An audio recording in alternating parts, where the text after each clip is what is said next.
right. He needed I'm to kidding. clear that one I out. like how Robin was being a real fucking lad and being like, I got you, kids. I took a poop. No, I lied, chat. I fucked up. I had a lot of stuff to get done, but we have a new editor. Check the YouTube short section to review our new short stuff. We'll get some highlight reels eventually too. Those will probably only commission lightly and occasionally when we have some extra months. But yeah, I hope you guys enjoy those little things. It's a nice little idea. I have an idea for a highlight reel. I got dual tips. Meet me in game. Also, we do have one guest slot open, so if somebody would like to play EDF, you are more than welcome to join. We'll not wait though. As per Bickering Bunch rules, you have to wait until the next thingy. I tried to get Robert in on this, but he looked at it and said, yeah, he's probably gonna get angry, so... Wait, what? Yeah, he looked at it and said, he thinks he may like it, but he's very sure he's not gonna like the game, so... Robert is such a little fucking... Oh my god. Nah, honestly, when we talked about it, his arguments, I forgot his exact arguments. I do remember that it sounded that I was yeah, no, that's a fair argument. Chatfish Blush wins. Ask Connor Gainey. Chatfish Blush of what? Oh yeah, Chatfish Blush. We can't afford to produce that yet. We'd have to set up production lines. What the fuck is this gun? Oh, I have news for chat before we get too distracted. Monday or Tuesday is going to be the debut for the new Avatar and for the Fallout series. Oh my god, I can't believe it's happening. It took a while to produce. Hey, Robin. What? Look at this gun. I can't turn fast enough. Oh yeah, that one's nice. Oh, which one? Oh, that laser one. Yeah. Oh, this is a lot better. Oh wow. Yeah, it's got some pretty good spread. Yeah, that might good actually range. be useful. No, I think the range is actually not good. Oh, maybe? Shotgun's a little bit potato. I mean, the even the one that's even shorter range. Even the gun that's even shorter range than that one is pretty good because it does shitloads of damage. So if you can just like fly over the enemies and do like strafing runs, then... See, the thing is, I'm trying to find a new weapon that is good, but Wing Diver has that thing where they have either very good weapons or very shit weapons. There's not really much in between. Most weapons are novelties. Yeah. Which would work if those were magazine weapons, but... Oh wow, this thing's actually good. It's bloody acid. I remember these lines. Indio, the game does have friendly fire. Yes. India wants to join, I see. No, he can't. He's not allowed. He's not allowed. No Indio's allowed. He's like, yeah, Indio. Just out of curiosity, what do you think would Indio play? My money is on Wing Diver. Weeb Diver. Weeb Diver, probably. I do love that the low-level plasma cannon has a fucking red explosion. Everyone else is white. Oh, it's blue.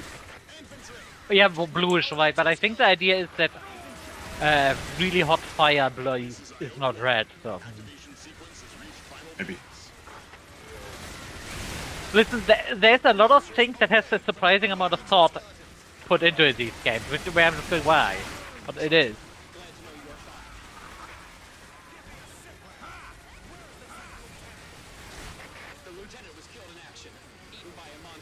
Eaten by a monster. Monster! Books are so tanky now. Jesus Christ. Yep, this is hard. You know what, chat? If you have any fun suggestions for the Wing Diver, I'm just all more. Weapon suggestions. So it says, may I join? You may. It is first come, first serve is generally the rule. So as soon as the game ends, or even when the game's ongoing, you're probably going to try joining via Steam. ASAP. Indio can't join because of horny.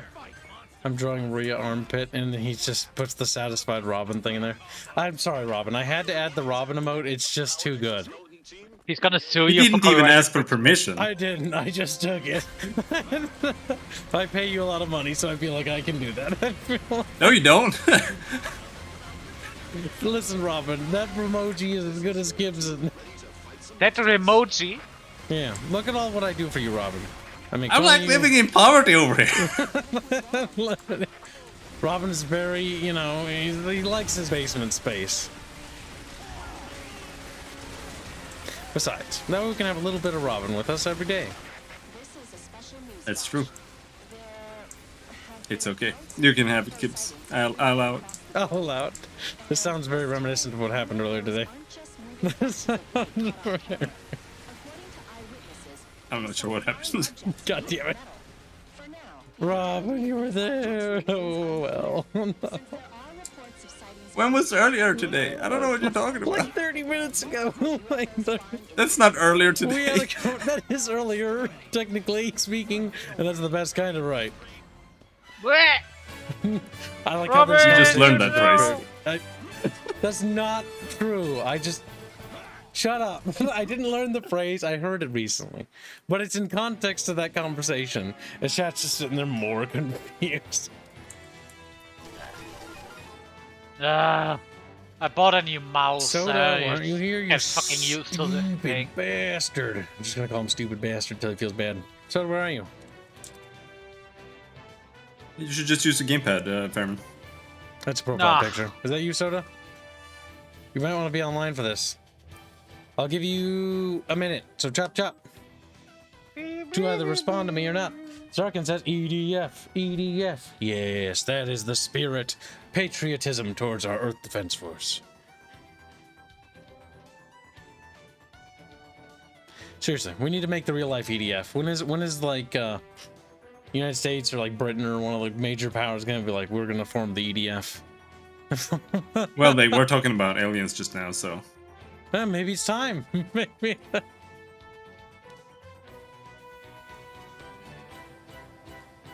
Could be. Could. Well, Soda, are you coming or not, lazy boy? I'm a stupid smarty? What does that mean? That doesn't help us at all. Yeah, no, it's like, are you coming? He's like, may I join? I'm a stupid smarty. As he drools a little. It's like, durr. Draw him like one of He your is lazy. French girls. Yeah, I mean, that is true. American is surprised to have a space force. Is surprised to have a... Todd. Rewrite that. I like how everyone starts using the Robin emote now. Like, well, it is pretty fitting. Ah, damn it. Can you add a crown to that? Can you add a crown to that? He's crowning. Part of your outfit is now you have a crown on could. your head. You're the meat king after all. Or carnivore king. I could. Do you have any idea how long it took for me to make those emojis? Or rather, how long it took to get it to? Oh no, tell me. I have no idea. It took like... I was procrastinating it for like half a year at least. What? It's so much effort to do things, dude. Hey, man, those emotions, I mean, half a year, at least it turned out good. Like, I've never seen something like that. It's so expressive. It looks so satisfied. So... I mean, it took like 30 minutes to make it, but... Oh, for fuck's sake, no. Robin's like one of the fastest pixel artists I know. And one of the fastest artists on our goddamn team. Like, watching you animate back when we animated the test sprites was kind of fucking weird. Because autists tend to be very good at what they do. I know. He'll I don't have autism at all. Don't lie to me. I'm normal, dude. I'm normal, dude. Robin, it takes one to know one, and I can smell you from here. I'm normal, he says. The chart breaks when it hovers over. Passcode is always TK. Yep, you got it. Yeah, do you know what? Only a person that's not normal would say I'm normal. That's not true. Oh, yes, it is. I'm waiting for this riveting fucking intellectual debate that's about to happen. No, I'm too tired for that. I'm done. Oh, it keeps... Yeah, the thing is done. Stop trying to ride Robin out. It's over, Robin. I have the high ground. Okay, so the lore for why every community event game we do is TK is actually because it was Tibbs and Kibbs, or Tyler and Kyle, which is one of our co-founders is Tyler. He's one of my oldest friends, and when we started like Battle Damage Studios and stuff, we started together, and when we named passwords for lobbies and commit games, it was always TK, was the abbreviation. But the abbreviation Team Kill is also very fitting.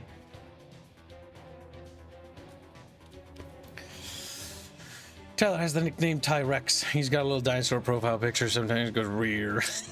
Kips calls him affectionately Tart. Oh my god, Soda, after 30 years. He should, gets out of cane. I can't use my mouse. Ah! Oh, maybe I should put the plastic sheet off again. Look at this Alucard.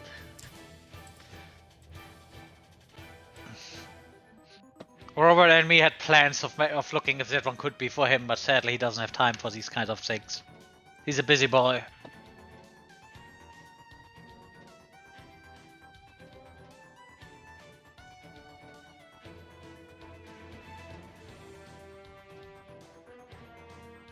He's the busiest Alucard.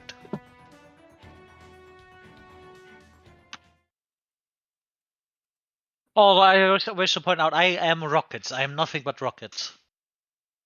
You have rockets? Yes. All of them. What do you mean, all of them? All of them? All of them? All of them? All of them. Did you change class? Yes. Oh. Just temporarily because of... Temporarily, fucking And liar. since we don't necessarily need a wing diver with you having the loot thing. We gotta get you a Bible, Alucard. Need to get him a what? A Bible? A Bible?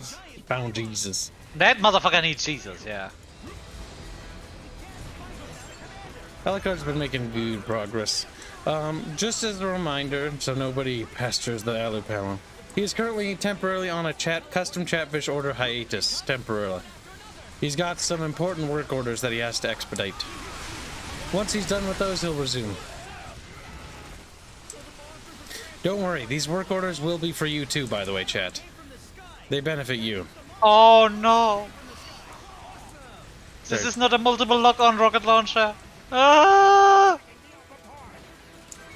This one does look funny. Though. You have to remember that this is like level 2.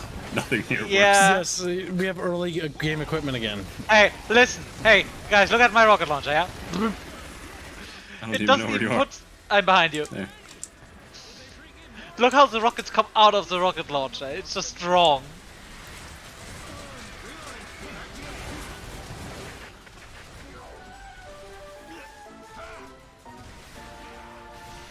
This is a follow-up report on the UFOs. Monster has appeared in the same area. Monster. Like, I guess she's not sure to read that right. It is said to be 10 meters long. I mean, to be fair, can you blame him? No, it monsters. Ah. Stay tuned for more updates. Should have given her a better description. They're like, all right, what do we got? And it's like, monster. It might attack humans. It might. Like, you think it'd be pretty obvious by now. That's modern day Japanese journalism for you. It's like, damn. Oh shit, there's more.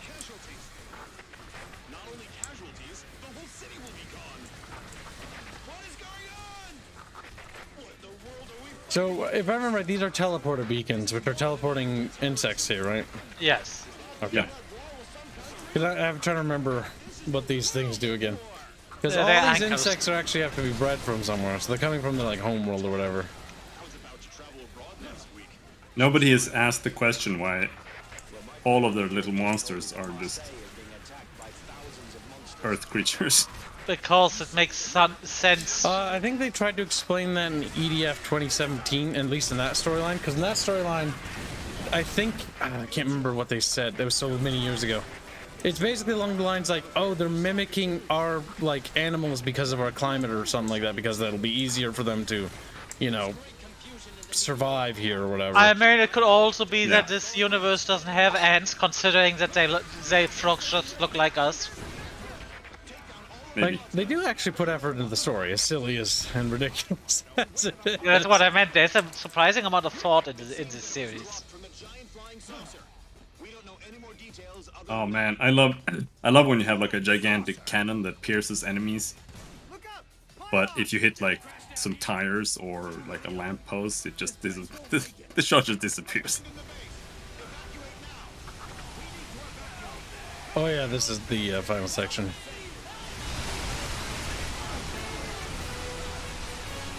I don't think we can destroy that. No, I think we can if you have enough DPS. Oh yeah, no, we can. They have an insane amount of health though. Yep. My god, I got no new gear. Womp womp. I did get. I got a new weapon. These early game gear, I have nothing anymore to unlock if I remember right. Oh wait, Soda, you waddling away? Where did Soda That was go? fast. Soda. Maybe he had that connection thing this game sometimes does. Oh, I'll have a second to reconnect. Hello, Waltowski. It's what Toski now? It's what? Toski. Where? Good evening, gentlemen.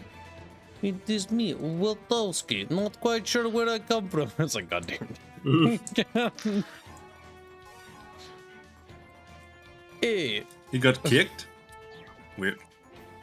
What? I'm here now.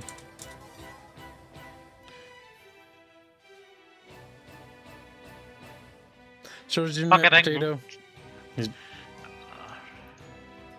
Soda has Fuck it, not I'm bringing played this it. game that much, actually.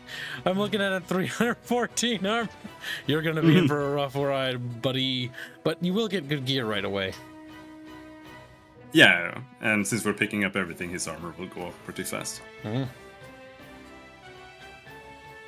Alright, expect to revive me quite a lot because of broad hand grenades. Welcome Okay. to stream, Entropia. Also, if I don't notice you, it's because, Chad, I don't wear my glasses because the VTuber avatar, so it's hard for me to read. You can't read Again, as I heard, some VTubers actually put little stickers or pen markers around their mouth to make tracking easier. I don't know if that actually works because I'm using the iPhone thingy, which apparently is like one of the better ones. I know specifically one of them tracker. that used the iPhone was talking about this because I looked into this when I we only were... bought this iPhone because of this model. Like, that is the and only reason I have it. and that one was talking about using those things to make tracking easier. Contacts are a thing? Yeah, but I don't like the idea of touching my eyes. Just like, what the Yeah. Have you seen that video about the lady that never took the contacts out during the night and then they just pull around 30 contacts out of her eyes? That's terrible. It is a special video, especially if you don't like eye stuff. Yep. Don't worry I'm about my eyes, kind I of don't okay put with. nothing in 'em. I'm kind of okay with eyes. What I'm not okay is I'm not gonna mention this one here. Teeth. Probably for the best. I just say, Yeah. everyone in chat knows Raymond. Don't pretend. Yeah, I hate everything with teeth. Because, So I sent him this one time, this Photoshop picture, and you can tell it's Photoshop. And it shows like a guy with like a fingernail clipper, and like Oh, the yeah, next picture is his teeth, and then the next picture is biting into the ice cream. And Fairman screamed when he saw it. It was so funny. Oh, I didn't scream. I was just going, "Good God!" You did kind of squeal though. Oh, squeal maybe. Yeah, I got like Whinging. I would call it more I would call it more whinging. Oh my god, I love that picture. See, there's a reason why I was going only for the ball shot and sniper elite. I have no idea why it's that funny. I think it's just funny because Fairman's so upset about it. Also, I wish to point out, you see that fucking beacon? I can hit it with my fucking hand grenade from here. And I'm using a hand grenade, not a grenade launcher. That's pretty good. That is some throwing arm here. Better than Wolfenstein, Return to Castle Wolfenstein's Oh throwing. my god, that is just pathetic. BJ Blazkowicz, he's right-handed, but he was trained to throw with his left hand, so he's like, ugh, as he like gently rolls it on the ground. It's like, dude, that's gonna like blow up at your feet. I don't think I'm hitting it though. Because there's a marker for the... Oops, I didn't mean to do that. Yeah, you'll stream Armored Core, right? I'd Definitely. be surprised if you missed that. Chat literally bought me the game and said that I don't get a choice. I don't get... If chat buys me a game, odds are I will try to. And it's a new shiny game, so yes. Yeah, it looks pretty neat. I hope it's good. I can even play it on my GPU. Nice. My dad played the Armored Core games, but I never did. So I have no frame of reference. I've only played like the PlayStation 1 on a demo disc, and I can't say that I'm like an Armored Core fan from that. That's So- like a long time ago, yeah. And since then, I've just never really heard anyone say anything positive about a single Armored Core game. Like the PS3 one, I've only heard bad things about. I haven't played them, so I can't really say. Fair enough. Where the fuck are these grenades going? Do we have a This minimum tank range? is not very accurate. It's got a wide spread. I probably should use it for anti-bug fighting. Uh-oh. Come on, get up there.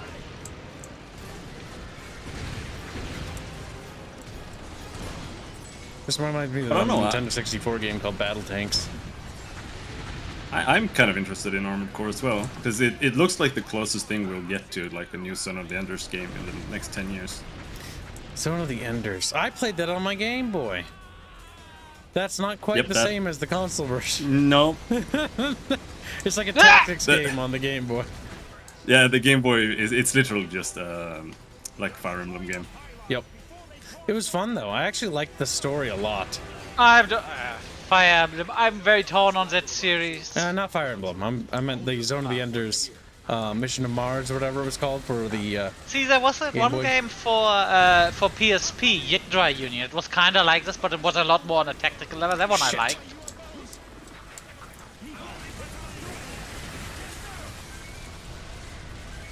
Armored the coming of Core Fire is not Emblem like may- Zone of the Enders, says Boog. Boog is a weeb, Well. so he might be offended by you. He might be What I mean is a high-paced mech action game. Boyek actually gets really fucking triggered because He's he constantly autistic. because he constantly posts Smiling at Japanese websites, and when people can't read it, he gets really pissy with them. I take it he got mad at you, Baron. He's like, yes, Yeah. he did. See, the thing is, he can't really get too sassy because I'm saying, buddy, this is a moderation thing. If he wants to be sassy about moderation, then he would have to be a moderator now, wouldn't he? It's not high-paced action mech. It looks pretty high-paced in the videos. Yeah, I have to agree with what Robin said. Like, it looks quick. Like, yes, there's a lot Okay, of customization stuff. But It was a bad Nate. It does not look like Mech Warrior, where Mech Warrior is more of like a slow mech simulator. Like where you go thump, thump, thump, and it's all about the slow, calculated, sluggish movements. It looks more like the speedy, nippy sort of style game by comparison, by a lot. Oh god, this line. What are we fighting? Hostile forces. No, Ah! no. Fucking Gibbs! Because the guy is just so serious with his delivery. It's hostile forces. I mean, they are hostile. He's not fucking wrong. He's No, technically he's not right, wrong. which is the He's best not kind wrong. of right, Robin? You know what that is? That's a That's handism. true. That's a Why am I handism. not using my missiles? Oh, not you, Robin. Maybe you should. Because it's totally. What are we fighting? Technically, it's a hostile forces. I like how Soda's got no health. If I shoot you, Yeah. Soda, you will die. Okay, let's see how well you live. That's what I thought. No! No, Gibbs, what happened? You got his just desserts. Robin, kill Fervor. He's a snazzy bear. How do I use I can't. vehicles there? I only have like one sniper rifle. Ah! Run, Robin! Run, Robin! Oh no, it makes me sound like you little shit! Actually, I do have a shotgun. Damn it! I've tickled Fairman. He's weak. Finish him. Finish him. Oh, by the way, the mission's not over. We're retarded. Oh. No, Okay. that's cinematic. That's cinematic. Ah! Fairman, it's not a cinematic. You read. Okay. No, never mind. it is! We could still fail the mission, though. I'd like to point out. Yes, but if not all of us die, it's fine. I blew myself up. Think of it with like heavy gear with strafing. Heavy gear is like, yeah. I remember it being that way. I watched my dad play heavy gear. It was pretty cool. There was like mechs with roller skates. That's all I remember. Oh god, don't get me started on mechs. When they're basically, okay, this is a mech, but it's basically just a tank that's very tall. I'm just, why? Heavy gear is kind of cool. I love the look of their mechs because they're super chunky. Heavy gear, is that the one you showed me that actually I liked? Because it does ring a bell.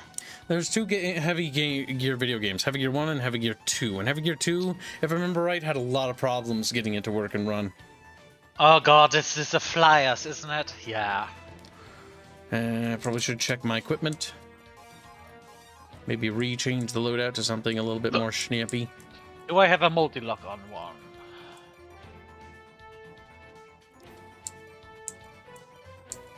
Oh god, early weapons technologies that we have are terrible. They are terrible. Oh yeah. Sniper rifle tend to go too good in these missions.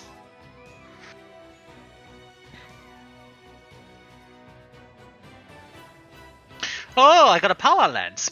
Ooh.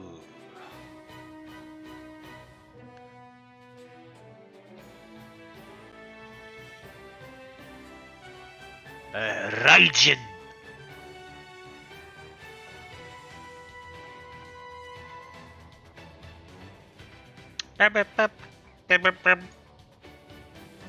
Eh?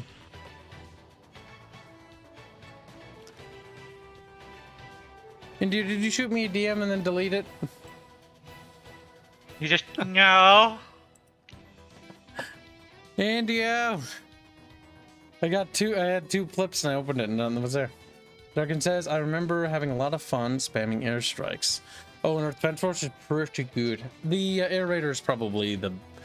I like the Air Raider the most, but I think playing Ranger is also a good class, especially in the beginning, to just if you support like the other shooting players. stuff, it's one of them. I've played this game the most, so I don't mind playing Ranger, because the benefit of Ranger is that you can reliably and guaranteeably unfuck situations. It's not the most exotic class, but it is one of the like backbone classes. The other classes, their like early game kit is a little bit too fucked up. It's awful. Yeah, it's also a compared to problem that you're just assault so rifle. limited. The Air Raider is like the most useless class in the beginning of the game. But in late game, it gets tons of fun kit things. Yeah. That's why if you're normally starting this game, generally the first class you should pick is probably go with Ranger off the bat, and then unlock a few weapons for the other classes. Maybe complete a full run as it, but switch occasionally to get some more weapons, because the class you select does increase the amount of loot you get for that specific class incrementally. Yeah. It's another country. It's the Chinese. Oh, hello! Yeah.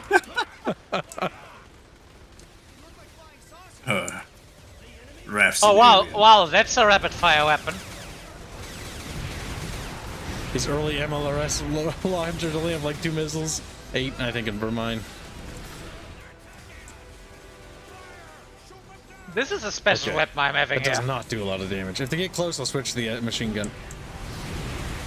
You seeing Without a this, range, right? Holy switch. shit! I'm testing the rapid mirage. It's another one of the weapons. I would like it, but it's so energy inefficient.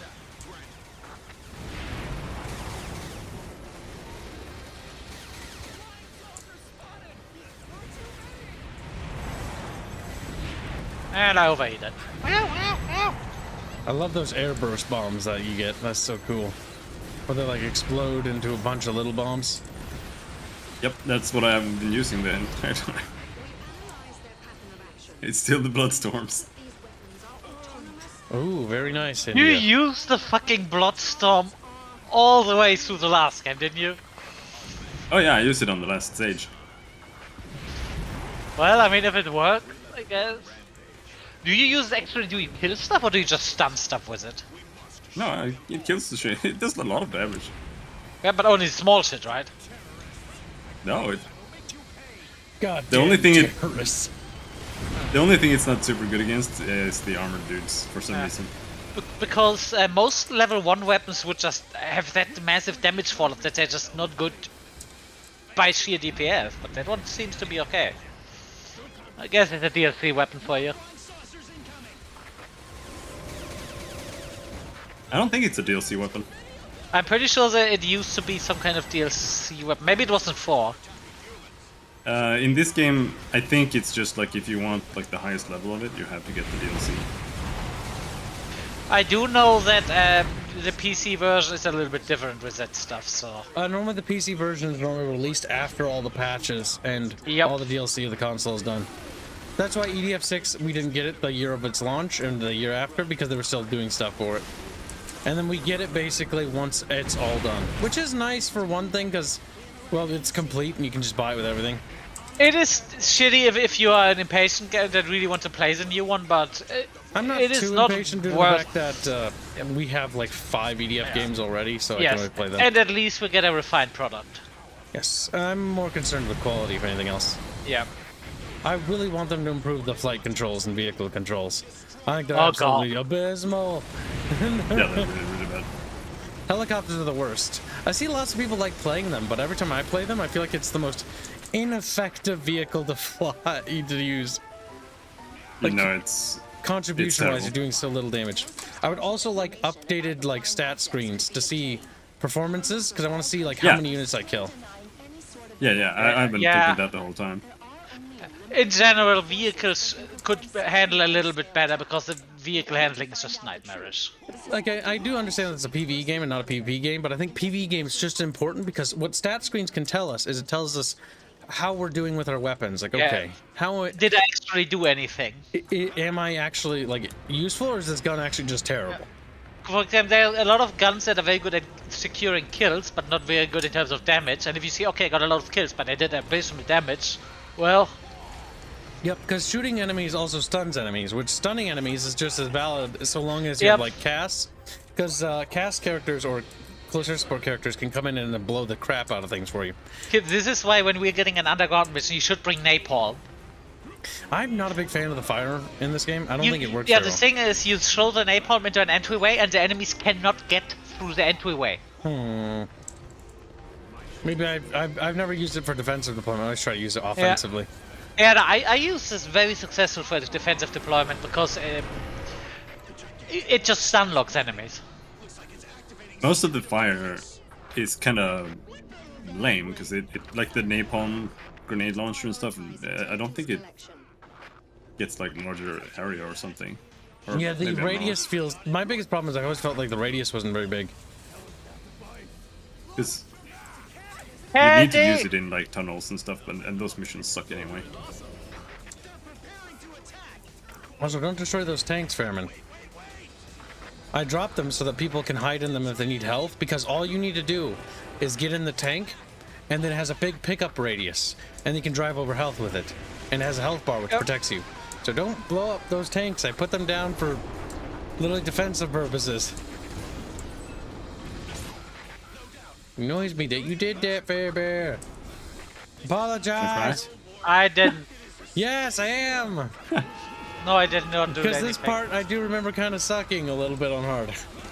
I did never do anything in my entire life. Look, I'm just doing acrobatics. Please tell me which force specifically. What does it matter which country they are from? You're currently fighting them for your life. As a ground soldier, it doesn't really matter what country you're up against, unless you know something specific about their hardware. Yep. Actually, no, it does matter. I feel like what I said is pretty stupid out of context. I mean, in a situation like this, where the city's under attack, it does not matter, and you're fighting for survival, it does not matter who attacks. It matters that you get out of it alive.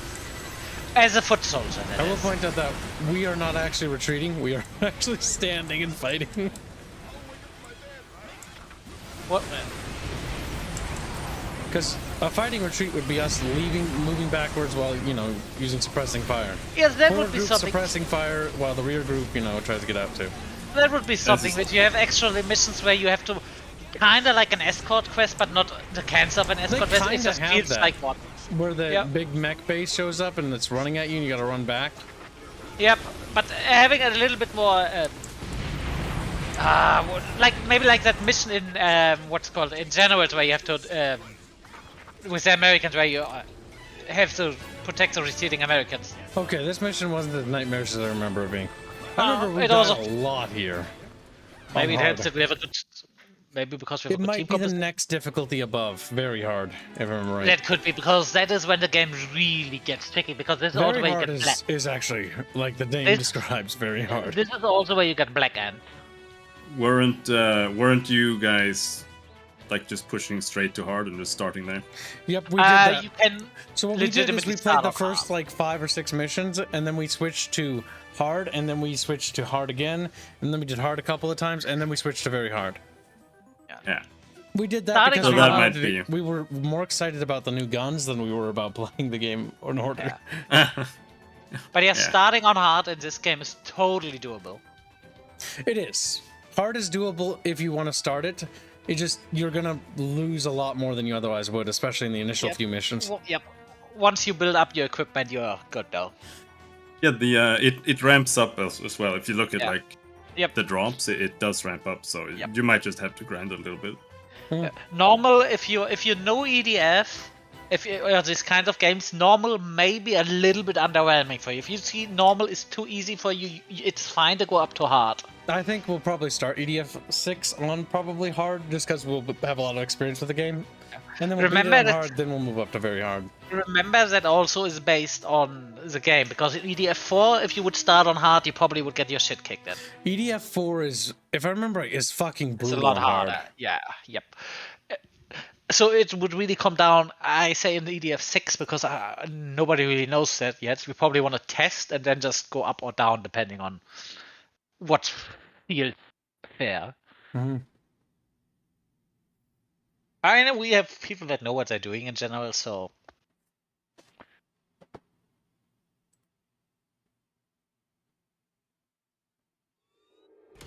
This is Dolphin. We're hiding in buildings, but there are flying saucers. oh god, I forgot it's this mission, and I have my oh god. Maybe this is the mission I'm remembering. No. No, this one is piss easy and boring. Unless someone pulls all of the rocket things at the same time. Robin! Keep doing I'm the doing roll. that. I'm doing Make it fun and exciting. Shit. This is the Strategic Intelligence Division.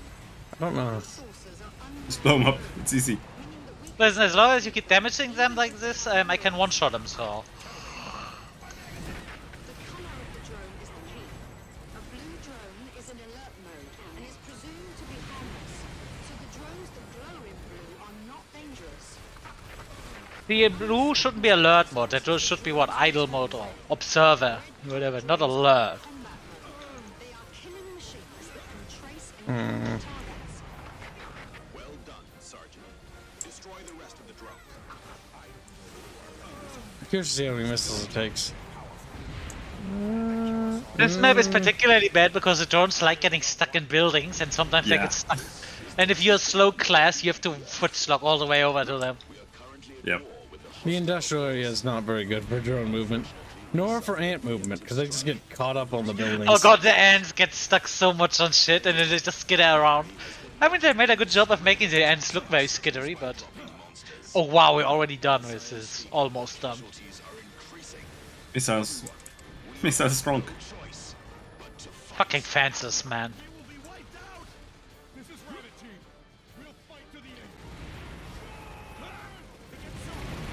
The drones in this area are all in alert. Well, Don't fight all the drones at once. what drones?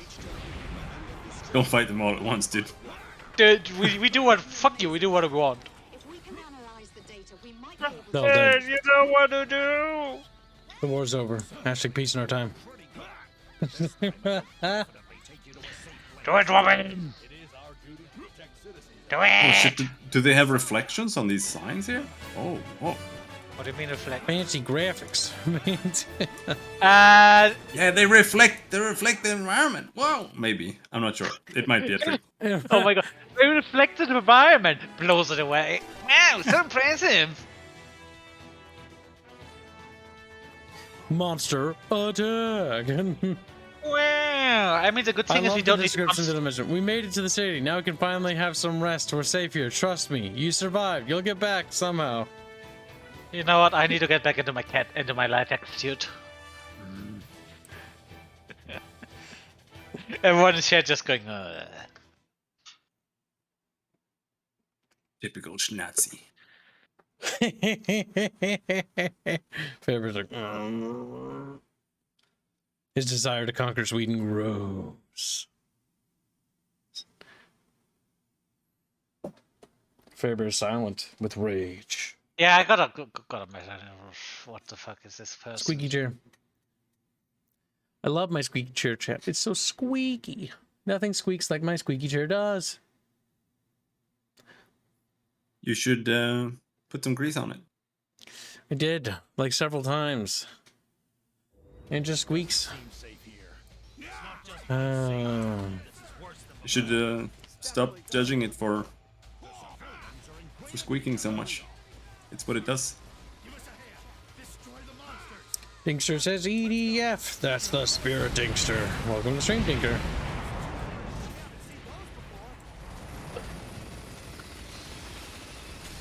It's very hot in here.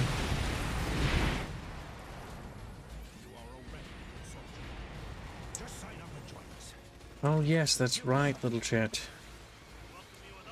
Today's goal, if we reach our daily goal, I've completely fucking forgotten to even talk about goals.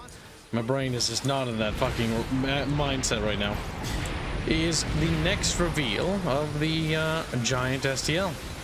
We'll be revealing, what picture? A chatfish and a regu kitty if we reach it. That's for the, what's it called, chat? The big thing. The big picture. The diorama. Oh my god, this is pitiful.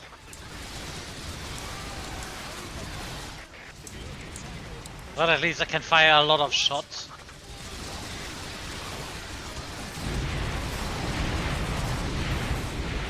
And they're fast. It's a sniper cannon. Frank Schelling says, EDF Europe Defense Force explains the losing to. Ow. Right in the Europeans. Sounds like coping. Right. Frank, aren't you European though? You're like, whoops. So, Gibbs, no one hates Europeans quite like Europeans. You know I'm right. My god. That's true. It's like Americans hate Americans, but not, especially South Americans. Oh, I haven't been doing my things right. I've been so distracted and off my core stick. Right, chat. To run you through the gauntlet. Check the Chatfish description in the description of the stream. In the description on YouTube and Rumble, Twitch will be updated next, there is a list of things you can order. There's also a list of rules about the raffles when we do them at the end of the month, which this weekend, there will be a raffle coming this weekend.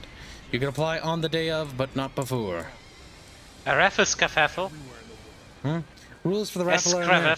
If there's any rules that are unclear, do ask them here, and if there's any clarifications or things I need to check over, maybe mistakes I've made, let me know, and I will double check. Gibbs, did you know that raffle rhymes with waffle? It does. But you're also German, so... Yeah, well, and you're a cat boy. That's incredibly gay that you said that, and also false. I mean, I'm not the person that's gay, so... Also... We're gonna do, little Matt. Motherfucker! What? You shot me in the face! I'm shooting at the buildings, unironic. If I so happen to hit you with this tank, it is actually pure accident. Look at how inaccurate this thing is. I know! Oh, that shot was actually pretty accurate. Hold on. There we go. Just like the one you shot Oh, Fairman with. you're totally not Leopard 2 tank. Hey. Stop, Soda. You're damaging the tank. I stopped him. Good. No friendly fire during the mission. Only after. Unless it's over. Mission is over. Oh, it is? Okay. I forgot how quick these are. Wait, I wanted to... Remember, I also body. Oh! I got an achievement. We can run over? Or for killing No, someone? for resurrecting somebody. Oh, god damn it. That's the first time you resurrected somebody? No, it was the fifth time. Oh, You're gonna like, oh, Robin, that would have been bad. Mirage 0.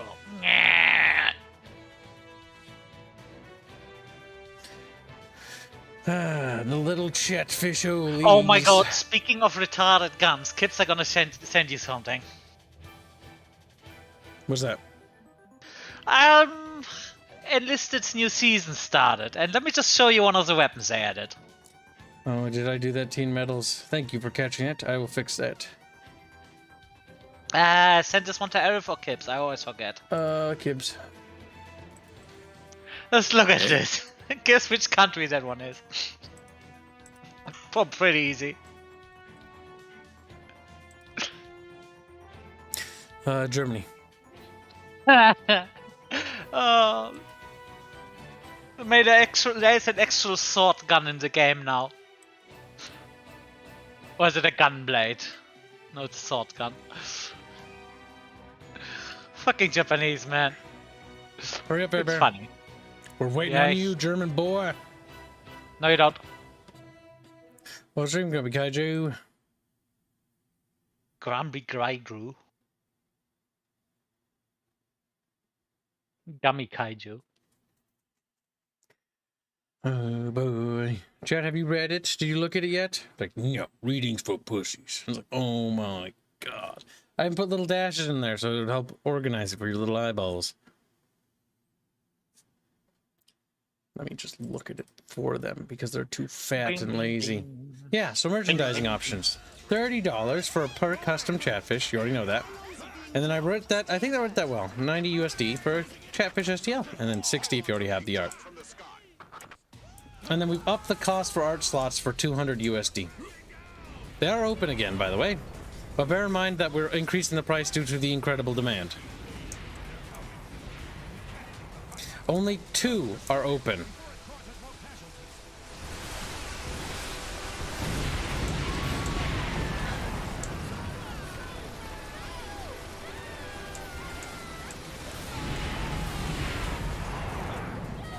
The rest are full.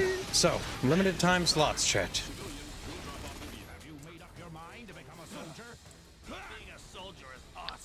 Being a soldier is awesome. I love that line.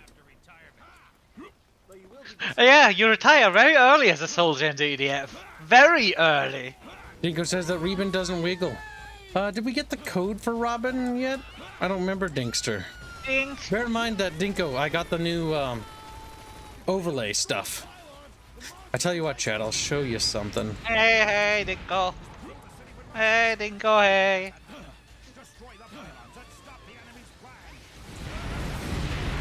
I cannot remember.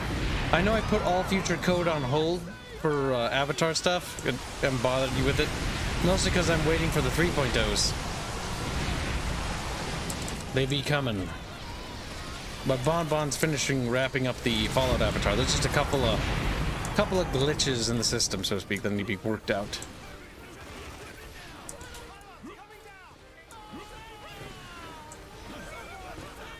The knockback of this weapon. What the shit?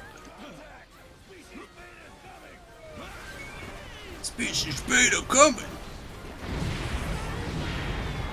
You know, let me just... We never gave Dinko the image. Kibbs, how could you? Bear in mind that this happened at a time when Kib's brain didn't work. Like, it never works anyways. Yeah, what do you mean right now? Pretty much. Well, if that's the case, I'll have to go scrounge for it. That'll be in my DMs with Smallio, I'm sure. Mini man.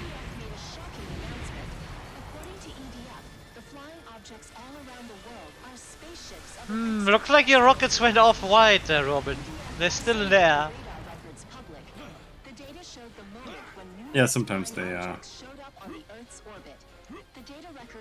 don't cluster that well. Oh my god, really? How the fuck did I even hit you? Damn, these missions are so easy. I've forgotten. Kibbs, remember, you have a massive amount of overheal.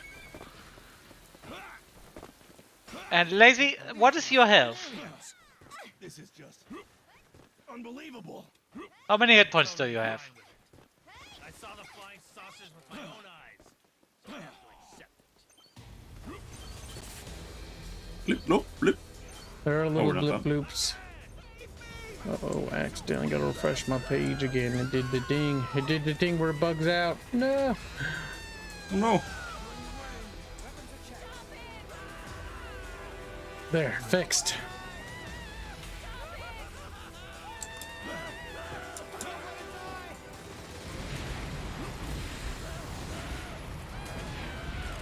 So this says 184. What does 184 mean? That's how much health he has. That mean? Oh. Yeah, he has significantly less kills. How much do you have? 802 was the cap. Yeah, I have 400. I have 526. So we have a significant health point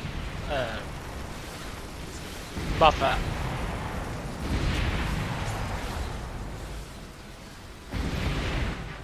That fucking rocket you have. It's nice. It is ridiculous. Pretty good on the. Pretty good on the beacons. I hate that you have such a universal weapon. Makes me jelly. In reality, it's like super boring as I'm just like walking around here. You can't even like boost jump. Well, with it or Robin, anything. nobody forces you to play Fencer. Oh, that little German's mech getting con- snarky. You little mech connoisseur. You see that? Feel that hatred for Germany building up in your body. He's like, I want Germans to die. It's a desire we all have. Oh, holy shit! Yeah, in terms of burst damage, you are not gonna outdo the Wing Diver. Holy shit! Oh, the other news I have for chat today. See, chat, this morning was so busy. I basically had to catch up from yesterday because of the power outage. So, there's a new section in the Discord. I forgot to fucking talk about this in the previous stream because people were asking, what the heck is this room for?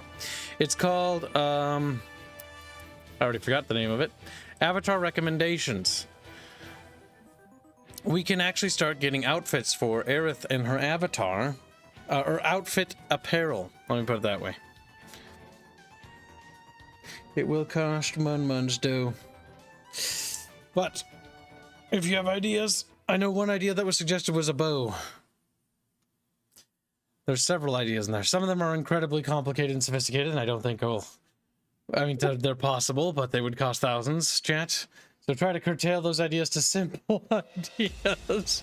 Like, what if we had a mecha suit with a bunch of actuators and moving parts? It's like, watch me make Bon Bon commit suicide in 5 seconds. I kinda do want to see that she's just gonna go, bro, not cool, fam, and just blow the brains out. Bon Bon, I isn't the biggest fan of machinery, so... Also, dastardly, I'm pretty sure you're talking about the French there. I don't want to, I just don't want them to be there anymore. It says dastardly.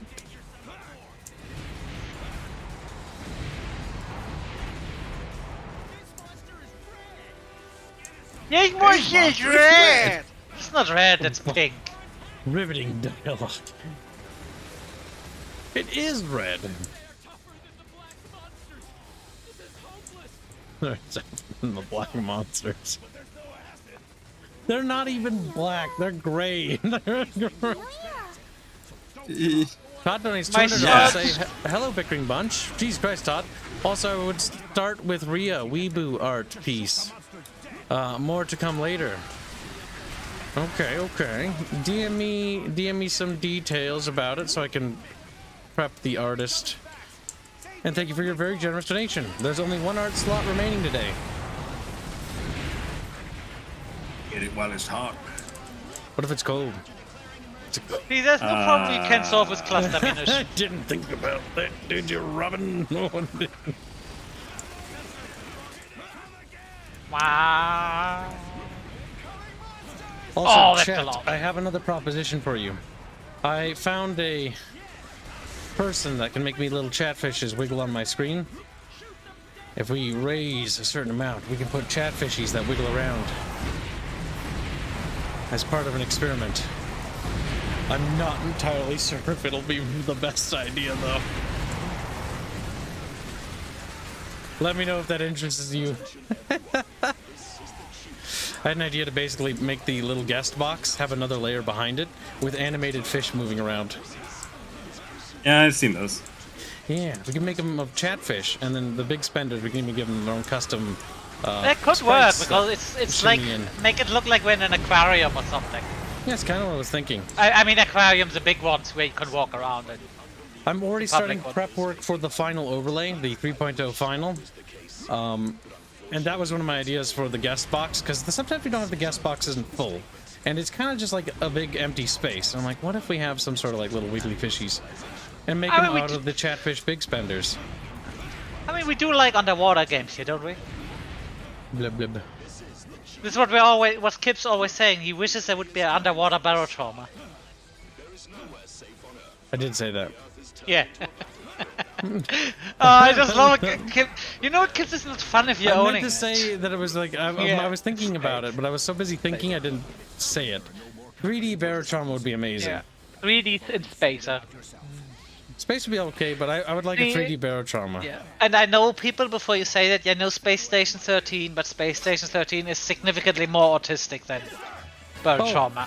Ragnarok has been a Prime member for 11 months. He says, EDF, EDF. Hello, Kibble. Another month, another Prime. Hashtag sock fund, hashtag Nia fund.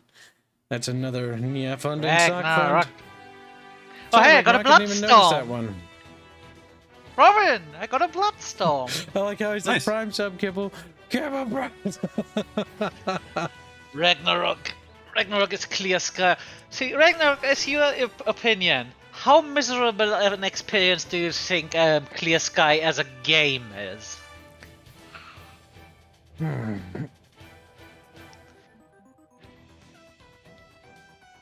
He's a man of culture, he knows what I'm talking about. I will make a poll chat for the Chatfish Wiggle Tank. Now we can decorate the Wiggle Tank if we actually fund it. We'll call it the Wiggle Tank. Yes, if you're in favor of. No, if you're not particularly keen on it. I want to see what the general audience feel is before we even think about making it a goal.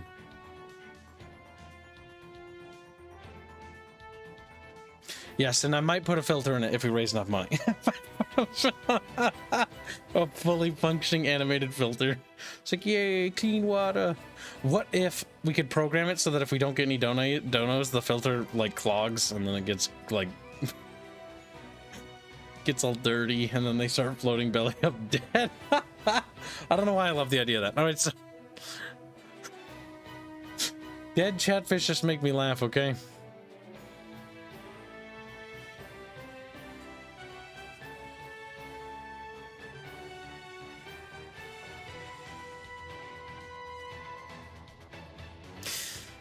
We could even decorate the aquarium too.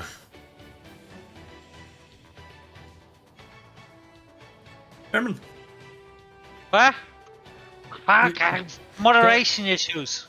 Oh, is there some problem? Yeah. Okay.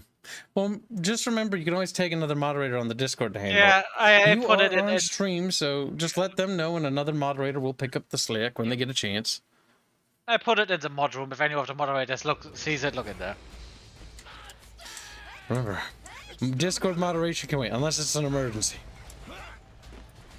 Our server, normally, I think the biggest offense is that somebody posts in the wrong channel, and oh boy, that's like the end of the world, isn't it? That's like the end of the Now the biggest thing is when fucking retards says, "Oh, let me just post this political thing and start a discussion." R6s. That is the thing. I have my own fucking meme about this. You've seen that, right? The R6, Yeah. the rule that's for some reason people just can't stop breaking. Yeah. I have that thing from The Sims where just don't make me tap the sign, and I'm just have the thing of just rule 6. Yeah. Rapier Kamigawa donates $2 say Chatfish land sub, hashtag Nia, hashtag sock fund. You know what? Even better if the people then just go, "Oh, how can I discuss this with you?" Now, the one thing is, I have no doubt I'll be able to get the animations for the Chatfish bucket or aquarium or whatever the fuck. Yeah, we'll call it the bucket. That just sounds better than saying an aquarium, because aquarium has too many bucket. levels. That's true. Absolutely. Welcome to the cum bucket. Bucket feels Kibble. more dirty and raunchy. I mean, do you want it to be pixel art? I could do that. It would take like 2 seconds. Hold on, Robin. could just put Robin, little hats on them. you're so fucking talented. It's just. Hold on. I've sent Robin a DM because I can't tell chat. The Air Force will shoot down the flying saucers. They will start the attack soon. Alright, I turned off the music. Big plans. Says the last 2 words out. That's actually a brilliant idea. Robin could actually tackle it. The Air Force is attacking. All infantry, back off. Chat so far seems to be pretty in favor. I'll wait till we get about 100 total votes to see. But if that percentage remains that high, then the big bucket is a potential. Can you merchant the what's this called when you get flung around a lot and if you get dizzy from it, vertigo? No.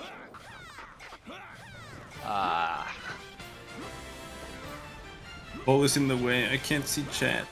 I forgot the English word.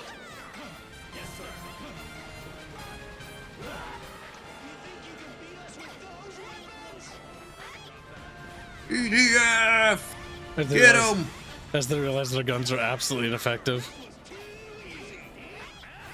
And it's too easy, you just hit him. That doesn't mean he's down, you grab him. You can tell me, Robin says soda.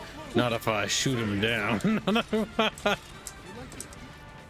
This is like a Sherman getting cocky after he hit a Tiger 2 in the front.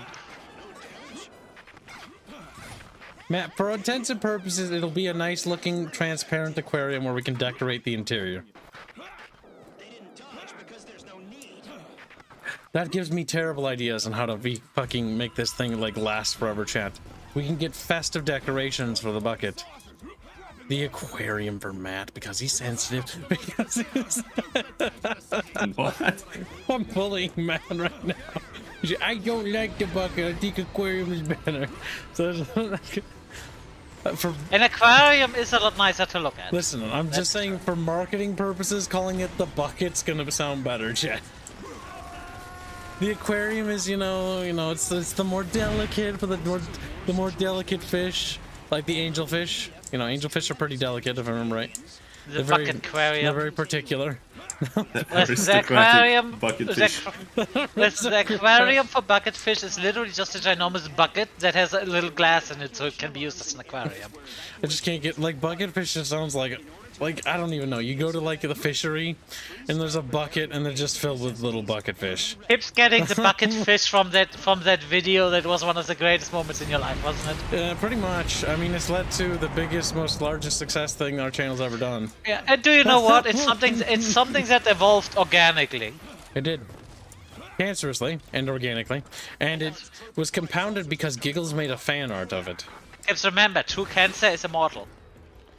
Gibbs, there should be a DM to you about the weeboo art. The weeboo art. What do you mean by weeboo art? That's just sounds Indio? weird. I'll take a look at it after stream. But yes, thank you for your donation. I have an artist lined up. There is 1 slot remaining, and then that fills up the slots for until I say they're open again. I found one of our artists on our team that wasn't had some spare time, unfortunately for them. What is the secret behind that golden armor? Oh my god, Fairman, that is the most annoying sound ever. He knows. He knows that. No, I don't find it particularly annoying. I just find the animation funny. Soda? Don't fucking make me. I will do it. Kip just, I can't kill Fairman, but I can kill you.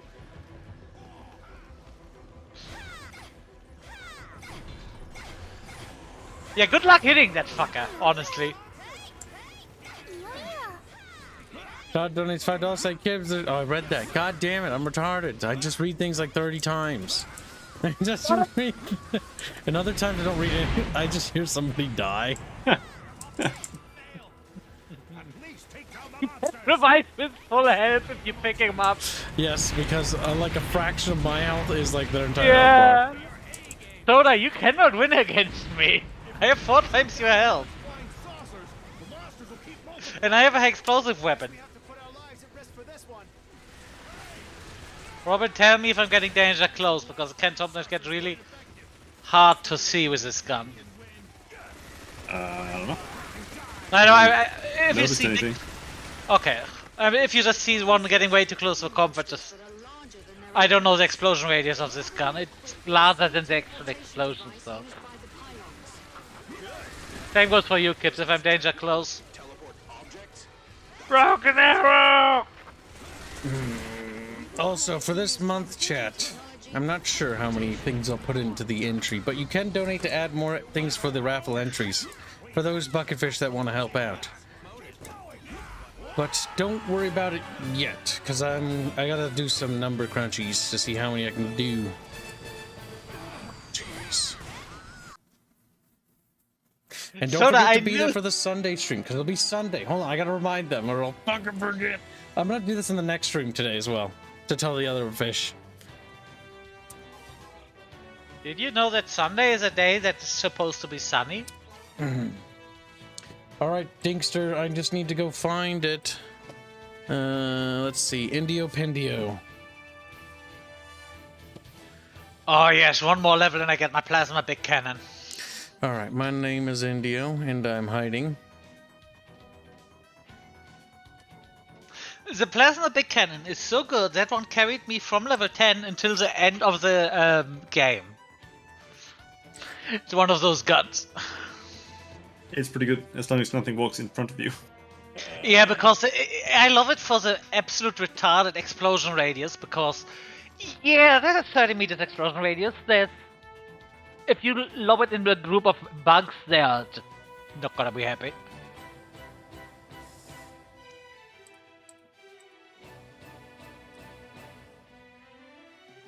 Do I want a Dragon Lance? I'm gonna go with the Dragon Lance.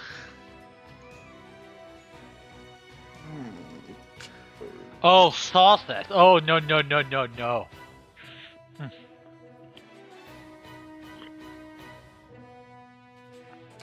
Thumbnails, promotion art, website, stickers, channel assets, I think might be where it'd be hiding.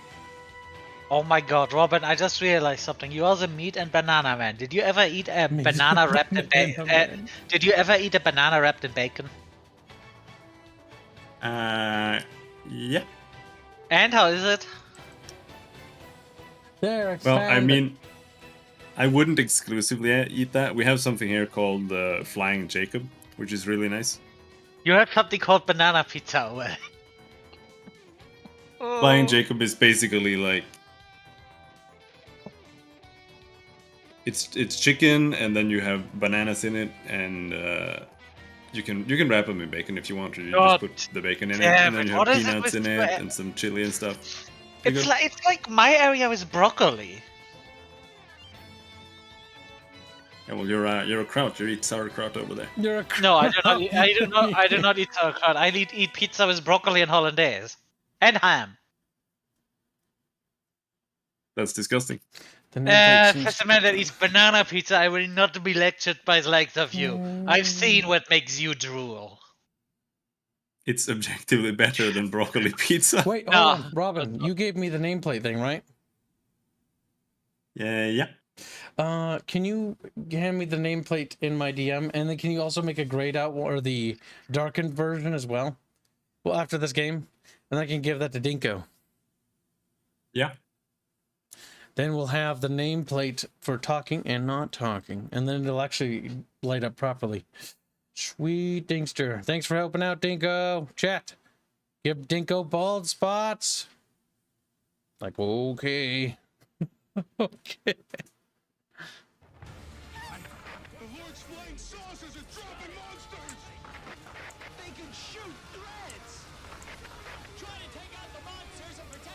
Broccoli doesn't belong on pizza. Not a big fan of broccoli on pizza. I like broccoli by itself. Normally, like, you know, fried with something maybe. Give it a little bit of zestiness or something. Artichoke is actually something I've been craving a lot lately. Artichoke on pizza is really good.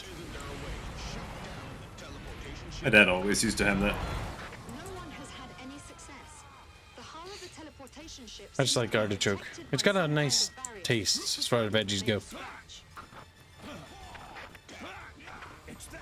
What's funny is, as a kid, I didn't mind eating a lot of vegetables, but as I grew older, I just, like, nowadays, I'm like, meat, cheese, and I'm like, maybe, like, onion. Maybe, like, if I'm feeling spicy. I become a plain Onion in Jane. the onion in the oven is delicious. Mm-hmm. Can you blow them up here? Don't... I think they're invincible, actually, still.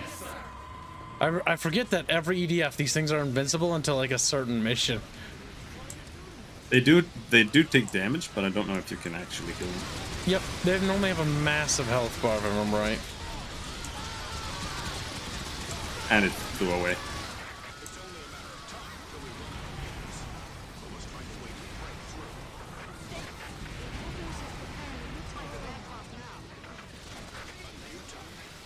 Whoa, holy shit. Oh my god. There's a lot of bugs. You're doing a lot of damage. Yep, if you get hit by multiple strands, because the thing is, normally statistically you only get hit by a couple, even when like a bunch are shooting at you. But if you eat like all of them, you can die almost instantly. I do not know what just happened. My internet died. Okay. No, I like bell peppers, jalapenos, and banana peppers. They're not the spiciest peppers out there, but I do eat spicy things. Kips, did you ever have that where you have a bell pepper and then you put it full of minced meat? Yeah, we've done that before in our family. I'm not the biggest fan. I do eat bell peppers, but if the bell pepper focused dish, I'm not the biggest fan of. I like slicing up bell peppers for sandwiches into thin little strips. I mean, it depends on the bell pepper. Which color? Normally I get the multicolor, where it's a bunch of them. I find the greens and the yellows, the red ones are. Remember, they're not particularly spicy, unless a bell pepper I'm misremembering. And then not really spicy at all. Yep, that's what I mean, because I just think I might be a bit too one of them now. I used to have spinach on every time my dad and I would go to Subway when I was a little kid. And then I realized that spinach has no flavor. Do you know what has almost no flavor? Cucumbers. Spinach just tastes like a leaf. Not a cucumber. No, then again, cucumbers don't have there. Because the other day I had a dinner, and there were cucumbers in it, and I was clearly tasting them, and I was realizing, you know what? No, cucumbers do have a flavor. They do. My stepmother loves to slice up cucumbers and like put a little bit of vinegar on them, if I'm right.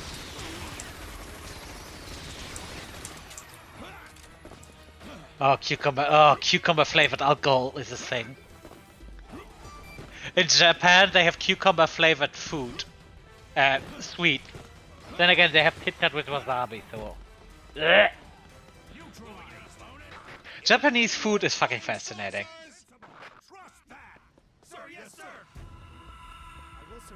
Oh, thank you, Robin. Got it. I like spinach on a white pizza. It's a white pizza. Alright, Dinko, I'm sending it to you. Oh, I think white sauce is what he means. Red sauce, white sauce, Alfredo sauce, you know. See, what we have over I don't here is think called... that's what he means. Oops, wrong thing. Do you ever have, I don't know the English word, do you ever have flame cake, which is basically like a pizza, but you have some like cream, and then stuff like ham, onions and stuff on it. There you go, Dinker. Dinkster. Dinker just doesn't sound as good as Dinkster or Dinko. Nah.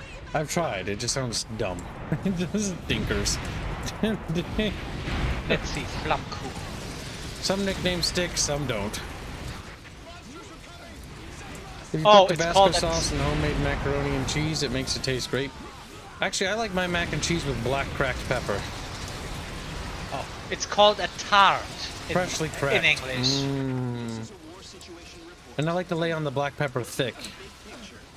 Black pepper. Yeah. cracked black pepper. You know, when you buy the black pepper, and then you have a pepper cracker, and then you crack the peppers by grinding them.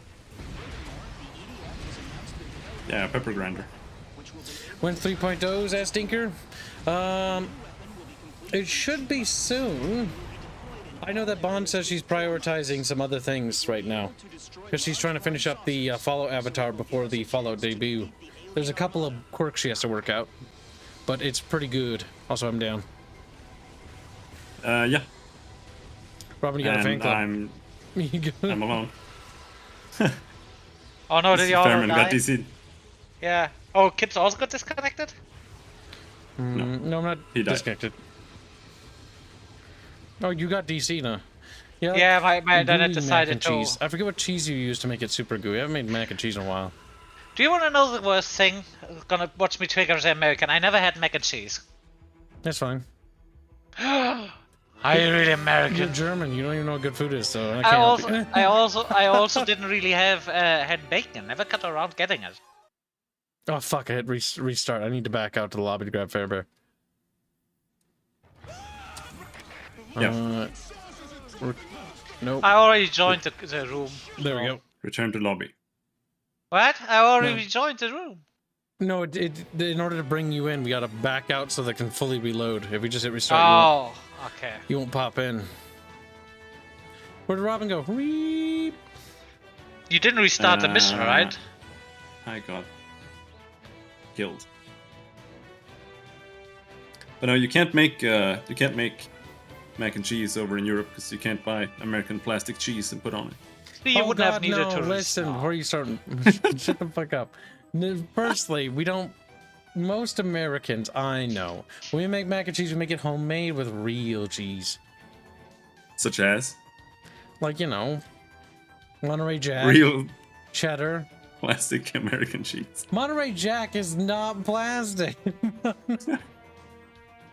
Nor is cheddar cheese. Now, American cheese, yes, is plastic because it's government cheese. It's not even cheese. It was made during the Depression, and for some reason, it just keeps getting bought. Oh God, every girl I know, for some reason, likes that cheese. Oh, they're like, American cheese, and then they put it on like a sandwich, and I'm just like, ooh. Terrible screaming noises. Sharp cheddar, mozzarella, and Monterey. Mozzarella's good. Mozzarella's where you get the sort of sticky gooiness. That's a good combo. Sharp cheddar, mozzarella, and Monterey. Yes, Monterey. Yes. That will make a good mac and cheese. And then a pinch of butter when you're making the noodles. Well.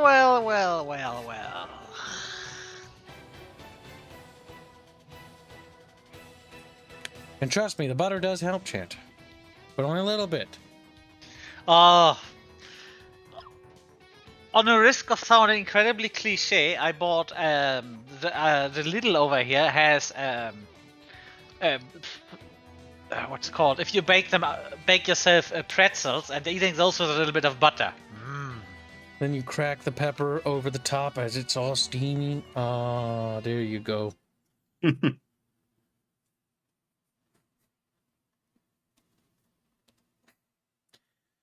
noticed a lot of people mix buffalo chicken with mac and cheese for some reason nowadays. I personally think that combination is monstrous and they should die for it. It needs Swedish meatballs. Plap, plap. Two little balls. There's a lot of dishes in Minnesota with Swedish meatballs involved in it. That's due to the amount of scandies that settled here. Some of our desserts that we're known for are also Scandi based. We even celebrate a Norwegian holiday for some reason. Oh yeah, that's the thing that made Arts really happy, wasn't it? Yes, that's when he was like, you're a colony, and he's like, yes. And then he looks, Yeah, and then he we were looks a colony. into it, and then it turns out, yes, they're just celebrating it ironically to make fun of them. They're just, It's not a holiday that's practiced normally in many places, but it has its customs. And You should see the amount of German holidays that get celebrated in Texas. Well, a large swath of the United States and the Northern Hemisphere was German. But remember, during the onset of World War I and World War II, they stopped speaking German a lot. Yep. Yup. Large flying saucers. Too many of them. Because they didn't want to be seen as traitors. Because there was a lot of societal pressure.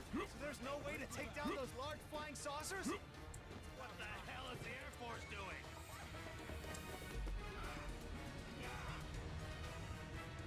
Everyone stay Just like, what? As the Europeans in chat, like, we settled in America? Mugga. Forgetting. I don't think we can shoot it down in First time. ever. This is the first I heard of it. Why would we do that? I like high explosives from high ground. Did I make buffalo chicken mac and cheese that made you sick? No, I bought some because the bakery had made some on promotion. And I was like, wow, a big tin of this stuff, and it's only like, 20 bucks. Well, that's a pretty good deal. And that meal lasted the whole 7 days. By the end of it, though, I wanted to die. Oh, it didn't actually make you sick, it just made you sick of it. I was sick of it. The thing Yeah. that made me sick was the chicken, the popcorn chicken that was supposed to be popcorn chicken I bought that was on sale. And it looked decent. And then when I baked it, it turned into what looked like little cubes. And I called them chicken cubes. And they were fucking disgusting. I don't think there was any chicken in those cubes. The bag said buffalo Ghost. popcorn chicken. Like, ooh, did not taste like buffalo, did not taste like chicken. It sounded like the plot to like a Men in Black movie or something, I don't know. Kind of felt like it. It was kind of gross. Oh, it's clipping into building! Motherfucker!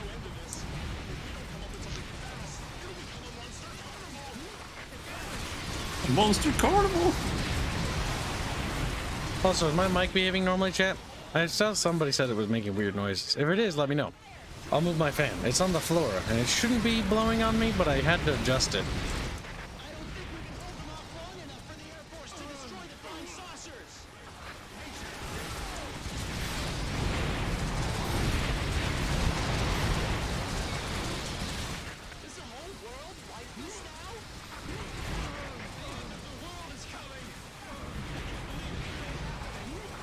I may or may not hit you. Little lob tap.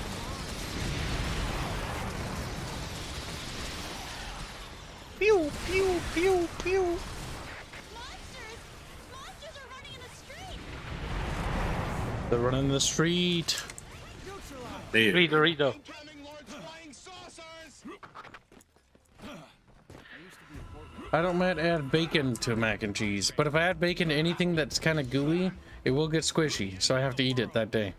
I also want to add bacon and I make it crunchy, and then I eat it right away, because I don't like my bacon gooey, it makes me sad. I don't know why.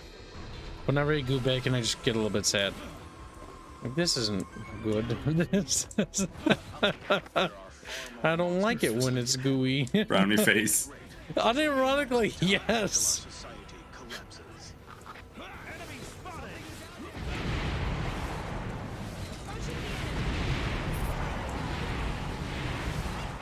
Someone just saw monsters! Where should we evacuate? Gooey bacon is sad.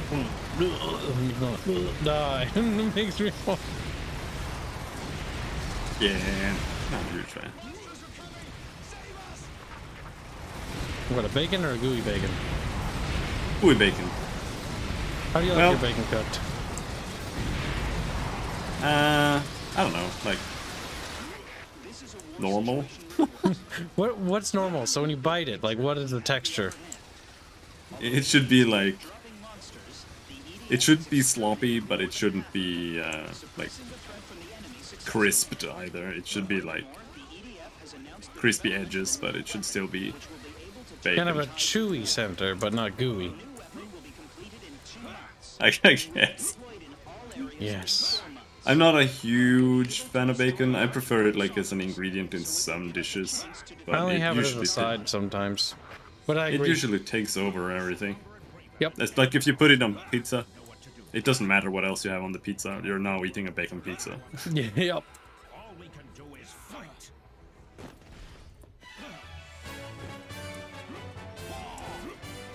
Listen, chat, I've seen people make gooey bacon before, and I'm like, what the fuck? What are you doing? It's not cooked. It's still wiggling. It's still. I knew would microwave bacon, and that was God special. help me! Why would you do that?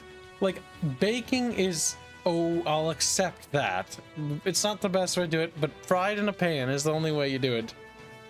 See, the reason was because we had this little, like, not exactly clubhouse, but we had like a locale in one of the buildings here where we had like this little Warhammer / role-playing club, and it only had a microwave.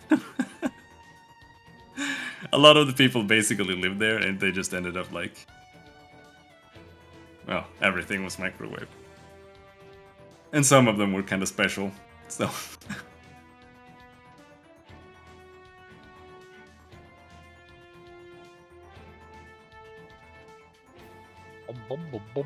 I found a ton of recipes in one of my old recipe holder that was a microwave recipes. Is a will be stoned. Like, Is a microwave. Kips, you are a microwave recipe. Oh my god. You know, oh my god, how could you say this to me? One of these days, I've got to teach chat how to make glazed ham. When we have the big bunch-a-thon, or whatever we call it, where we do like a big meetup thingy majiggy, we'll make it like a potluck or something. That'd be fun. Baked bacon? Does that mean bacon in the oven? When you say baked, does that mean in the oven? Baked bacon? That would be, yeah, in the oven, if I had to guess. I don't think I've bothered trying that. Maybe I should do that. Baked bacon works. It does make it taste a bit different. Mostly because it's how it's prepared. It's cooked a lot more evenly, is what it always feels like to me.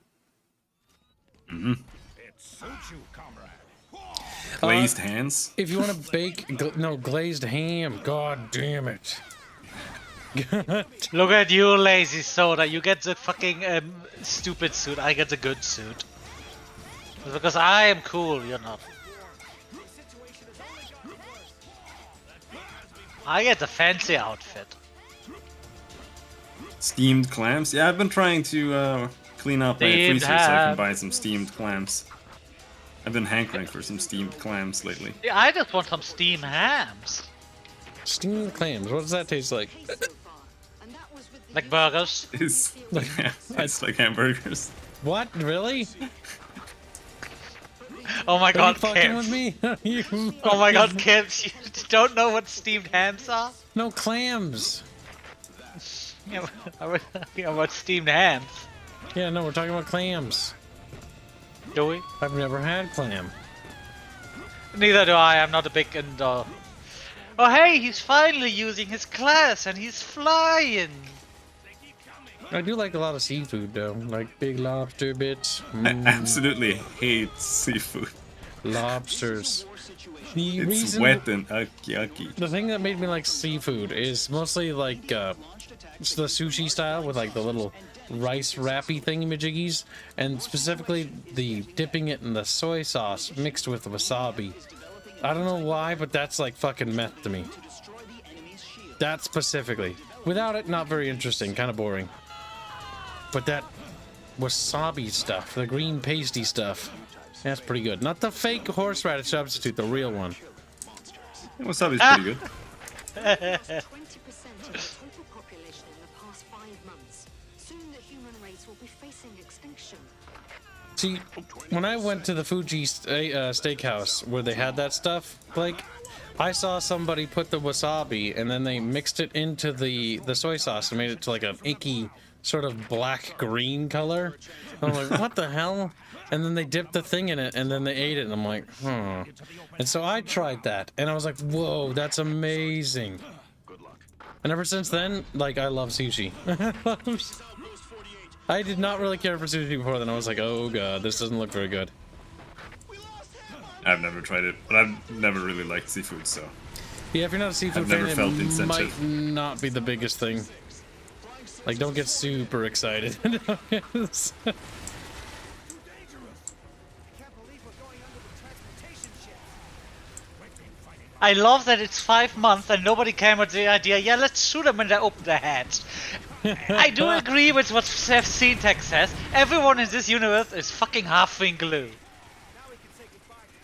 Oh, I haven't seen his video on that. This game, sadly.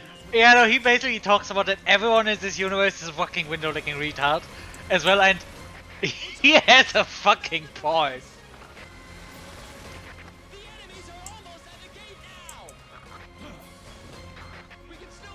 Does Twin Cities still have a massive Asian grocery store by the airport? I don't go to the Twin Cities. I don't want to get mugged. I don't want to get mugged. I've never seen muggings or anything in the Twin Cities. The more I hear about I just big don't cities, like cities in general. Yeah, it's just the more I hear about big cities, I just I had some of them. I had too many bad Okay, experiences but- with Chicago. Chicago made me hate cities in general.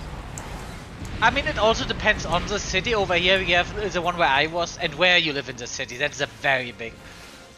Then again, something like Frankfurt. I would not want to live in Frankfurt or Berlin. Oh, Ein Berliner. He's like, ich bin ein Verberler. Hamburg is pretty nice. That's a pretty nice. And I know, Kips, you would like that one because it has this really awesome harbor. The little where the storage places are built on the water. Oh god, Or Dinko into sent the me a water. picture of easy cheese in a can. I've had that. It's fucking awful. Oh, it's like Fucking it's like the microwave tea thing. It's like, canned cheese. Is that the one with like spray stuff? Yeah. Cheese whiz. Yeah. I think my mom was like, "Oh, this looks cute," and then I remember that was like in like I don't remember like middle school or elementary, and then we tried it on some crackers, and I'm like, we looked at each other. Everyone just. No. Yeah. Anything in like anything in those spray cans, it starts tasting like the spray can, like. Yeah, the aerosol. Eh? Yep. It was like terrible. no. Then we basically just used fresh cut cheese and did it that way. And, It's also highly flammable.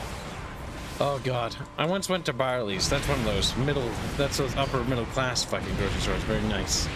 Fucking A. They had some cheese there. We bought, my dad and I, and fuck, we had some crackers, some really good crackers, and it smelled so bad. The cheese, like it just smelled like rotten something. And then Did you ever? we dared to try a bite, and we did, and it tasted fucking amazing. But the Did you smell ever was have- horrific. Did you ever have that thing called analog cheese? Cheese smelled like somebody died. So, Yeah. I don't know. Tasted amazing. It's basically. Did you ever have that cheese that's not made out of milk, but out of old fat? That sounds awful. No. Yeah, I do remember this one being Anything a made thing. out of fat is like disgusting to me, and I don't want to touch it. It depends on what it is. Some things are totally eatable, See, like butter. when I make a steak, for example, Fairman, to give you context, Butter is out of fat. I take my steak piece, and normally it's a New York strip because I'm a little bit picky about my cuts. It's a New York cut normally. I put it on the little fry grill thing I have. I fry it up, and then after I fry it up, I then cut the fat off and throw the fat into the garbage. No. I See, use it because cooking it gives it flavor. Gives it flavor. Gives the meat flavor. But I I do am not with like. you. I do not like fat. I am with you. The ones that have those 2 or 3 centimeter thick fat crust. Yeah, I'm not gonna eat that one either. But if there's a little bit of fat in it, I'm totally fine with that. I might throw because fat. that is where the taste comes from, the juiciness. Remember, you want that lean. You don't want that lean meat. You want to eat shag. You want that shag meat. Hips. You want that shag meat. I've warmed a little bit to blue cheese, which is just basically penicillin with cheese in it. But I only like it lightly, and I like it in a buffalo wrap. Oh, it's so good. Like, I used to be blue cheese, disgusting. Then I had a little bit of blue cheese and a buffalo sauced wrap. Oh, it was so good. Nice on crackers. Guess penicillin tastes good with some things. That's what that mold is, I think. That's what the blue bits are. Isn't Yeah. that just penicillin? I don't know. It's what they used to make penicillin, I think. Moldy bread. Ew, no. Oh, that reminds me of that one time. I left a piece of bread out in like... Because I freeze my bread now. But it got so hot before I had my AC back and working again that I went to the grocery store, came back, and my bread, like the top of it had just turned green. In the span of what was like 40 minutes. Oh. And I'm like, that happens so quickly. I think it was probably moldy when you got it. It must have been moldy when I got it, but there must have been mold like underneath because it just exploded to the top. And I was like, ooh. Went back to the grocery store to get more bread. Oh, great, I got my headset. That is gross. It's like that one time I found like orange mold in my apartment and I was like, and people were like, your kid's just dying. And then I got rid of it and it's all better now. Right, chat? Chat, right. Orange mold. It's weird. Ah, I got my plasma big cannon M2. I'm happy. Look at this explosion. I love it. This is a crowd pleaser. You're a crowd pleaser. It also hates my energy core.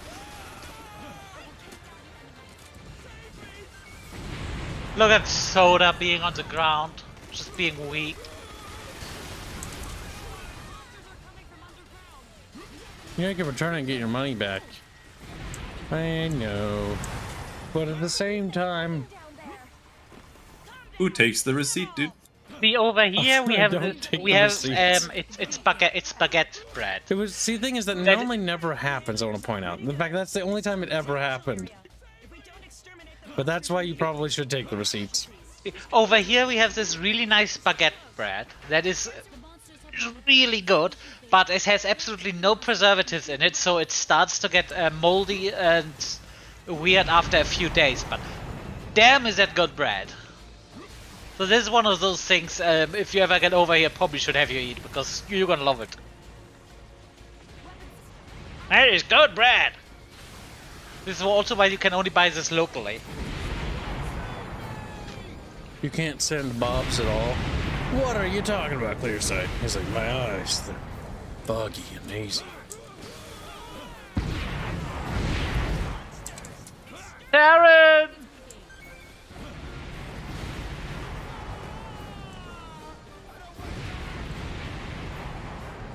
You know what? Where's Lazy Soda? The Soda who could be lazy.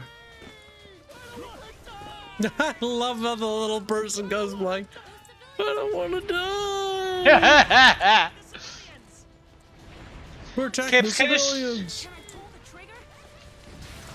Good night, Teen Medals. Good night, T-Medals. Oops, sorry, couldn't see you. SS doesn't care for friendly fire. Did Vermin just admit No, he was being sassy. being a Nazi? No, he was being sassy and called me one and I said, you know what, fine. Have it your like. He's mad. You Oh, boom. No. We ain't getting so. Robin, don't! I'm teaching him a lesson about spacing. Bear, bear, don't be mean. No, I wanted to revive him. I'm sure they'll start the next wave of attacks. Oh no, red one, see? We thought about that too, but we should have some time before the enemy start Plan B. All we can do now And there he flies. is combat I speed. love this weapon.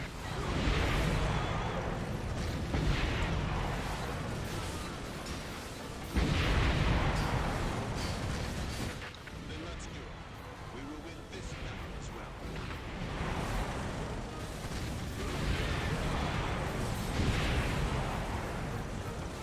We will win this battle as well. We have to. Take me with you! Good. Keep driving and nobody explodes. Oh god! Karen, you blew up a tank. No, I did not. Yes, you did, Bear Bear. I did not shoot you. That blast was Bear Bear. No, because my blasts are bright white. Launched by this ship. This type of ship is now If anything, you died because you hit me with your shell and then the explosion destroyed your tank. Fairman, you killed my vehicle. I did not shoot at your fucking vehicle. Then how did it explode from you, Fairbear? I do not know how I did not shoot at your vehicle. Fairbear's lying. Was there a bright white flash? That's a blue flash. Then did I actually hit your vehicle? I was in front of you. Look, Now hold look still. at the goalpost. No. Hold still. I was literally standing here. And Don't I was shoot shooting in there. front of you. I did not hit myself and I hit your tank. How does it work? With net coating, dummy, brain, size of peanut it is. Yeah, the guy that did the net coding. What the fuck? Now look at Fairman trying to obfuscate the blame onto some No, I'm not poor little guy. obfuscating, but Some you saying there poor was a bright... underpaid Japanese intern No, who did the net you coding. saying there was a bright white flash implies that I actually hit you, but on my screen I hit the ants in front of us.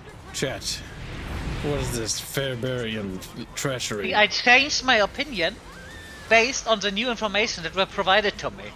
Do you know what that is, And you kid? still aren't accepting responsibility for what you did. No, that's not what I said. You just can't English.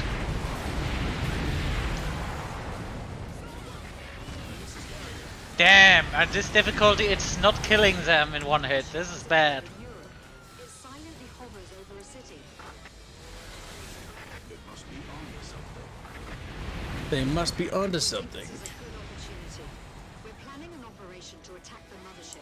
I did not hit you, you fucking gremlin. I saw you. You got murdered by ants. The mothership from the ground, it is possible to do some damage. Oh, right. I'm using the spark web.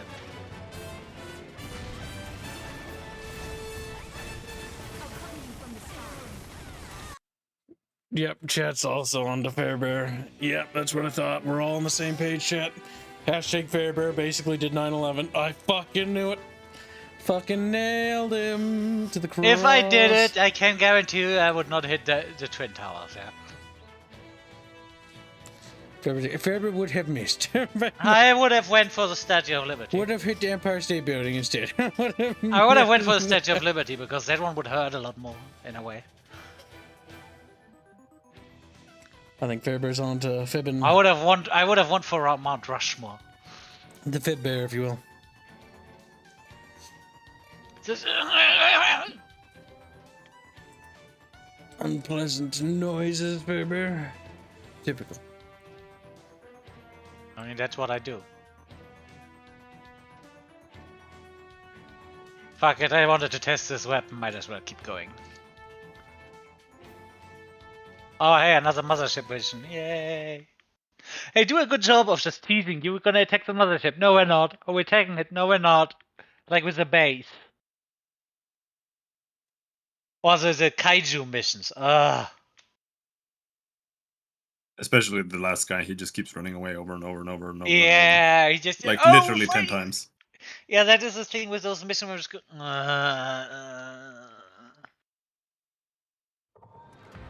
that the mothership? Yeah, and it's number 9. The 9th one out of 10.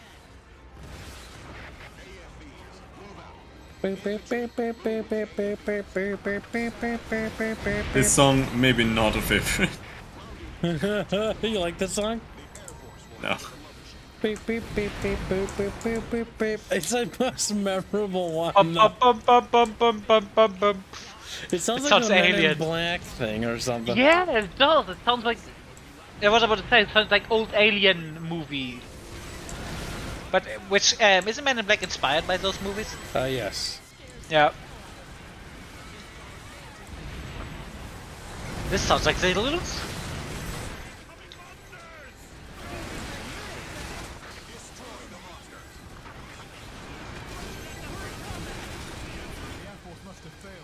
The Air Force must have failed, chat. Oh, the Sky Daddy failed. Oh no, I'm overheating. Ah! Hello. I'm good now. Genghis Tech donates hashtag FN emote. FNN emote. What are you talking about? What? Ah. Hashtag sarcastic Nazi. Kips. Thank you for the donation, TNN, Genghis Kid. FNN. Fairman News Network. Ah ha ha.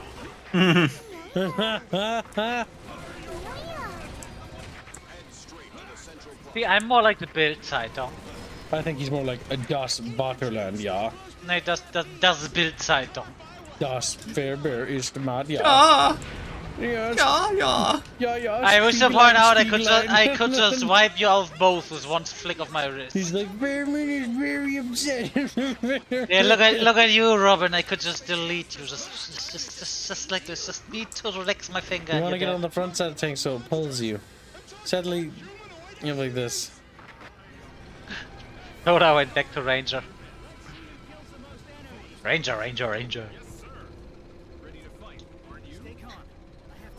Did he just say he wants a barbecue with a tank on the roof? Wait, is it this one already? Oh! Froggies are here. They're just like us. This fucking line is just always gonna kill me because a lot of this game, it has to be intentional. If the game is not intentional, if the dialogue is actually meant to be serious, I'm gonna say 2 was not enough.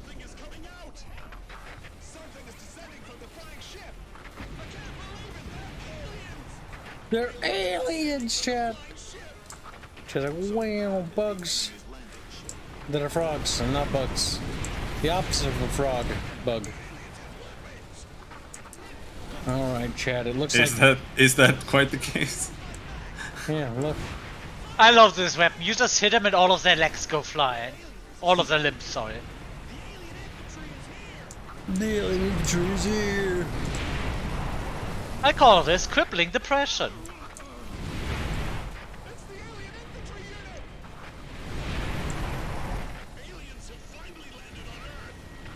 This does feel easier than I remember hard.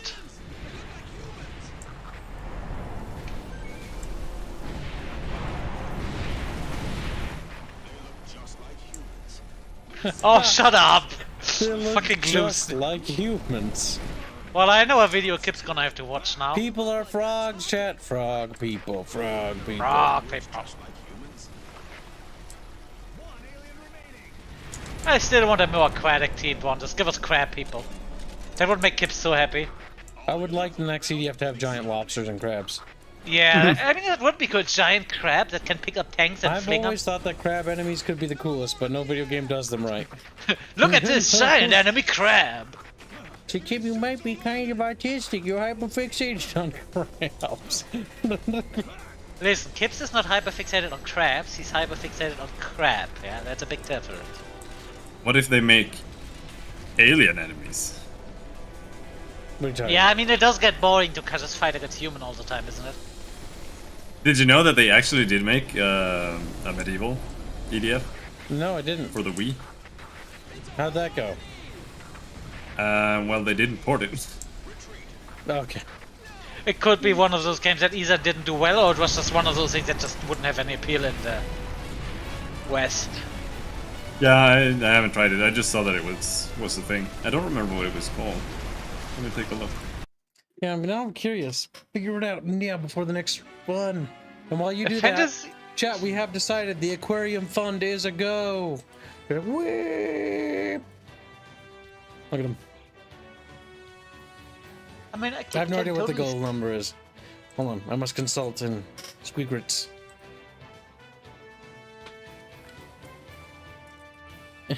I love how impromptu this is. Oy, oy, oy. There, sent you DM, Robin.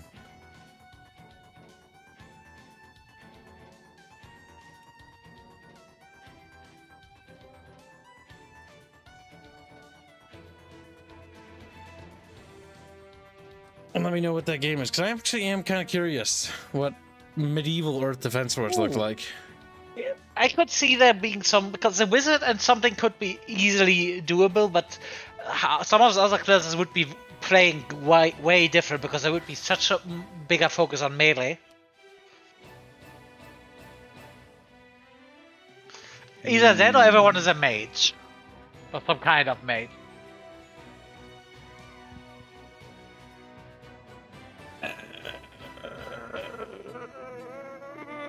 Hold on. Wait, is it time to do stretchies? No. We don't need to do stretchies yet, chat. Stretchies. The stretchy wetchies. Also, chat, we are $209. $209 now. What? Here it is.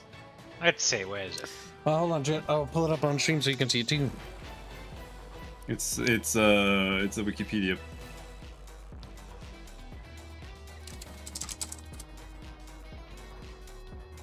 But you can put that into Google, I guess. Regin leave. Zenka Kai. No, they're gonna leave. Weeby words. Yeah, what did that mean? Let's see.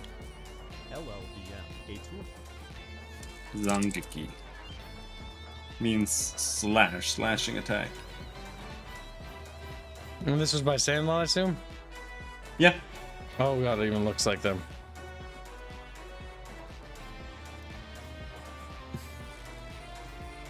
Alright, chat, I'll pull it up. Yeah, that does. Alright, hold on a sec, chat. There is an English translation for it. And it might be possible to do net play of it. It has multiplayer? It has... I'm not... it should. I mean, the Wii did have internet, so... Yep.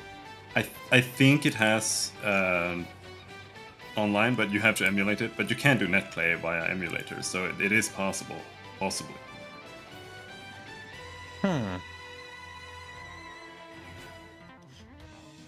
Whether it works well, though, or if the servers even are available, that's a different question. They are just giant monsters.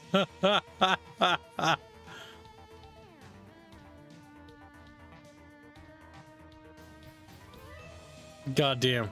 The Wii controls look like that would have been the biggest hiccup with this game.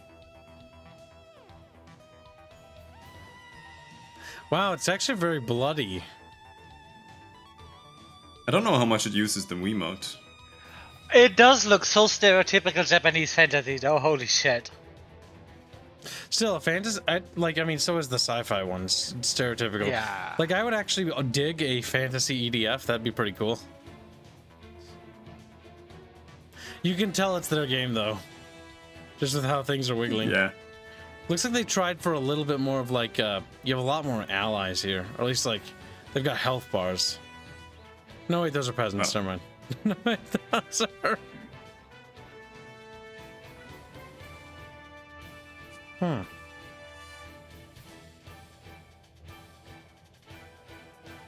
Those monsters look special. Yeah, you can totally tell it's EDF though, because of the big units and the blobbing. Yeah. That's funny. And the janky jump. Jesus Christ. Listen, Earth Defense Force, they love their janky jumps.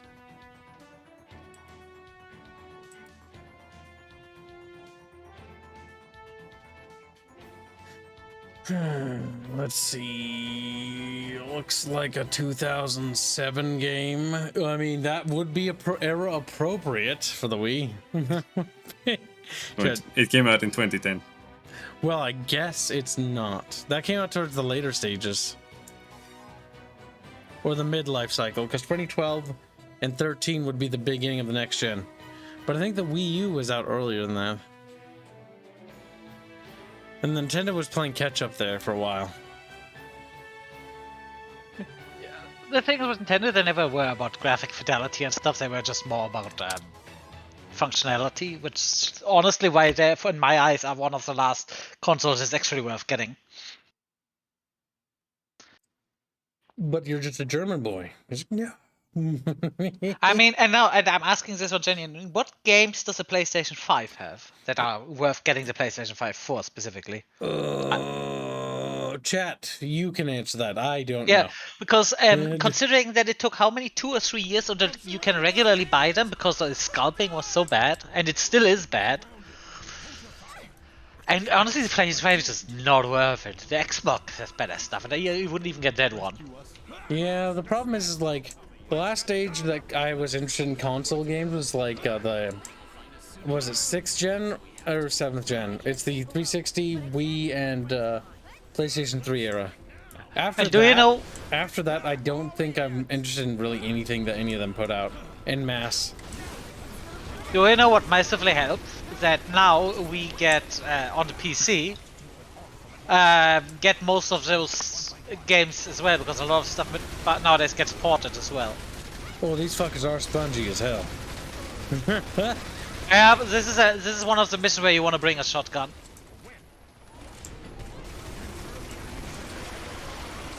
Or something to incapacitate them.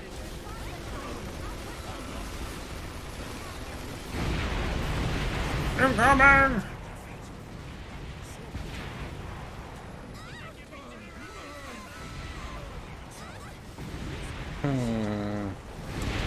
Hack their feet? No, just shoot them in the head. Don't beat around the bush. Don't beat her on the bush. Classic Fallout tactics. Alright, I can go for legs, arms, torso, or head. Head. It's always head. Eyes. To be fair, some enemies that are too tough to take down hit point wise, you wanna go for the legs to stop them from just getting close to kill you immediately, but usually you go for the head.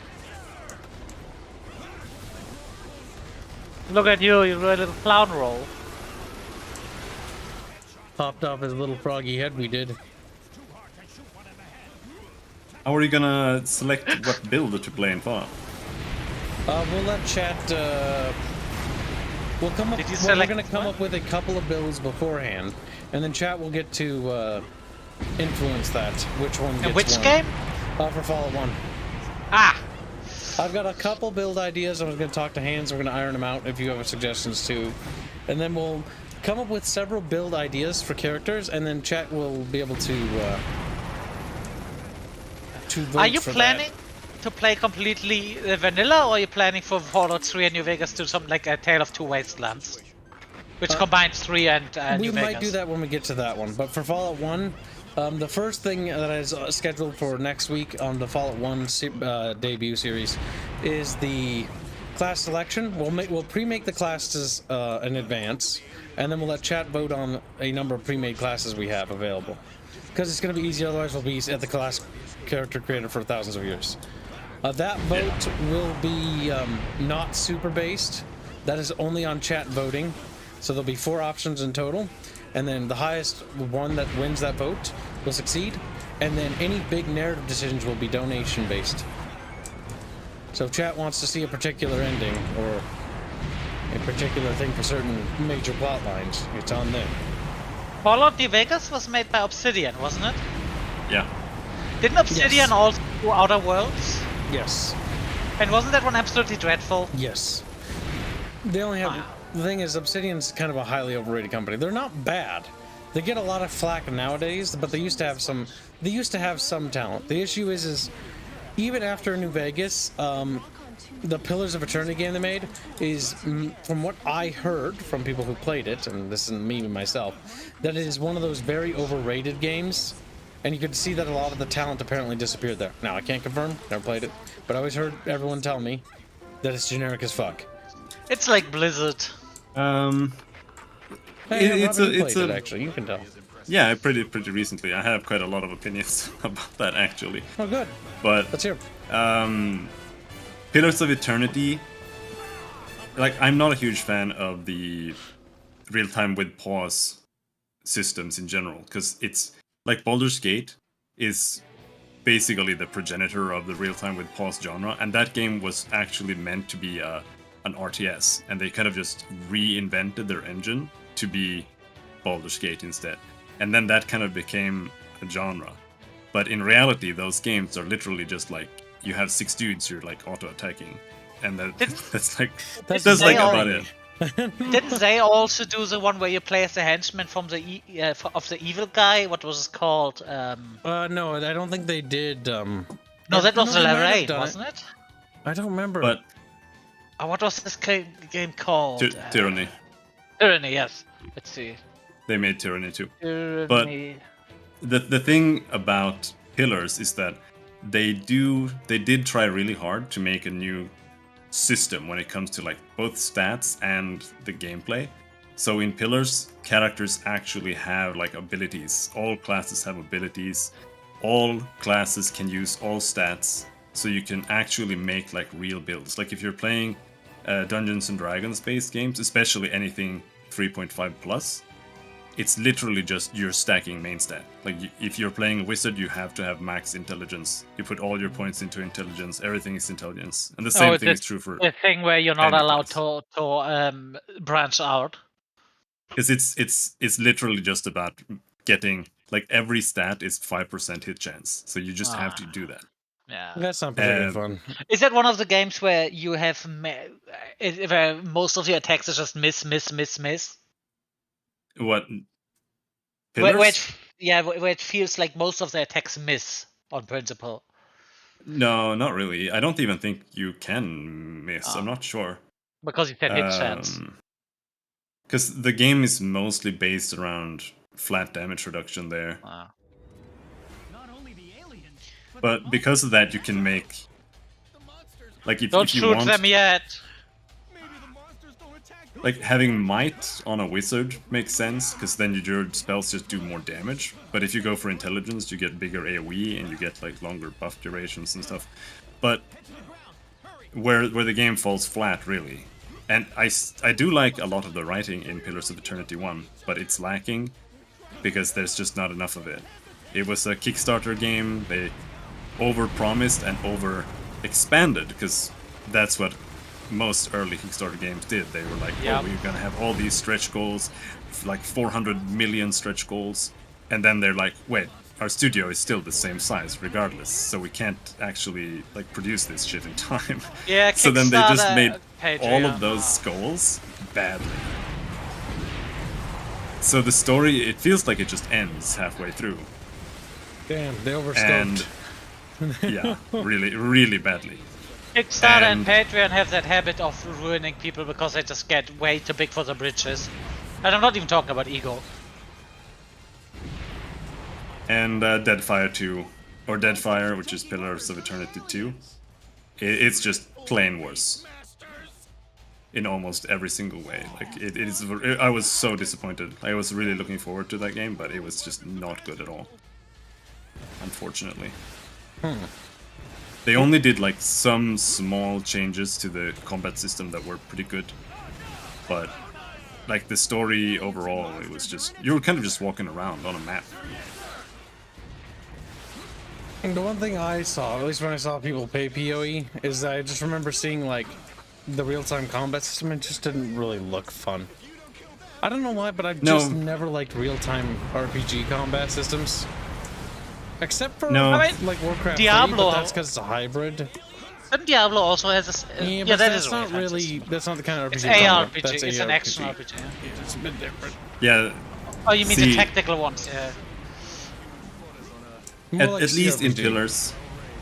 In Pillars, at least, like I said, you do have abilities, and you can make the game like pause every now and then, so that you can basically handle your character's turns pretty decently, but it still very heavily just turns into, oh, I'm just looking at my guys when they're auto-attacking, because you can just make them use the abilities automatically as well. See, for me, when it comes to RPGs, I want to control every decision. That's maybe it's just a preferential thing. When it comes to that style of game, I think it makes sense. I just think it's fun because you get to play with every character and you get to play with all their abilities. It's like being spoiled like a kid at the candy store. You get to have a little bit of everything. You get to play with the In necromancer, Deadfire, whatever. In Deadfire, they added turn-based combat. I don't know if it's very good though. I played it with real-time and pause when I played it, so I'm not sure. But it exists. But it's not as impactful there as it is in like Pathfinder Kingmaker, for example. Because if you're playing a D&D game, you have like nothing in the real-time scenario. Like you're literally just making all your dudes use fireball on second one, and you're just like nuking with AoEs. That's how real-time with Pawns D&D works. But Pillars isn't exactly the same. Gotcha. And there's an eternity. I had the same problem with Tyranny actually too. God damn. Tyranny also had the problem besides the gameplay stuff that, oh, you're a bad guy, but not really. You're sort of like a practical bad guy, if I remember right. Also, the story never went anywhere, which is typical for these kind of games. Well, Oh, we're making a Tyranny giant is it sequel sort of big. feels like it's setting up for something big, and I Yep. didn't beat it, but I remember talking to Arch because I originally made his thumbnail for it, and he said that it's setting up for something big and then nothing happens.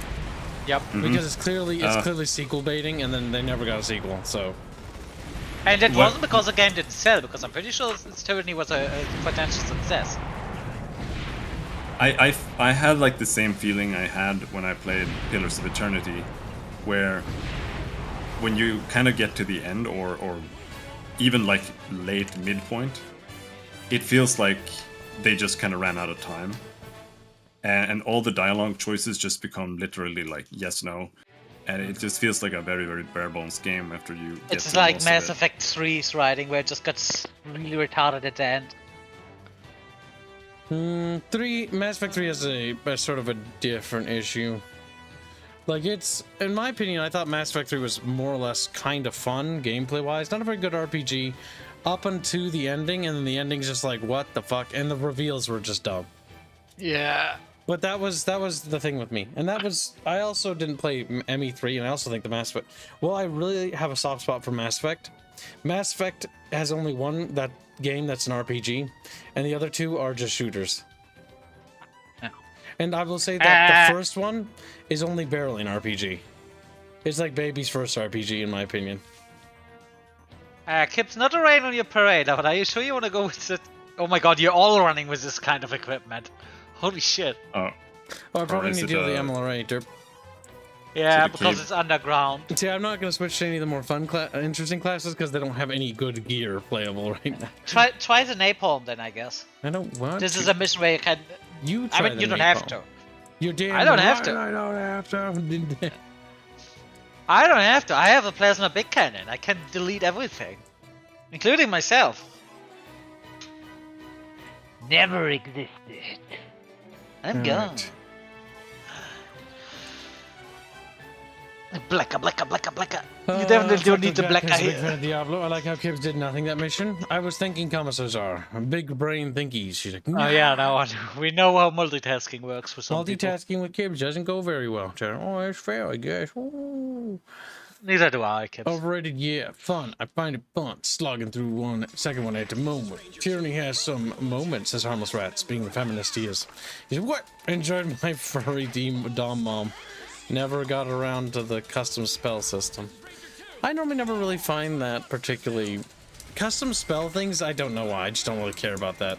To create your own No. custom Nice, spell. It's like, I don't really want to. It's like custom guns. In theory, fun, but in reality, most of the time they are just useless. To me, Yeah, like what it's happens with that is it becomes about like min-maxing it, and then all like the fun evaporates because my brain starts to over-optimize the fun out of the game.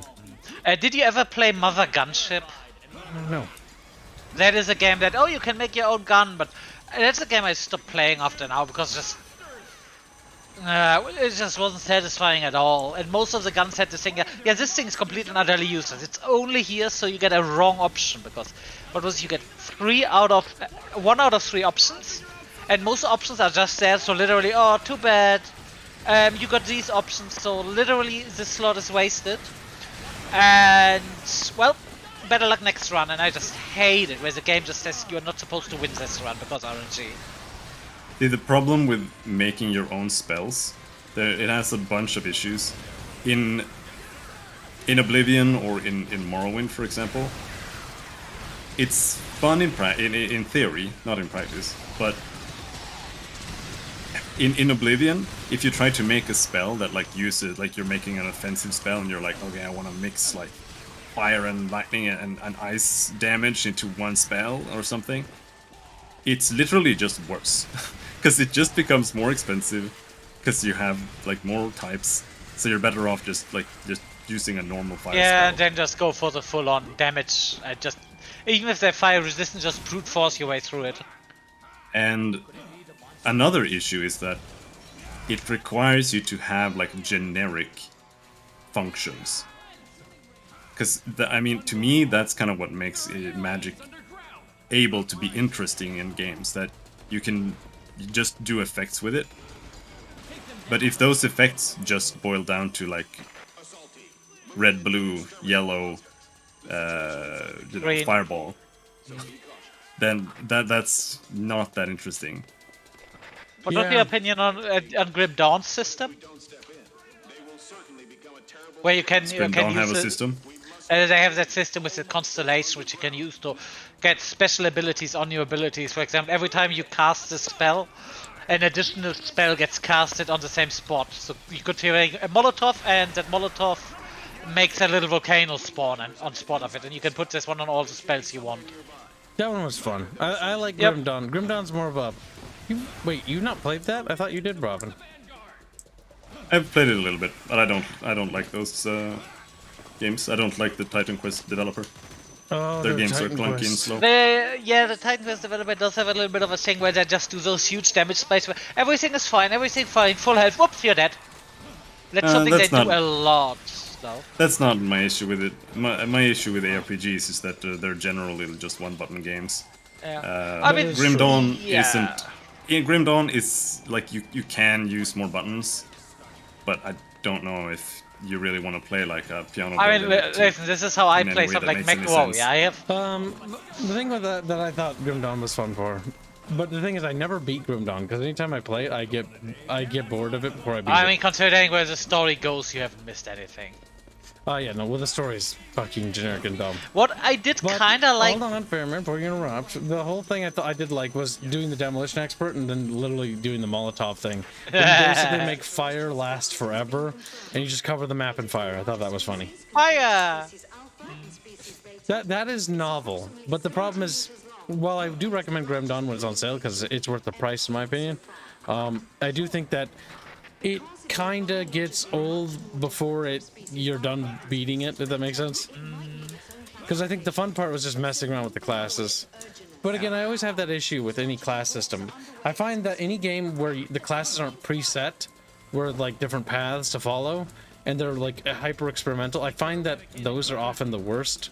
It's kind of like, you know, playing Galactic Civilization 4 for chat, so that they understand. Galactic Civilization 4 is really cool because you can go down different ethoses for your culture based on decisions you make, right? That's kind of neat. But then one of the downsides and drawbacks to that is that any culture or race you make, despite its initial starting bonuses, can inevitably get the same bonuses that a culture that's super peaceful does. Or the same because bonuses a warful balancing culture gets.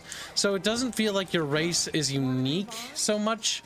In the beginning it does, but by the time you get to the late game, it kind of feels like everybody feels the same.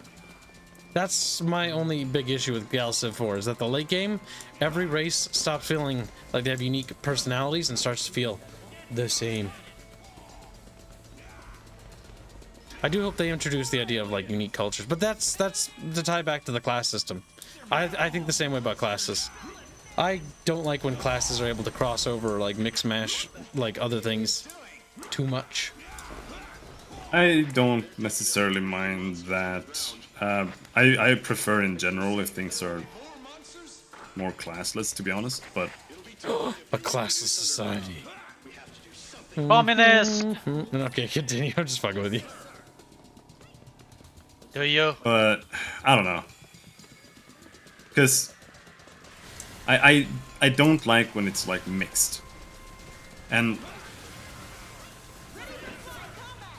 It also has to explain what I mean with that is I've been playing Last Epoch and I've been telling people that Last Epoch is pretty decent, but the issue there is that, for example, you have these like base archetypes where you can pick a I don't remember what it's called. It's called an acolyte, And the Acolyte has like soul spells, blood spells, and they have like summons, like necromancer stuff. And then I look at that, I'm like, oh, okay. Well, okay, I want to play like this kind of cool, like soul necromancer type character with summons and these like soul spells or whatever.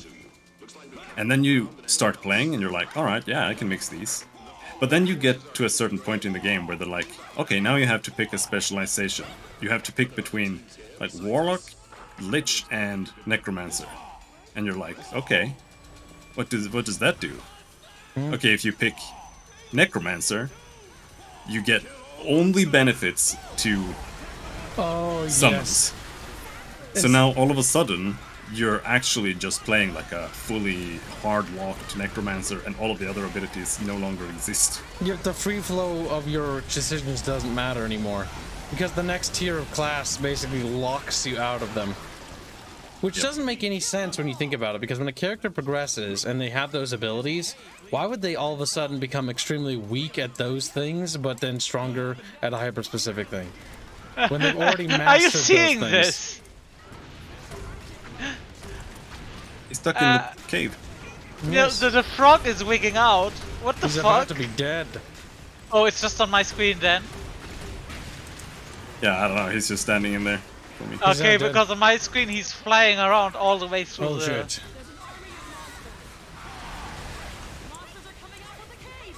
I like how much we just killed them there. Oh, go in the cave, go in the cave. Yeah, this is why I like the big explodies.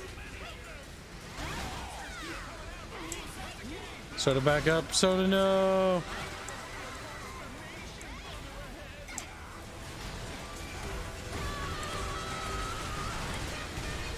Robin, a game you probably should play is Adu or Adam, whatever the translation. I've tried it. And I'm not a huge roguelike fan, to be yeah, honest. the Yeah, problem me with this game I personally have is that the game goes out of this way to fuck you over by That's all doing roguelikes, things. though. Yeah, but the thing was, this is an enemy that can stun lock you.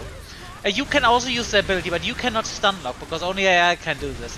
Oh. Or the whole, there's an enemy, if you let's say a ranged character, it's completely immune to range and it's guaranteed to have better melee stats than you. So the only way to defeat this enemy is by cheesing it. And I'm just, this is not fun. You can only win by basically learning. Nah. I tried playing a lot of roguelikes. I played Tales of Majajal, or Tome as it's also known. But my issue there is that it's kind of designed difficulty-wise like Path of Exile, which makes no sense to me. Where you're like running around one-shotting everything, and then you get to the boss, and the boss literally kills you in one hit. So it's like, what?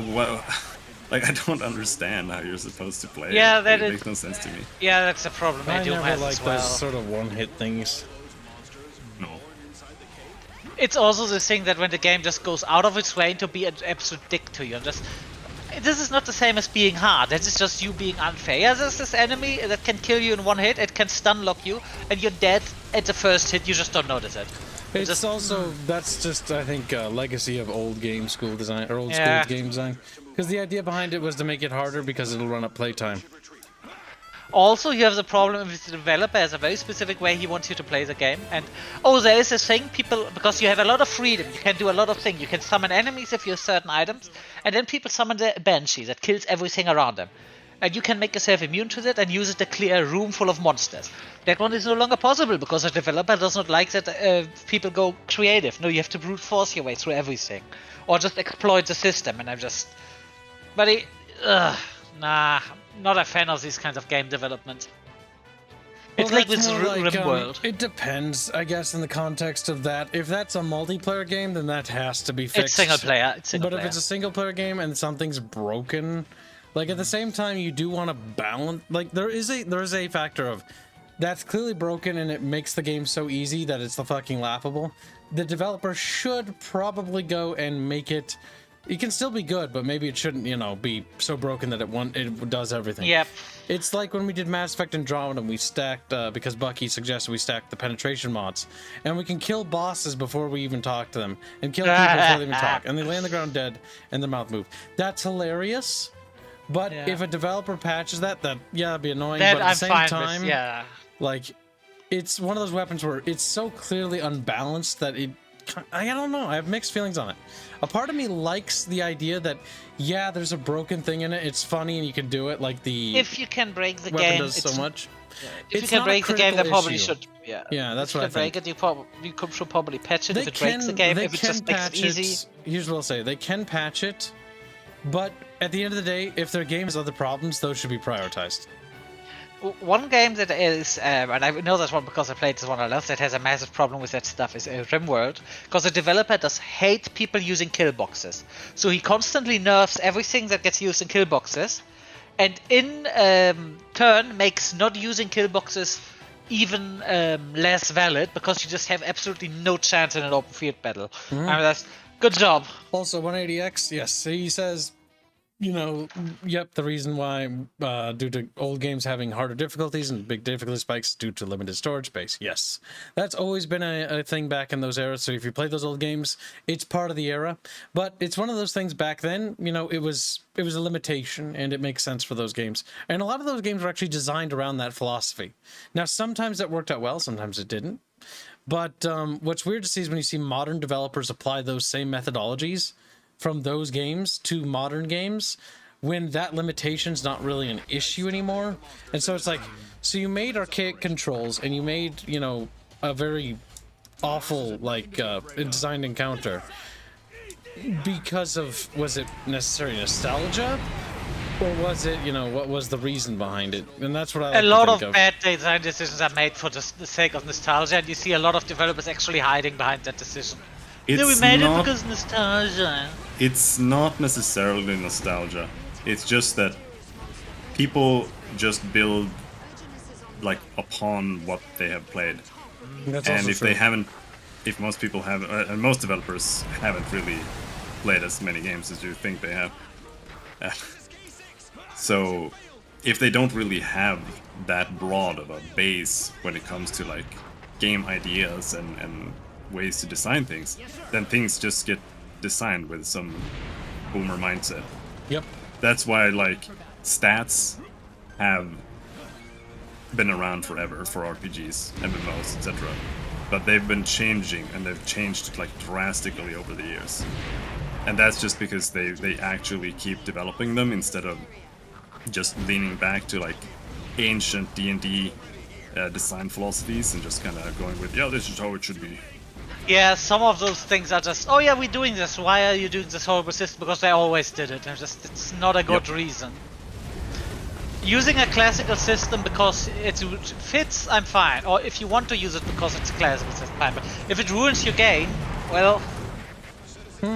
There are examples, and because I know chat's still talking about it. The one game I'll use with the difficulty thing being a good design is Myth. The entire game is structured around the idea that the setting is difficult, and so the story and the game is designed with that concept in mind, that you are fighting. I mean, it's literally the end times. Yes, you're fighting the apocalypse, basically, and trying to prevent the end of the world. And so it's the entire concept is that premise, and so it captures that really well. And so yes, the missions are short and the levels are pretty simple. When you figure out the trick to each level, you're like, oh my god, like playing it again is actually a lot easier and it's not nearly as difficult. But at the same time, it's one of those things like, yeah, you can appreciate it there, because it was designed with that in mind. You can still make games with difficult levels and still make them fun, but you don't need to do it in such cheeky ways. Like, what's the old CNC puzzle trick? Hiding a dude behind a building that just one-shots you. Like, come on, that's just fucking rude. Oh god! Or Oh Red god, the whole... Faction 1. Red Faction 1 is the fucking one of the ones that I just remember the most because it was such pain. The fucking end levels, they give these guys railguns, and the railguns can shoot through walls. And the AI will no-scope shoot you through walls with railguns that you can't even see them in. It's the most cancerous shit. Most games are designed not as games, but just like cool ideas. Yeah, you also get that a lot. You also see that, I mean, you see that in AAA a lot, where it's like, they designed this thing, it's got this cutscene that plays every time, and you know why they did it. It's like, this cutscene plays every time you boot this game up and you load a match, because they thought it was cool. Proud of it. But it's actually fucking annoying. Unskippable cutscenes in general is one of those things, unless you're hiding a loading screen, if you put an unskippable cutscene in it, you are an asshole. Yeah, pretty much. It's really difficult to design games where all mechanics make sense within the context of all the other mechanics and like all the content of your game, because that takes a lot of planning and foresight, and not everybody has that. Oh, definitely. Especially if they're not in the indie sphere and if they're not operating on a time table. One of the big downsides of AAA gaming and even AA is time. The biggest problem is they have to ship a game in like 2 to 3 years, when in reality it should take them, like, you know, if they really want to flesh it out, it should take them 5 to 6. But it's the constant desire for, we want a game every year. Total War Creative Assembly has this issue right now, where they're trying to push for a Total War game every single year, when in reality we should only get one game every 5 or 10 years. And the reason for that is because it should only happen when there's enough reason for it to exist, or the setting. Like, speaking of the reality is opinion of we've that become new one, so greedy with getting games like within a year time span, or like 2 years.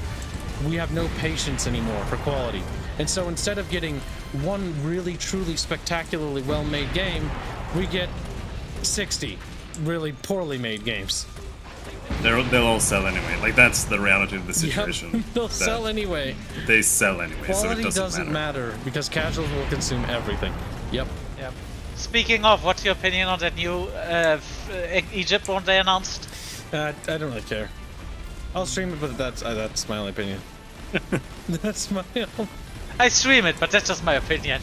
Like, to be honest, like, if it's, I'll be real with you. There's some game branches I do care about that I'm still passionate about. Total War's not one of them, really. Yeah, but, can't blame you.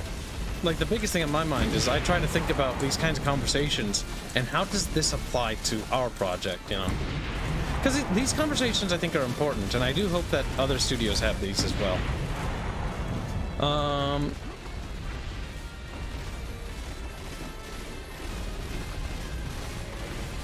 Well, the comments are it's more of a figure of speech. The reason me saying like 5 to 10 years, I really hope it doesn't take 10 years. But that's probably development hell if it's AAA actually.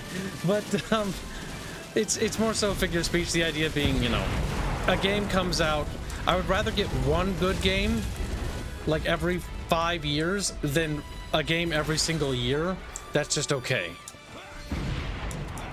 And I'm like a really good game, you know what I'm saying? Yeah, that is sadly a thing. A lot of them, you know, more content. No, not more content, better content. See, I'm actually opening up more and more to the idea that these indies that work on their games and they're in early access and they work on them for a long time, and the ones that turn out well, I'm like, those are the things I like to see. Like the Factorios and stuff like that. God damn it. The whole content thing is, this is one of the problems something like Patreon and early access has, that a lot of people just overscope their game afterwards. I just talked about this today, where they're just, oh yeah, we have all of these plans, okay, but we're getting so much money, we're just widening our plans. And just finish the main storyline. If you really want to add this content, that's absolutely not necessary. Make it after the game is finished as an extra patch, or maybe even DLC if it's good enough. Yep. But just finish your game first. Mm-hmm. It's the most important thing too. Like, we had that conversation, what, like 3 years ago? Like, the idea of, if we're gonna do anything with our game in terms of content or mechanics, like, it's gotta have a reason. And if it doesn't have a reason, it doesn't get added. Which is why we haven't added any new mechanics and... the thing is, I talked with a guy the other day. He works with a guy that does a visual novel. And the visual novel is going decently on the Patreon stuff, and now the guy decided, yeah, I want the complete ability to play an MMO in the visual novel. And I just wait, what? Yeah, it's basically just this plot name. Just, why do you need this in a fucking visual novel? Yeah, the developer wants it, and he gets so much money. Well, the thing is, this is, I mean, like, I get what you're saying, but Yeah. it also doesn't really matter that much. Yeah, but it is the whole scope It thing. is overscoped. It's Yeah. overscoping, but that's like the reality is he's gonna just have to learn it. Yes, Yeah, no, everybody we do. makes- Was just talking about the whole thing you see a lot nowadays, especially with indies. This guy's fucking spoon. Triple A's tend to be too fat and slow to make these big changes during development. AAA's normally only take a couple of years to develop things, but they're always so rushed. Yep. That's why I do think AAA needs to slow development time. But they also need to cut Well- bad spending. 180 says something that's relevant here. Normies are the majority, so as long as they continue to consume, nothing will get better because the studios will make their money anyway. Here's my take on this. In reality, gaming is no longer just gaming. Yeah. You have AAA gaming, and that is for a specific audience. It's like AAA gaming nowadays, it's literally the same as like mobile gaming. Like it's a completely separate, Yeah, no well, way. not completely separate, but it's like a different audience. And that's why these companies are just not actually making, you know, they're not making innovative games, they're not making games that actually have complex gameplay. It's all just narrative driven. They're all the same, like God of War games, etc.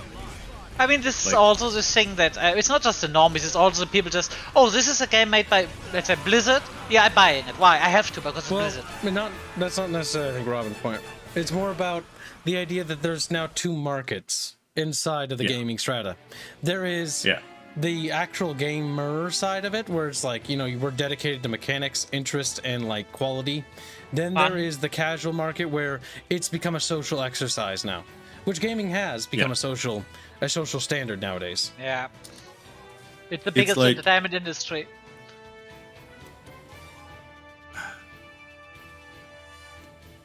It's like the best analogy that I can think of for myself is Skyrim. Because for me, like when Morrowind came out, when Oblivion came out, when Skyrim came out, I thought they were super cool. I played them so much. But now when I look back at it, it's like I'm gonna lose my train of thought when I'm talking about this, but like Skyrim to me was super cool and I loved it when it came out. I played it so much. But it's like what's good about Skyrim for me is the potential of Skyrim. So when you start playing it, there's like it's so cool because there's so much potential of what you can do, what you can find, like builds you can make. So you see And it then for you what it keep could playing be and it. not what it is. Yeah. And then you're like just exploring the game, and that's really fun. You're just exploring the concepts, you're exploring the world, you're exploring like what builds you can make, and that's fun. But then eventually, for me, I realized that, well, it didn't actually have anything, so it was actually pretty shit. But that's like how most people approach gaming as a whole. Like it's the exploration of it, it's just like finding all these cool things and just seeing cool effects, and it doesn't have to, like, gaming doesn't have to have like super amazing gameplay or like anything, as long as like the initial experience was just cool. And That that's is just one- what the AAA Yep. market is just banking on. The and it works experience, because yeah. you also That have is- to remember that there are always new people. And that's something that a lot of people forget. Like, there are always new people being born and growing up. So the market is not actually ever saturated. It's always being renewed. And that's an important aspect of modern game development as well, because that's why I'm kind of against DLCs, like as a concept, or like releasing paid patches. Because in reality, if you're like patching a game, that's like never going to become outdated, because that's just how modern graphics work.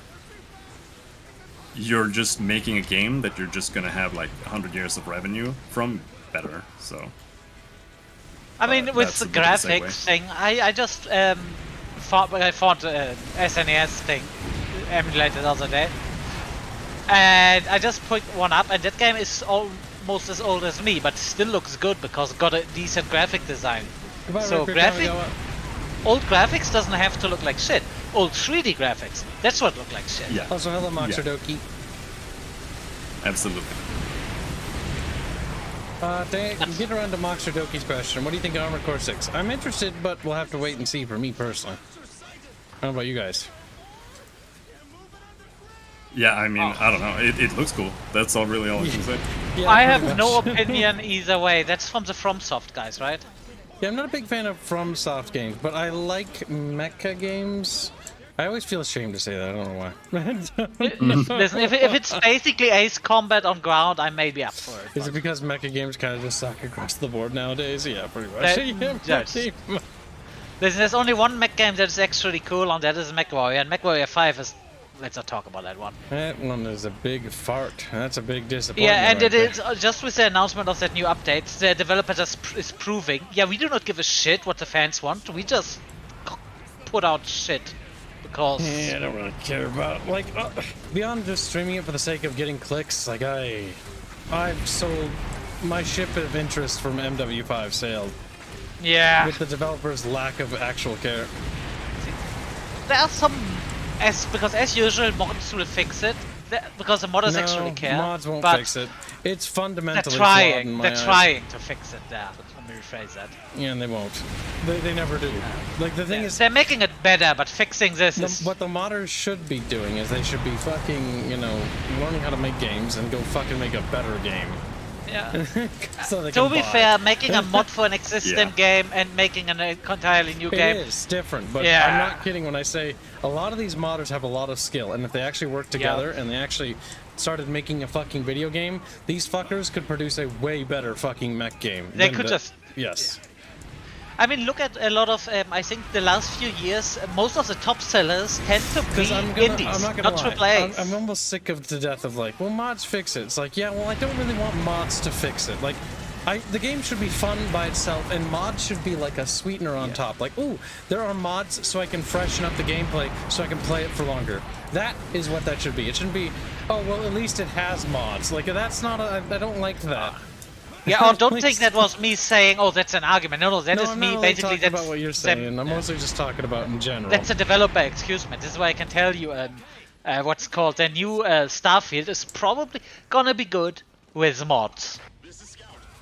If it is worth playing, it's gonna be with mods. It's not gonna be without it because Bethesda just mods will fix this. With graphics, I prefer stylized over realistic. Those always age better too, since you are always going for a style that looked real back then will look dated today. Generally speaking, yes, absolutely correct. I generally also like stylized games a bit more because I think they're more fun. Like, I honestly don't want to look at my computer and be like, wow, that looks as good as outside. It's like, okay. Yeah, Okay. boring. I mean, have you seen some, because I brought this one up earlier, some of the old SNES games? Those games, most of them are older than you kids. And they look nice because they're very well stylized. Actually, I've always had a soft spot for pixel art and sprite working. One thing I've always dreamt of doing is actually making a, not necessarily a Command & Conquer game, maybe, but like an RTS like that, with like that style of graphics. I just like sprite working. I think there's something innately cozy about it. What do you think about, because we brought this one up, about Dorf's style? I think it looks good. For my taste, it's a little bit too post-apocalyptic, but I'm trying, you know what? Maybe that's just me being old. Well, the thing is, when it comes to the setting, I try to keep an open mind, even if I'm not entirely inclined to it, because the thing you have to bear in mind with a lot of video games is that, while it may not look super eye-catching on the surface, and the general rule of thumb, as a developer, understand that people will judge books by its cover, but as a consumer, try not to judge by a book by its cover. That mistake I made with the Nier Gestalt game, which game-wise is a not very good game. I'm gonna say right But away. the story, The story and the music is what I liked about it, but the gameplay sucks. presentation. No, presentation is also graphics, but The graphics didn't look good either. I like good realistic graphics. You're a slut. He's like, yes. what? I am a graphics slut. I can What do you I can play a game that is shit if it has good graphics and just good juice. I can What understand that. do you or did you think about the first I can Crisis? see the value in that, actually. Because EA's Battlefront 2, like, it visually looks great. really good. I want Battlefront 2, the original, same game, but just with the graphic of the new one. That'd be nice. And maybe some fixes, but And maybe, you know, a better engine. You know, maybe Yeah. Battlefront 3 instead of 2. You know, I see but what the you're doing there. gameplay, Well, but you the know, gameplay, but the gameplay should be the same because the gameplay was fun. Yes, because it wasn't particularly well balanced in some regards, but Chat says metal. Oh wait, hold on, Space Monkey. Don't you all say Kibbs? You just described Fallout London and Miami. I don't know what you're talking about. those are you for your fan donation. projects made by Fallout fans that play in London and Miami. Are they gonna They get DMCA'd? Probably. Probably. See, the problem is, anytime I hear about projects like this, I'm already imagining this great epic project, and the problem is they wrote it in the Fallout universe. Here's the thing. Right? Get a creative bone, learn how to write lore, learn how to make a universe, go make your own. Like, unironically, you guys have the skill and talent to do it. Don't fucking use the hogwash that Fallout's become. Make a new one, make a new setting, make something new. The problem I see is a lot of people want to just constantly follow in the footsteps of the giants that came before. But the problem is we can't pick up their legacy because the legacy's owned. Do you want to know what the worst thing is about these kinds of games? They're probably gonna work for 10 years. The developer knows about it, and then okay, we're gonna release it in 1 month. And the developer, that's a DMCA for you after 10 years of work, because. And this is one of those things where that is malicious. That is malicious of the developer. And do you know which? No, that it's not feels malicious. it feels like maliciousness because It's I know not for that malicious. game. Nope, it's not malicious. They are totally within the right to do it, and that's what I hate. I hate to say that out loud. Yeah, I'm not saying that they're doing it. I'm It's saying that they're terrible. doing it after 10 years of development when they Nope, knew about that it's- thing being well, in no, they development. probably didn't. I don't think you understand how little these people actually like follow these things. They're only Oh, focused. so in their you own mean closed that circuit. the people on the lower end know, and the big shots that make the The thing decisions is, don't know because they don't generally, care. they generally don't know about it, and if they catch wind about it, they have to act. It's not a matter of. This is the thing that I have to say in the defense. It's not a matter of their dicks for doing it. It's if they don't do it and they hear about it, they literally are going to start losing their IP and the monopoly over the IP they own. And as somebody who owns an IP, I would do the exact same thing in their shoes. Isn't that only when they let people make money with it and free fan projects are allowed? The thing is, that's where things get sketchy, Fairbear, because Yeah. technically these things aren't necessarily free. See, the thing There's is, a lot of I money know. and logistics normally involved in production of these things. See, I have a relative strong opinion on that because Also, why? there's Wait, more than that. It's not as simple as that. Remember, you're eating into market. So, let's say we're making Legends of Terrestrial as a video game, right? And a company that hates us or a group of people that despise us want to make, like, fuck these people.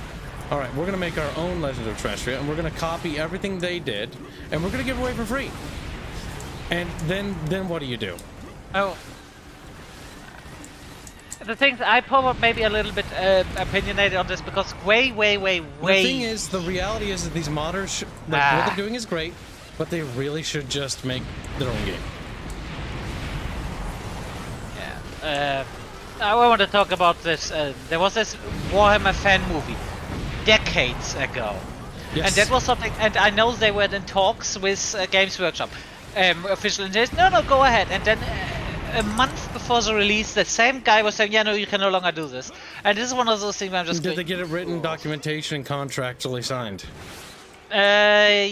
not 100% sure if they Because didn't get a if written they got thing, a but contract and a contract signed and all that, then they're safe. But if it's just words, no, it doesn't matter. Yep. Because corporate spiel is the guy they may have talked to might have been like, oh, that's really cool. I think you guys should do that. But he may not have the authority to say that. Now, I don't know this story in context, so I don't really know that. I mean, it is Games Workshop. But Games Workshop hates their customers. This is a complicated legal matter. Yeah. And if you fuck this up, you will lose everything you've ever built. I don't like Games Workshop either, by the way. The But word at of same a company is worth the nothing. same time, if you're a modder and you want to monetize it, you need to A, get permission, and B, if you don't get permission to do what you're doing, then you Get it should in probably writing. go do then you should probably move on and go do something else. Yeah. Like that's the reality. You want written permission. B, you want it contractual. You want a signed letter of documentation that authorizes you to do that, and you have clauses and all that bullshit. You need to talk to a legal expert about that shit. But again, when you're going through this much fucking loopholes, like, just make your own thing. And if you're making a mod, that's fine, but I'm talking about these big projects where they're making borderline whole video games. You know what I mean? Like, what the heck? I think that is another one of those problems with people that, oh, I really want to make a game in the Fallout universe, but I don't want to make my own. I do not have the motivation to make my own. Well, some of them actually want to do it because it's a work of love, and that is the here's the tragedy, right? Here's where the tragedy comes in, because this is a work of love, and I totally empathize, and I actually sympathize with that. That is something that I would personally be for somebody to make of our setting. I would actually be all on board with like helping out with that and even assisting. The issue is, it's up to the IP holder to make that call. And the thing is, it's not up to, you know, the people. Like, you don't own it. You know what I'm saying? Like, that's the issue. You don't own it. You need to own the thing you're making. This all ties back to my entire principle of like indie development and like an IP creation. You need to own it in order for it to even matter. And not only do you need to own it, but people have to care about it to begin with. If nobody cares about it, nobody knows about it, then it's just your thing and you're happy with that. That's fine. But your IP will never take off. It's a complicated issue. Yeah, the whole thing is problematic, and I can see, sometimes I can see where the companies are coming from, but oftentimes a lot of that stuff just does feel kind of malicious. That's another possibility, 100 eggs. This is a risky one, though. He talks about spiritual successors are the way to go because fans will know what's up and can continue to enjoy the game they love without begging a corporation who doesn't care to make a new one. That's true, but one thing you gotta be careful with spiritual successors is falling into the trap of just regurgitating what was already done. Because this I see a lot of game developers do, where I really loved this game, or Command & Conquer, or this game, or StarCraft, and then they just make StarCraft, but it's not nearly as polished, and it's like a crappier version because they don't have the same resources to make StarCraft as StarCraft was. You're also gonna have to compete with one of the hardest enemies you can compete with, and that is people's own nostalgia for a game. Yes. The thing is, that's the other issue with people trying to make their own tabletops and like, I'm gonna make a grim dark setting. It's like, good luck.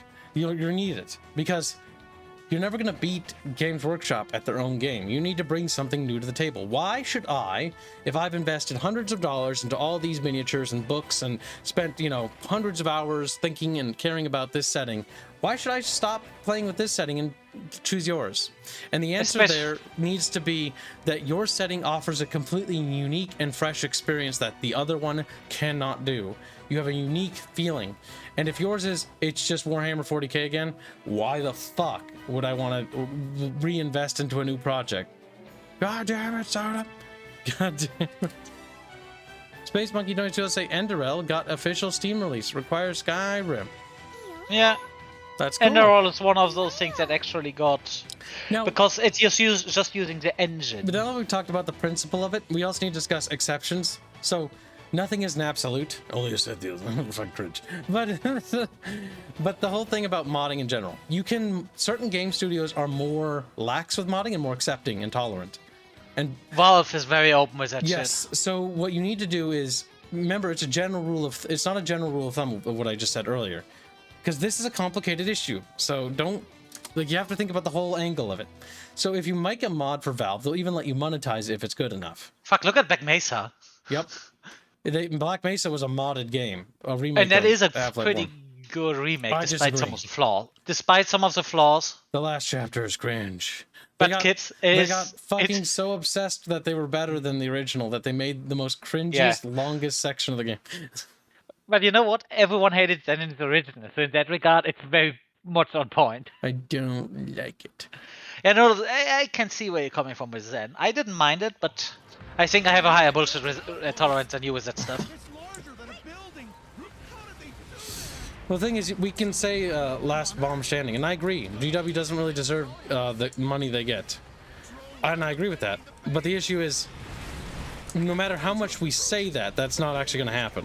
They have such a rabid fan base. They're going to make fucking hand over fist time and time again. And it's like anytime people going about like, oh, Kathleen Kennedy's getting it now. Oh, this company's getting it now. It's like, no, the thing is that the entire, like, hierarchical structure allowed that to happen. They're not going to leave. No matter how many times you hear somebody say, this person's going to leave. No, it just gets worse. They're never going to leave. This YouTube they are channel... hiring people. Like, they are the ones hiring people. Yeah. there's only going to be future Kathleen Kennedys and those kind of Because people. you brought this one up, the Kathleen Kennedy thing is whenever I see that on YouTube, one of those channels, you all know him. Oh, Kathleen Kennedy! Because I just saw a video yesterday. I saw, oh, new details on the contract. This Bob Iger now finally have a reason to remove that. And I'm just, yeah, you're saying this for 2 years. Just shut the fuck up. Those channels are what we call parasites. They operate on the idea of mongering for attention by simply giving false hope. I don't even know if it's parasites or if it's just desperation. But it is parasitical because they literally exist to feed off of drama. If they can't find drama, they'll make drama. The end donates $3 and thank you very much. Says they pretty much redesigning all of Hearts of Iron 4 again for the 3rd time. Hashtag GOWs go. Well, really? Wait, did you say hashtag GOWs go? No, you said GOWs Paradox go. is weird. GOW. Gears of War go? My brain hurts. Gears of War. You mean Gears of War or God of War? I don't know. I'm thinking of abbreviations. He means Games Workshop Death. Games of Workshop. Listen, this is not gonna happen. What's the O for? Or does it say GOW? Yeah, GOW. I don't know. My brain. Games Workshop will not die as long as the sci-fi bronies, and yes, that's what you can call them, are gonna lift them up. You have to understand that when it comes to like companies dying, quote unquote, it's slow. 99% of people don't actually care. Like they just buy anyway. Even people who say that they care, they still buy the product anyway. They always do. The other thing to remember as well is, let's say hypothetically, and it's not going to happen. Let's say hypothetically Disney goes out of business because of Kathleen Kennedy, right? That's not going to matter. Funny. You want to know why? Because she's politically connected in terms of like corporate, like people and corporations. Find a job. That she'll just land into another position and do the same thing. Like the sickness will not go away. The only way to remove the sickness is to build something new. But that requires you to build something new and also not cave into greed and sell out, which nobody in the right mind would do, except unless you're retarded. Like the me. way for you to get actually kicked out of this old system is to fuck up so monumentally that they just... You need to basically make enemies of your friends that you've made in the networking side of it. Oh, I'm seeing people that want to get a timeout in chat. Chat, don't make me tickle you. I like that little giggling to do. But yeah, no, and that is a problem, as you said, with people, consumers gonna consume, because that is how a lot of people just do that stuff. Casuals don't really care because they're not as invested as we are. And it's also not their fault to be invested. The people who are always at fault with these issues is the people making these things. Remember not to... We can blame the casuals all day long, but they're always going to exist. And nothing's going to change that. We need to blame the people who sold out in the first place. George Lucas. George... I'm kidding. I'm not, though. But you know what I mean? Companies need to stop selling out and actually stick to the principles. They never do. Not a single indie I've ever seen does. No. Actually, no, wait, no, there's a couple. It takes me a while to think about it. Gotta get my brain warmed up. The Factorio dev actually stuck to his guns. And he didn't cave.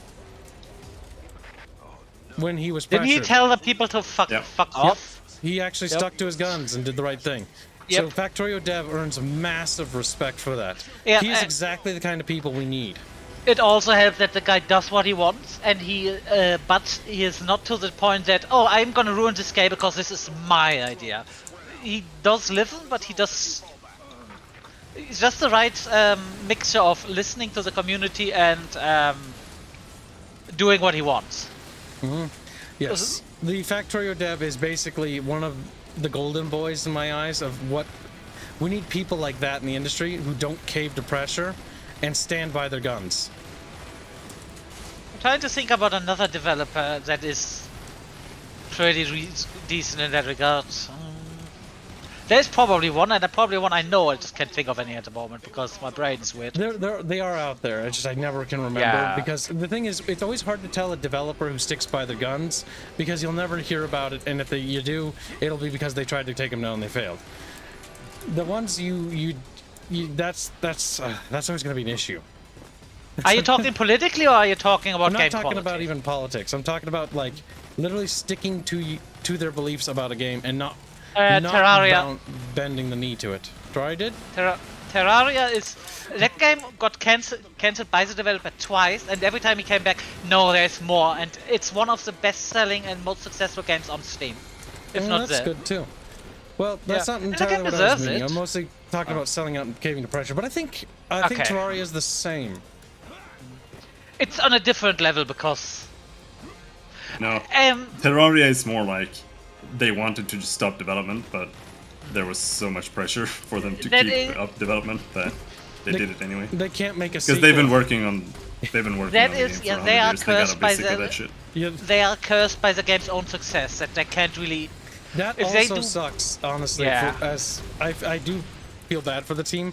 While they do have a tremendous amount of success, like I know those developers probably want to move on and make the next game, because as a I wanted to do myself, 2 Terraria too. like I love Legend of Terrestria more than anything else in the world, but I want to work on other projects. And if I have to spend my entire life working on only one game, I think I'd be sad because of all the opportunities and things I wanted to make would never get realized. Welcome to the stream, Siege. This See, is a very Terraria, fun they game wanted- dev conversation. We don't have these a lot. Oh, Robin must be on more. But as far as I remember, Terraria was supposed to have 2 sequels. One of them got cancelled because I worked with a studio, an outside studio, and that studio was just an absolute catastrophe to work with. And the other one is just because I just can't really start working on it properly. I haven't looked at it in a while, but there's problems with quality because I'm not sure if they can actually deliver the quality they want and also the people expect.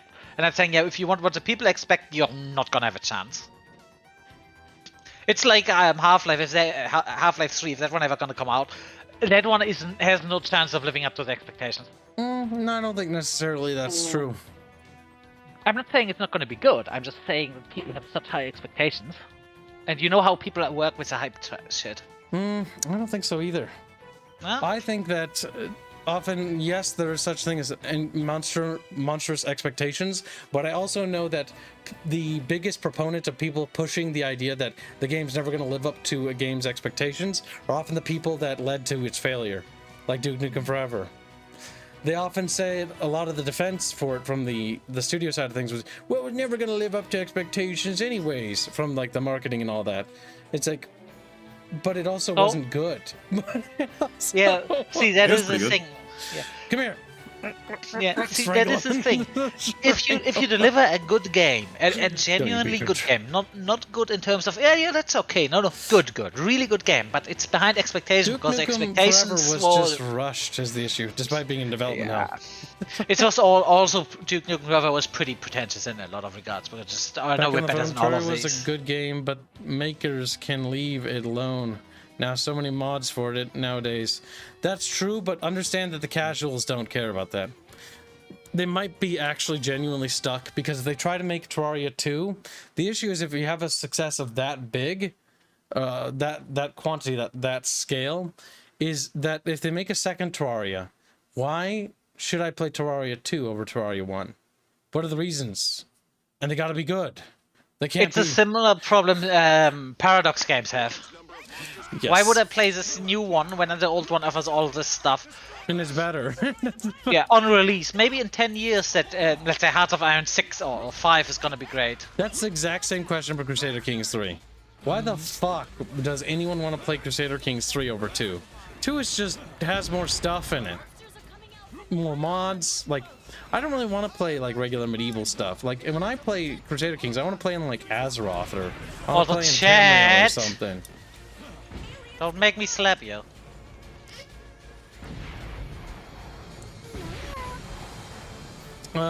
Space Monkey doing so. Let's say Disney must burn for killing Star Wars. I love Star Wars. It's the most overrated thing in the universe. But I still love it. By the way, Kips, because let's just make this public to increase the pressure. Do you know Robert and me have a little bit of a pet project, and that is educating an artist? I already know. And do you know it because that person never watched Star Wars? I know, Fairbear. We'll make him watch it. Don't you worry. But I don't think he's gonna care that much. Because the thing is, like, you No. kind of had to be there. There are And good with- Western movies. He actually showed up and was watching Pacific? I don't remember. No, he watched Cinderella Man with us. Cinderella Man, what the hell is that? Cinderella Man's a really good boxing movie. Set in the Great Depression. See, I have these towers, some. man. I actually found Fuck some these towers. movies that You're that fucking were on up. my bucket list. I still need to watch 1917, and there was something else I needed to watch. I just forgot again. I still need to rewatch Three Kingdoms. Oh, this is one of those Oh, things. my favorite character. Cow Cow. Chow Chow. Not Oh, Chow. Cow Cow. I Yeah. always call him Cow Cow. But the thing is, What was it? I What love was him. it? How could they kill you? Well, you killed him. No, they killed you because. no, it was the And then cruelty of the leave each world other. that killed him. Oh yeah, right. And he says while still having his sword in his hand or Well, something he's like stirring the soup with the sword he killed his uncle with. that. Yeah. Just... He just Did feels you like this finish? thing- I never Did got you around finish to watching finishing Three it. Kingdoms? I got pretty far into it, but we stopped watching it. And I can't remember why. Not because it was bad, but we just ran out of time. Yeah, I mean, it takes forever to watch. That's why, like, I want to recommend you because there's another show that takes place at. It starts at like the middle, kind of Three Kingdoms, and then it continues, but it focuses on Sima Yi instead, who is like one of the main characters at the end. And I want to recommend that, but I know that there's like maybe 10 years until we have time to watch that shit. See, that is another one. necessarily, but That's maybe. another one of those shows where I'm just going. I'm fine. For example, Game of Thrones. I just said, yeah, I'm gonna watch this one when it's out, and I'm so glad I did not get on the Game of Yeah, Thrones. that was train. I watched like the first season of Game of Thrones. I was like, this is interesting, and then I put it off, and then looked back.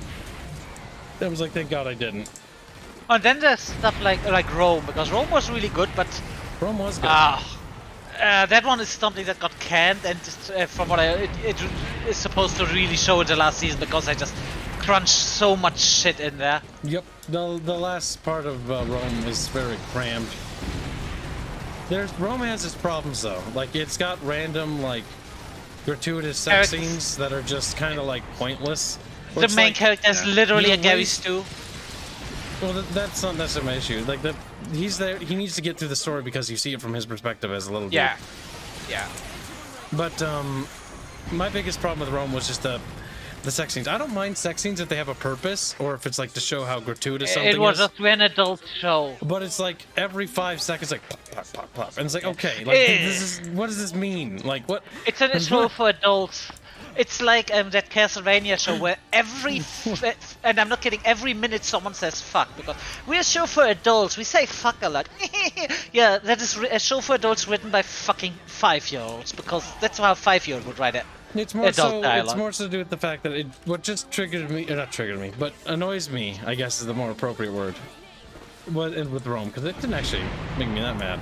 I just thought it was a waste of screen time. I was like, okay, we've got this scene where like flapping against each other, laying, sweating, naked, and it's like, And it's way too long. it's like okay, like, but what now? Because maybe it's more egregious because the show is only 2 seasons, and so you know that it doesn't have that It's much wasted time. Yeah, so every minute feels precious. It's like that in the Last of Us shows that the homosexual episode there. That one was maybe a good episode, but it was a lot of wasted time. See, a sex scene can do a lot to establish something, or establish a mood for something.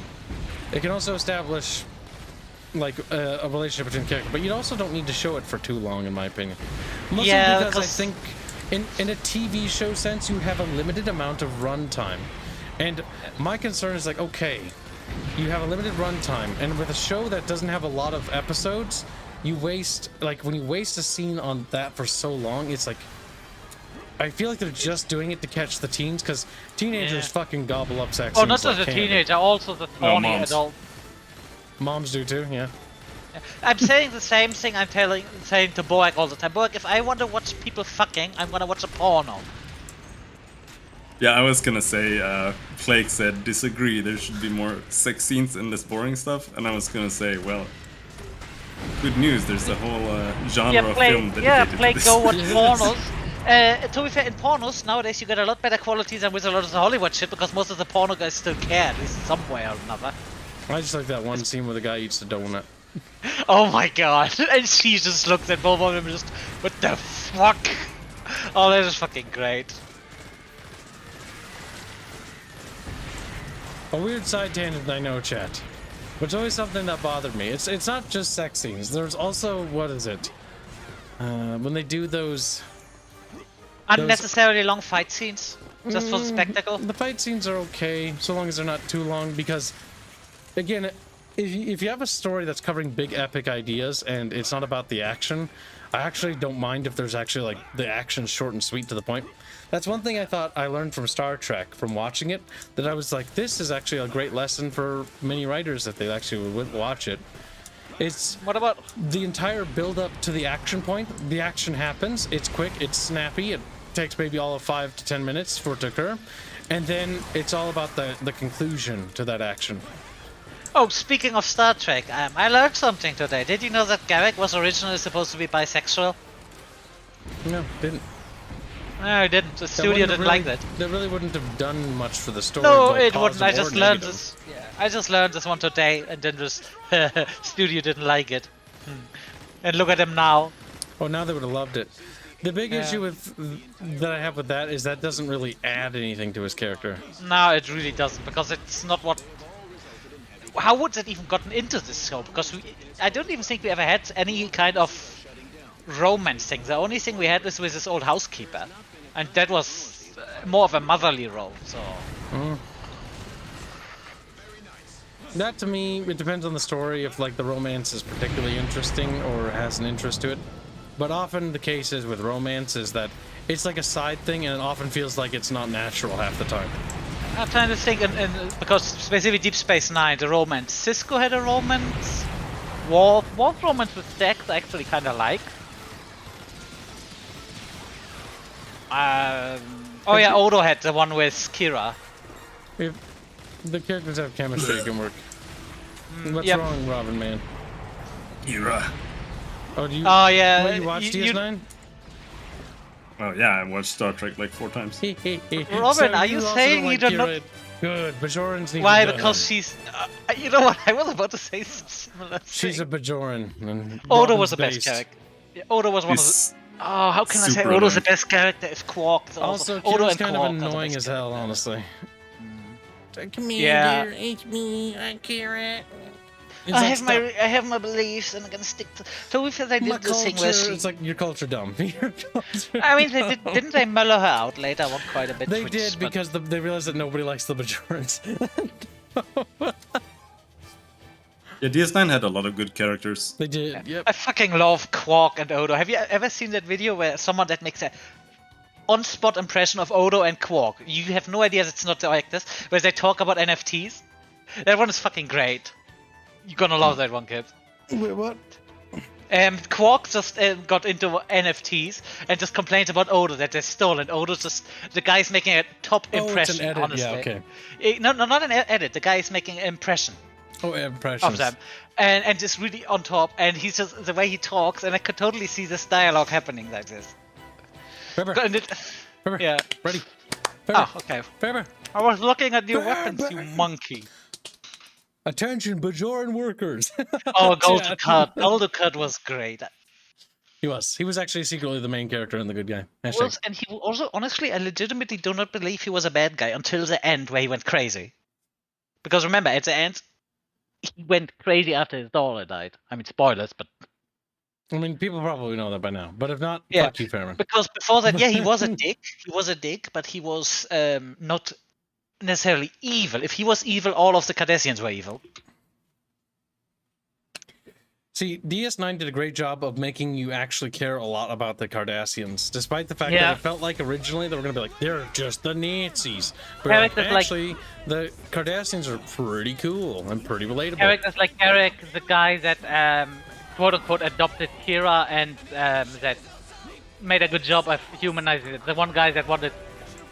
remember the episode about, oh, we have this big war criminal, and then turns out, no, that wasn't him. That was just someone that wanted someone to be punished for what they did.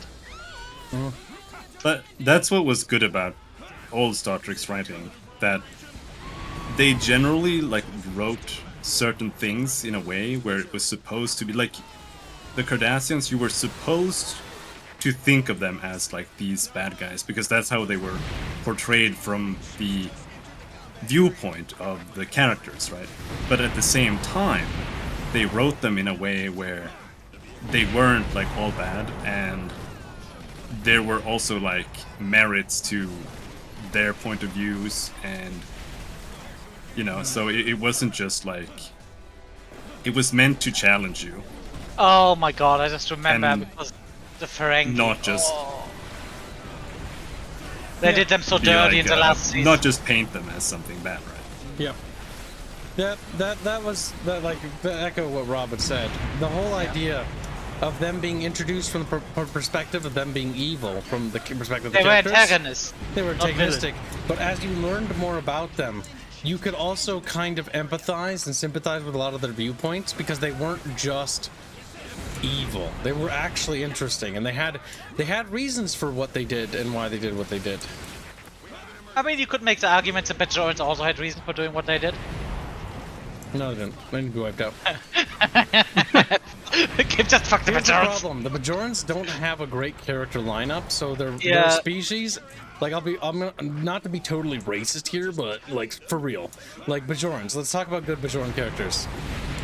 Well, the Bajorans, they were also written in that way, where the Bajorans were written as like the heroes and the good guys, but then all the characters were like, flawed. completely Yep. unlikable. Like, Oh my that was god, on what's her purpose, name? 'cause Kai that's what- Wynn? That was Oh, like, I hated her so much. That did feel like that was intentional, though. Like, a lot of the Bajorans are just conniving little fuckers that you don't really sympathize with because there's like, oh, they were the victims, but at the same time, like, but they're also just kind of dicks. Like, they're manipulative, they lie. yeah. They But used that's what their I mean. status for their advantage. That's how old Star Trek was written. Like, it was almost always written in a manner like that. where Yeah, clever. It was like, they give you like this obvious outlook, Oh my or like God. this obvious like framing of something, and Oh then God, it like- turns out that, you know, maybe what you thought initially wasn't necessarily completely accurate. It's not Like so a- simple as black and white. It's actually a little bit of gray because they were also justified in a lot of their actions and what they did, and they ended up becoming the victims in the end, if I remember right. Psycho Dad. Well, you let your females wear clothes? I fucking love it. I love the fucking Ferengi. I did kind of like what's called Rams and Nog's story arcs. The whole, especially when Nog were going, I do not want to end up like my father, who's really talented, but our society keeps stuff. Whereas there was a point to it. But in the end, what I did with the whole Ferengi storyline, it was a little bit too much. They went too far. They could have just gone, yeah, females have now more rights, but the whole, yeah, we went from 0 to 360, maybe a bit too much off screen. So you think women should be allowed to wear clothes? No, What, I'm you just racist? saying. I'm just saying they probably shouldn't have gone from a society like this to we're total equality in less than a year. That's just something that's not going to happen. That's something that will be slowly happening. Oh yeah. But I needed Talk to about wrap it Kai up. Wynn, says chat. Fuck Kai Wynn. Fuck Kai Wynn, yeah. That I episode, hate Kai Wynn. I want Kai Wynn to go fucking feet first into a wood chipper. yeah. One thing I give her is she later on did actually, but at the beginning she was a really power hungry piece of shit, but she did actually came around a little bit later, and then she got seduced by the dark side, named Gul Dukat, that led her astray. But later on, she did actually mellow out quite a lot and did actually try to help people.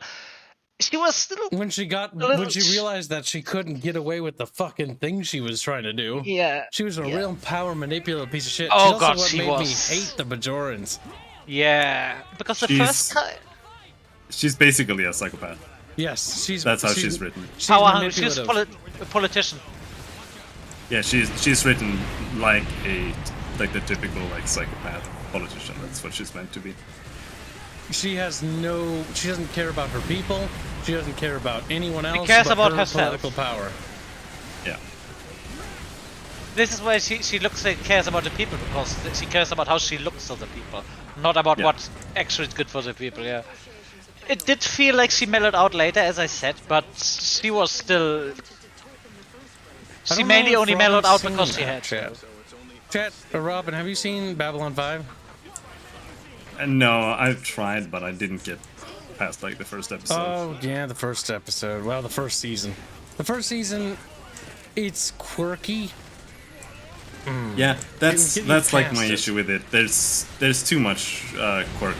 Is that the I'm one not with a huge quirky the fan. Cylons, or was that Battlestar Galactica? The thing is, Babylon 5 does, once they replace the first captain guy, and they get Sheridan, who's a much better actor, a lot.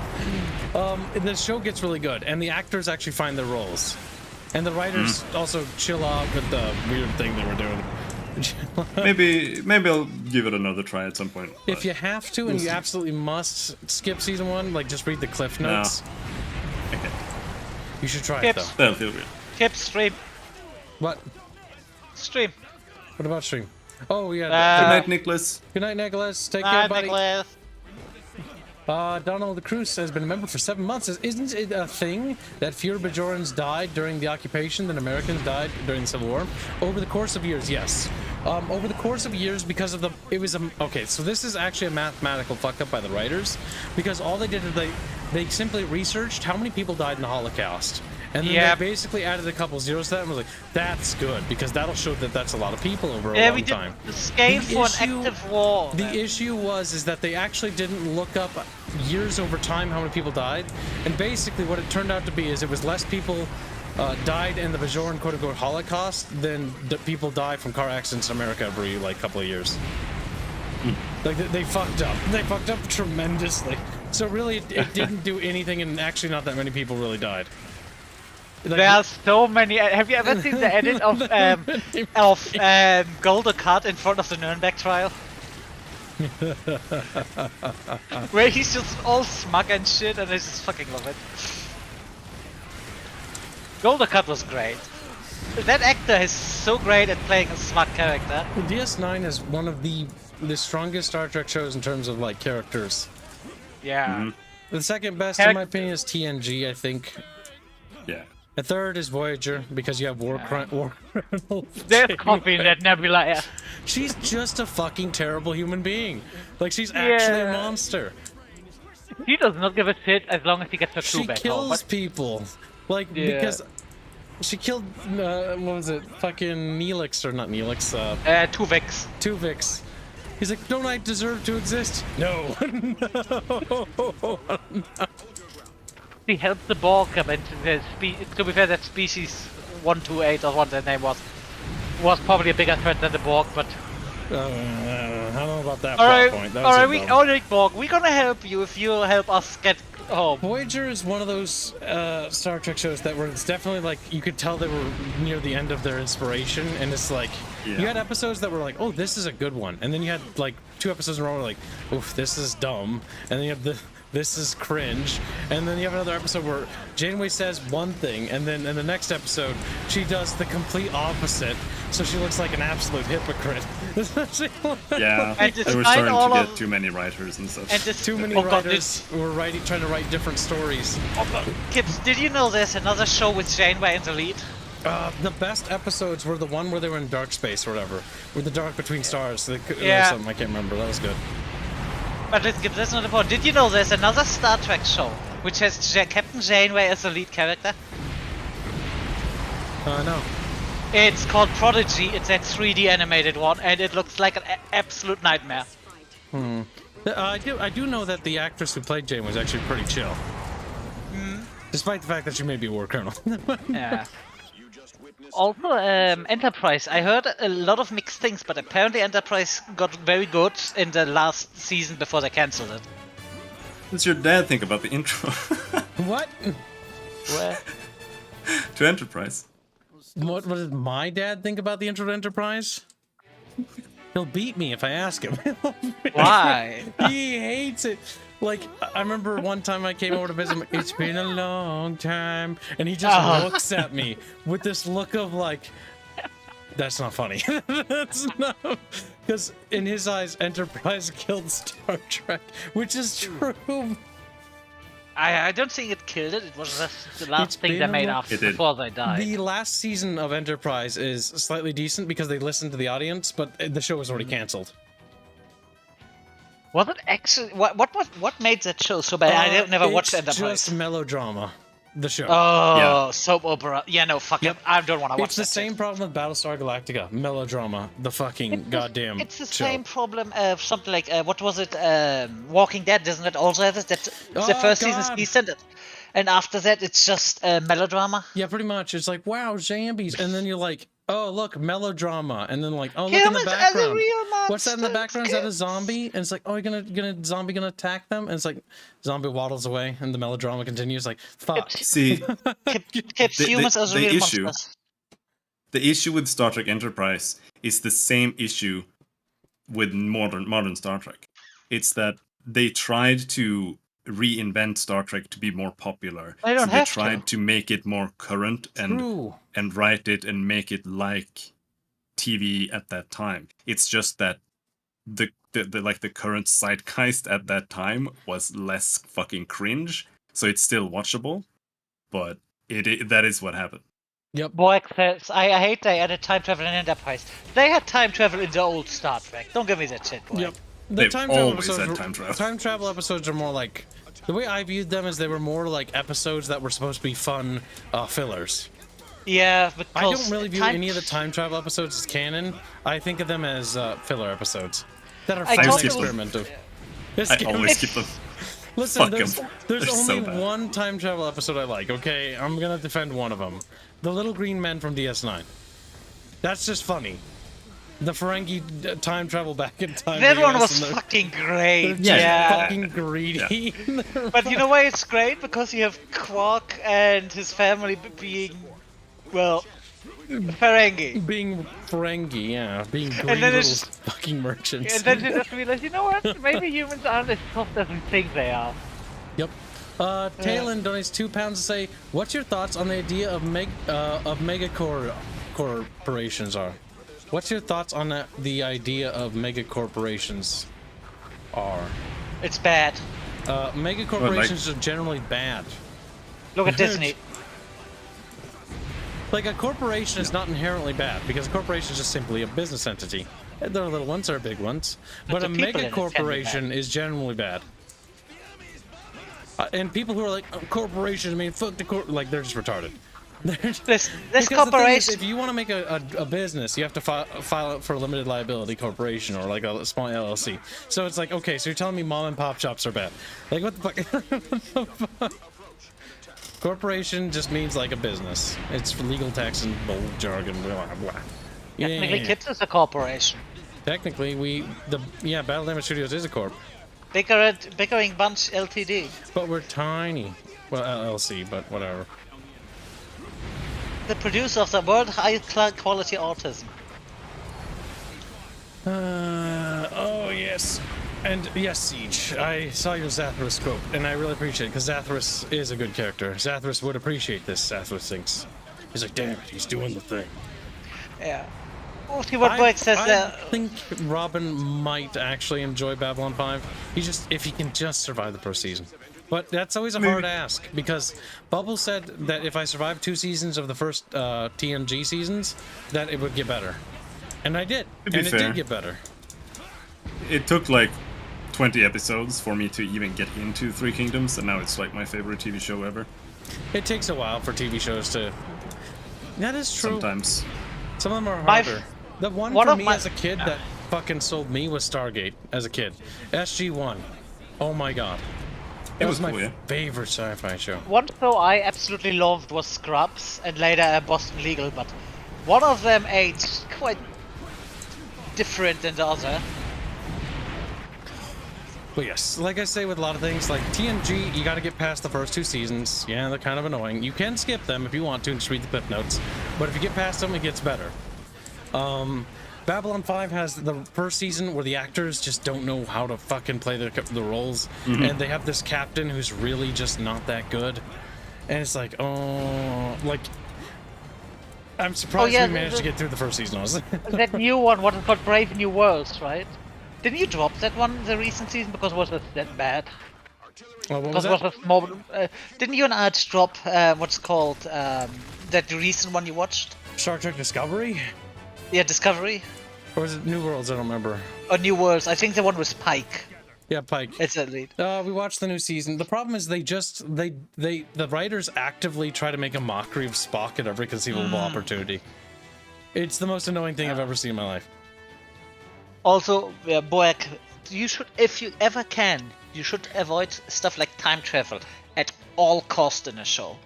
I don't really like time travel. When Stargate does it, I still don't like it there. When Star Trek does it, I don't like it there. When Babylon 5 does it, I still don't like it there. Like, time travel is always just, in my opinion, just lazy writing. Something like Doctor Who, where the premise is, oh, that is about a time traveler that is in different If the place, story is that fixed can around work. it. And I will say that yeah, even Doctor Who, I only liked has problems. I only liked the season with the guy before David Tennant, and then David Tennant, and then the rest I just David didn't Tennant like. was great because he was. It was one of the, oh, that's a happy character, but damn, you could also always see that there is something very depressed in that man, and he made a very good job of bringing that one along.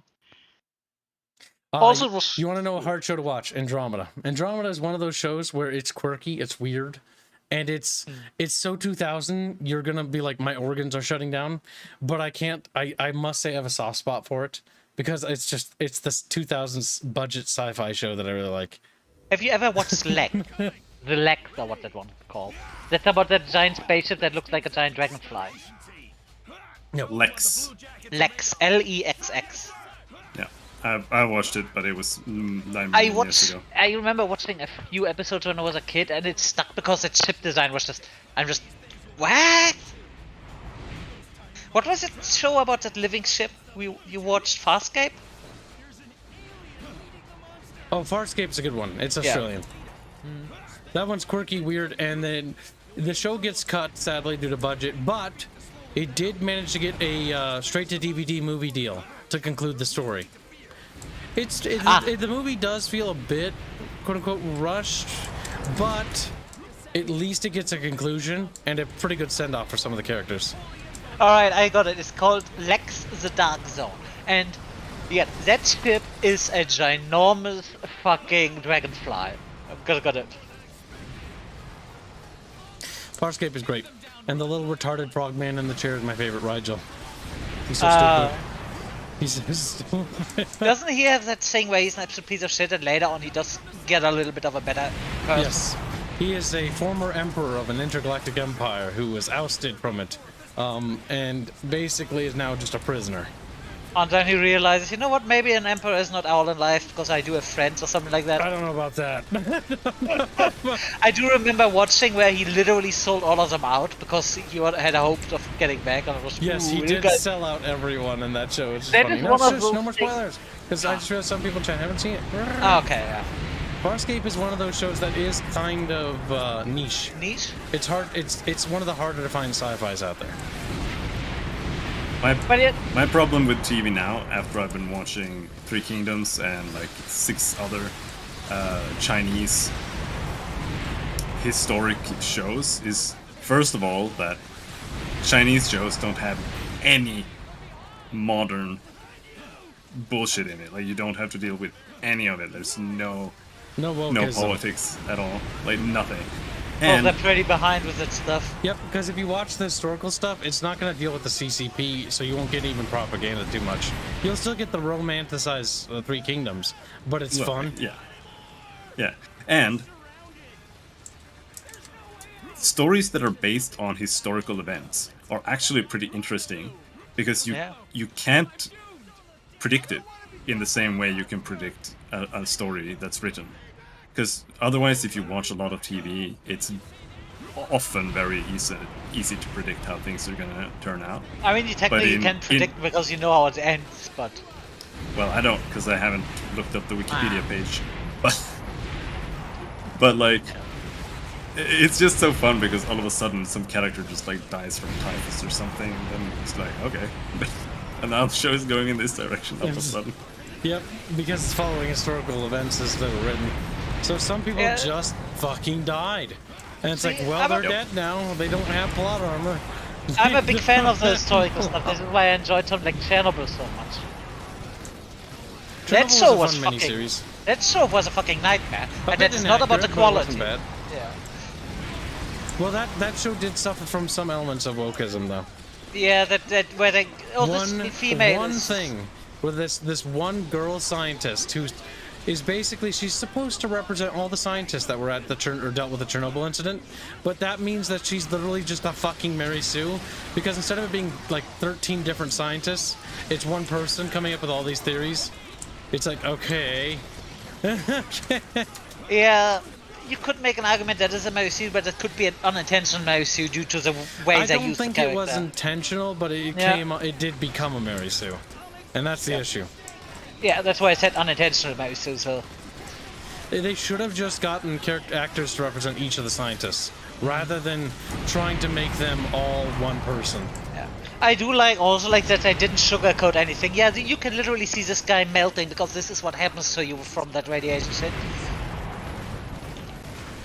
You could also say that because that problem with these kinds of show, it's like with shark horror movies, is that they are making a lot of those people Blankenbox really says, can someone pick him up? Oh yeah, I already did. yeah, that's making a lot of people really afraid about the whole nuclear energy thing, because oh, look at what happens to you if something goes wrong. And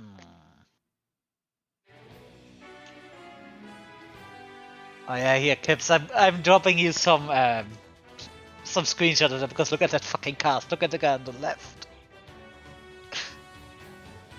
Focus Faber. Look at this meme, Gibbs. This is my favorite Star Trek meme. See? Robin knows what's going on. Robin, What's are you up. brain dead? Tell me right now. Robin, okay, He just Robin, starts show me. laughing. He's like, yes. Robin, please. I will show the meme to chat even, because I'm a kind god. I have a feeling this is gonna be the most dumb thing I've ever watched. Robin, why are you answering me? You're just laughing. Yes. All right, chat. Here we go. Alright. Oh fuck! I turned it up. I can't pronounce Baccaruda. Yeah, well, look, man, try this. Say back. I hope you don't get copyright strike. I hope not. Robin.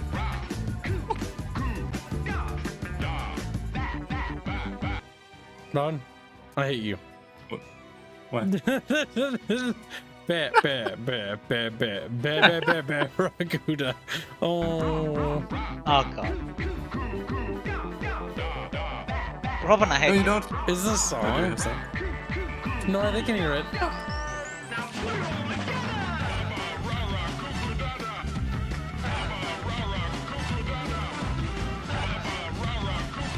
Well, maybe Robin, you what the shouldn't have introduced us bear. I get it, because the echo. But it's so retarded. Alright, you know what? Kip's here. It's what bear, we are doing bear, then. rah, rah, rah, cuckoo, da, da, da. Bear, rah, rah, do, da, da. Alright, so, I want you to dox yourself for me real quick. Yeah, Kip's, if Also, you show chat. this... on the topic of shilling, Sami of A with my translations that I forced Robin to do. So yes, Sami of A has them now. So you can actually see what the words mean. Samia Ve chat. Chat killed themselves. Alright, Kips, if you showed this thing he made, then you should show the thing I just said you, because that is actually...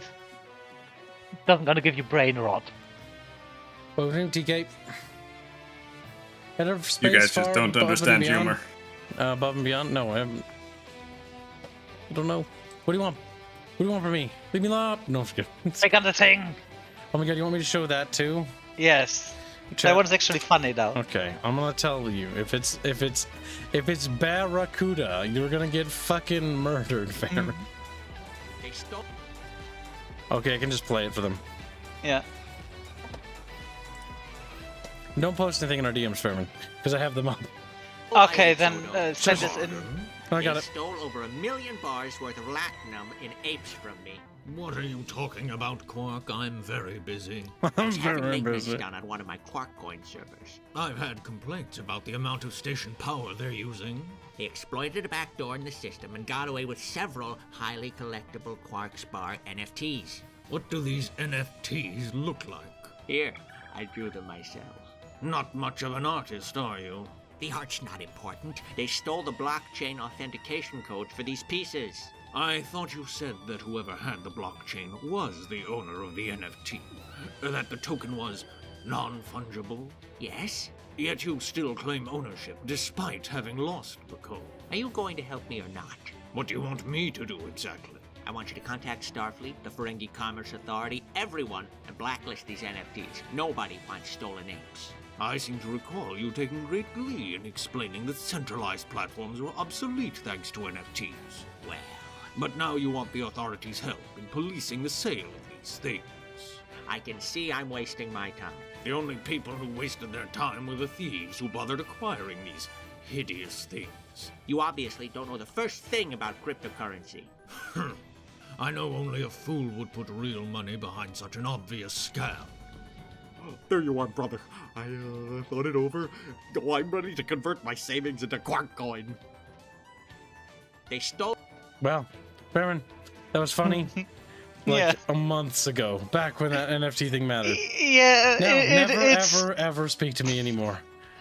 It's a bit dated, but still dated funny. Is beyond I'm just impressed how the guy was on character there. It was very well acted, I will say that much, impressionist-wise. Yeah. Ba rara cuckoo dada. Oh my god, shut the fuck up. No, I'm ready. Sometimes, You know what? I think our little savant has his own quirks. Listen, the best Star Trek song is Captain John Picard, USS Enterprise. Make it though. He just kept talking. I can't do that monologue. And unbroken sentence. I don't remember. It's moving from topic to topic. It was really quite hypnotic. Red color drones confirmed. Oh god, and I do not have my good equipment for this stuff. Well, you guys have fun with that. I'm just gonna sit here and gonna sleep. Underestimate the drones. The fact they're only machines makes them even more terrifying weapons. Make scrap mess of that. We get a Baba Rara Cuckoo Dada Boyk chain is already doing this. Now, Of course, chat, Boyk likes which one of you is going to commission your very own custom chatfish as a Baba Rara Cuckoo Dada? Boyk will. Chat's like, you gotta get me that Baba Rara Cuckoo. That's fucking hard to say. That's fucking hard to... Baba Rara Cuckoo Dada. Baba Raka Rara Cuckoo Dada. Fucking Christ.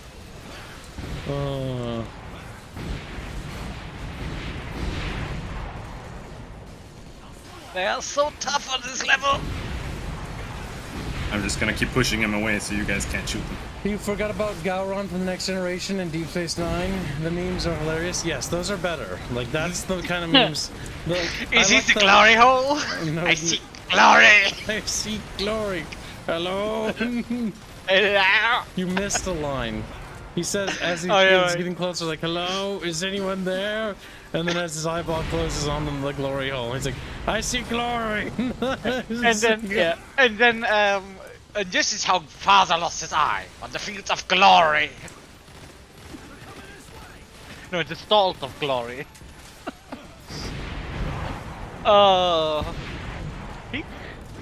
He died like a bitch.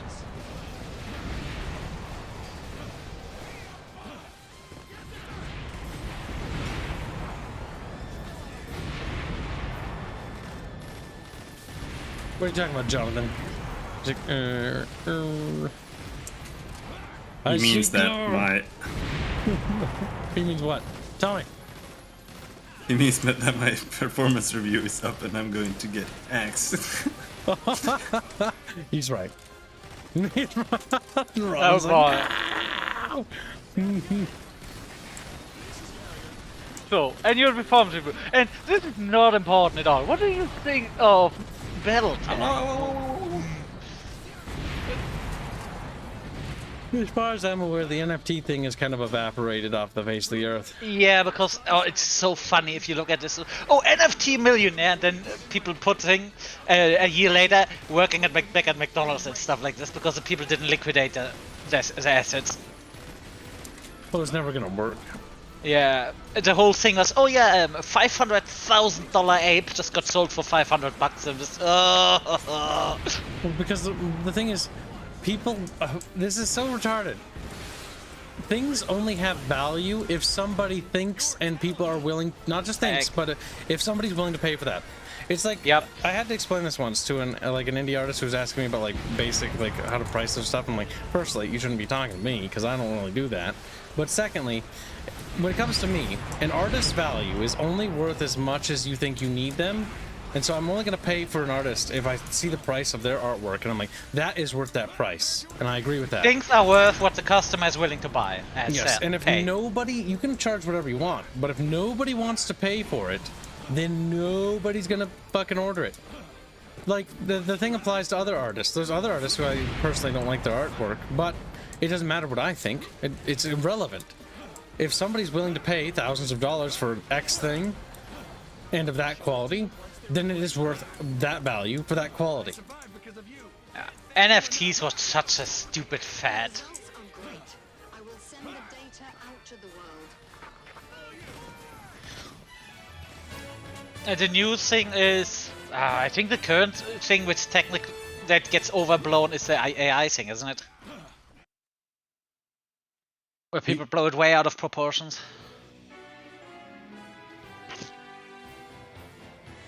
Well, it's rushed. Like, people are rushing to potential. Yeah. They're like, oh, this is what it could maybe do. And then they're Yeah, like, because AI.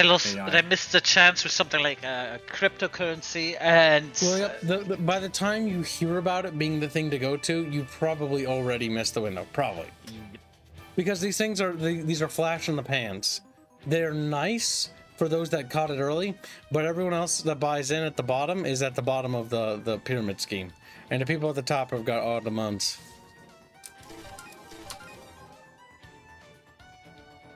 That's why you should invest in Chatfish coin. You're like, oh, fish coin. Fish coin.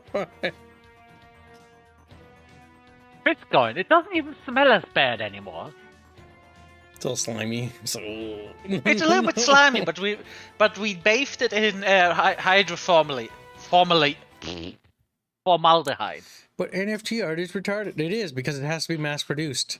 So the artists they hire have to mass produce it ad nauseum. See, you could make an argument that Chatfish are kind of like this, but nah. They actually have value. Because they're unique. And not in a... Oh, I just put a head on him.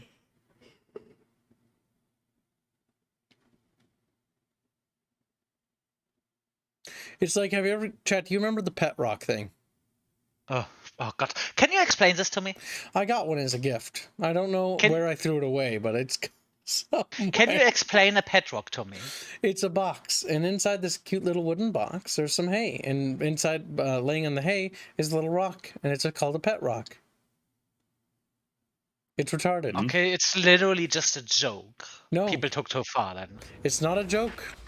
What are you supposed to do with it? I don't remember, but all I know is it's probably in, you know where all the rocks are out, like if you have like outside, there's like a pile of them or something, like it's probably in there somewhere, with all the other rocks with its rock I'm feeling a little bit sad about that. That's retarded. Don't feel sorry for sad for something that's stupid.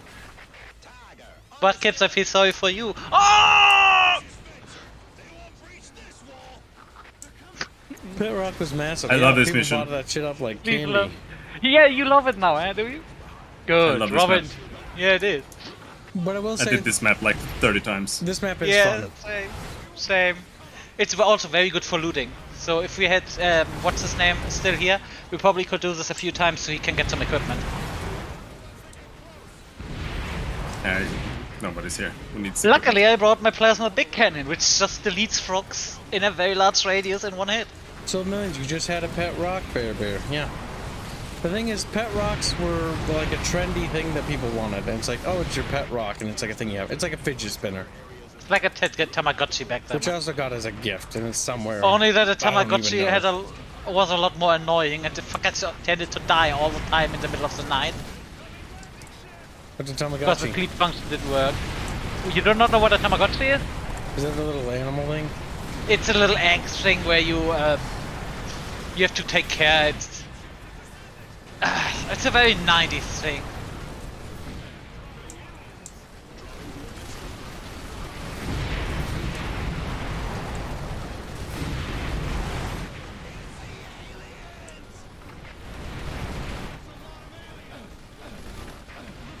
That's a lot of alien shit. Well, I brought my big gun. That does 7,000 damage, but I'm not gonna move a lot when I'm having this.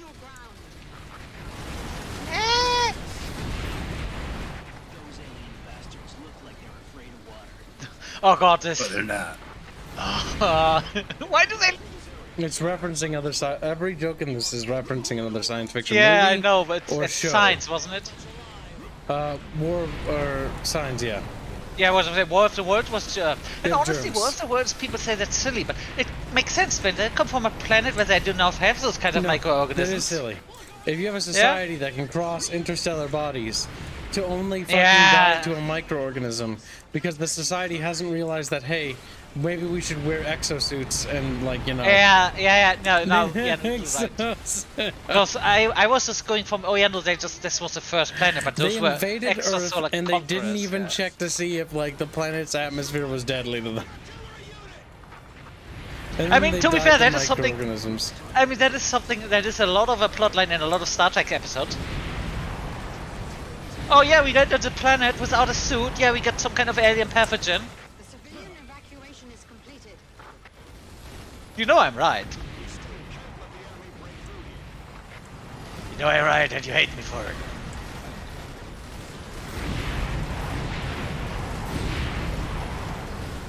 Oh, this is gonna be so easy then now that Robin has the loot thing.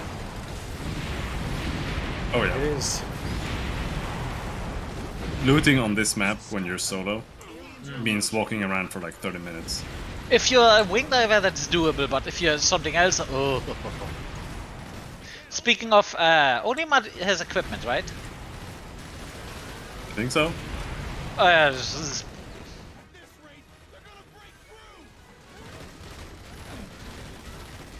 But yeah, no, this is a good one for grinding if any one of you guys wants to play this. Then again, if you do not like this kind of mission, then you're not gonna like it. It's fine. It's personal taste. It's really the thing about grinding is that you can only grind a certain item level, so Yep. you can really only grind low-level items. It's here. a good So it's early grinder. not necessarily worth it unless you like wanna grind up to play on hard or something. That was a miss. That was gonna hurt. Ow, ow, ow. I love the fucking screams when they're down.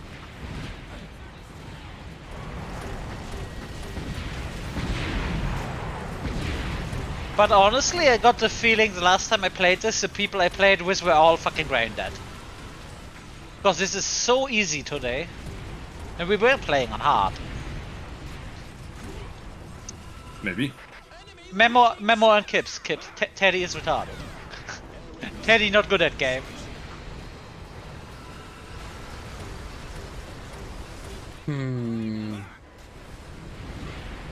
Oh no. Says transfer scanned for them and removed them. The only time stuff got through is due to them not working correctly, or plot reasons, saying ecstasies was missed by scanner.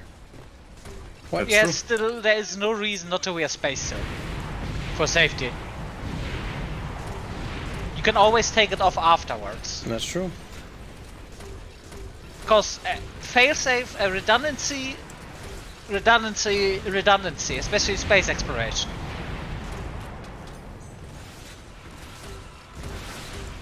Because if it can happen once, it can happen twice. Well, I just blew myself up because the hitbox.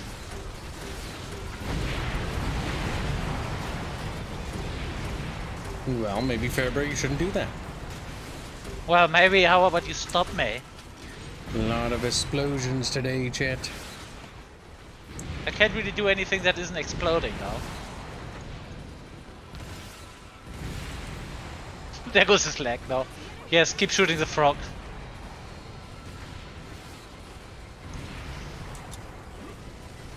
Ow, ow, ow, ow, ow. Where do you come from? Oh yeah. There are 2 frogs on this stage that almost every single time they refuse to join the fight. They're Yeah. just sitting on the other side of the map and just like AFKing until they go over there and kill them. And I they're mean, like that is- literally on the other side of the map. I mean, I guess that is good if you want to collect the loot, but...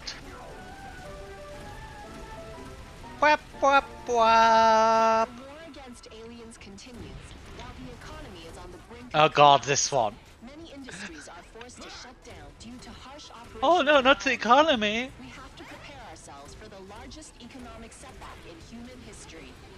The employment situation is getting worse, although the government has And to be fair, that does feel like something the news would talk about. in the face of war. This will I mean, that's become pretty important. An economy is literally how wars operate. It You know is, about World War but... II. If your economy starts to collapse, the war is going to go really south really quickly.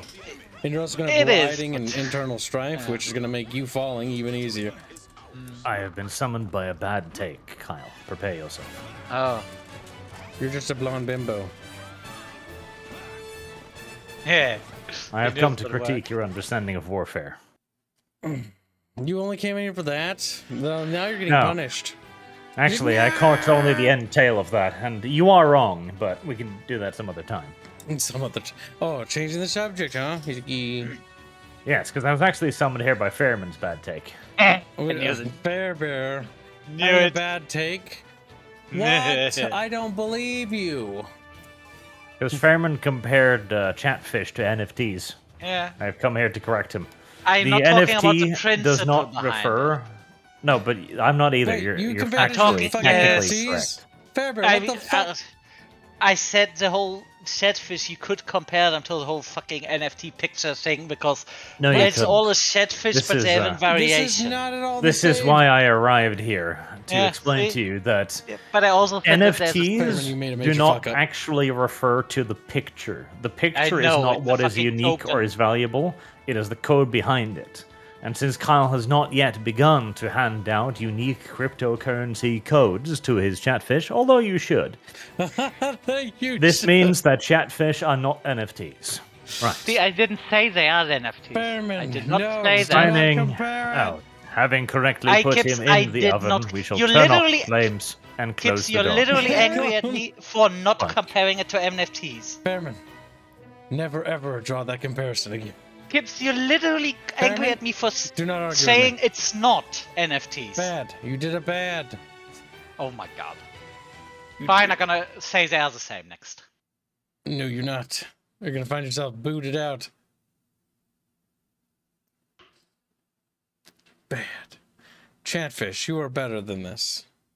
We love They you. are. Chatfish. That's literally what I said. You didn't listen. Fairman, think before you speak.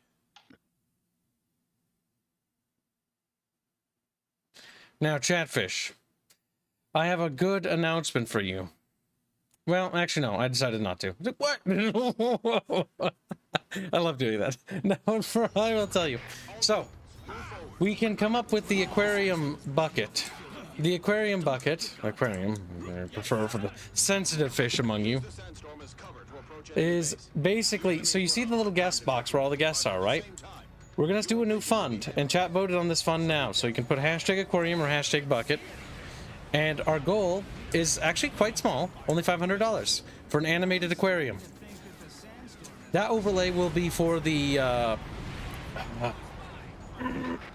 final overlay, the 3.0, which is basically already done. Actually, no, it's not. Let's remember that it's not complete. Never mind, I lied to you. I have concept art of it, that's about it. But the aquarium was a new idea. It's fully animated, it'll have little chatfishes in it, and we can add stuff to it as time goes on. This is a wonderful thing, chat. Hashtag aquarium. But yes, the little black space behind the little icons, that's where that'll take up. There'll be little chatfishes, they'll wiggle around. We can even maybe, who knows, maybe make little chatfishes of everyone in there. I'll rotate them, we'll see. I'll have to experiment.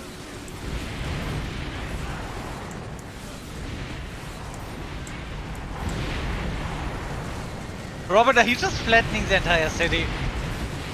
Yeah.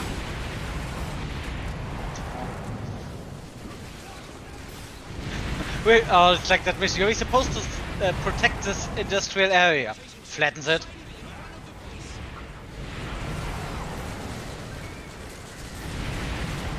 Meine Augen. Oh, by the way, Rabinski, how much time do we have? Maybe one more. Okay. Just making sure. Almost fucking forgot the clock. I have no idea what we'll be streaming after this chat. Suggestions from chat. It's just from chat. I want to hear you people. Yes, Mass Effect is Friday. Friday? Tomorrow. It's tomorrow, isn't it? Yeah. Mm-hmm.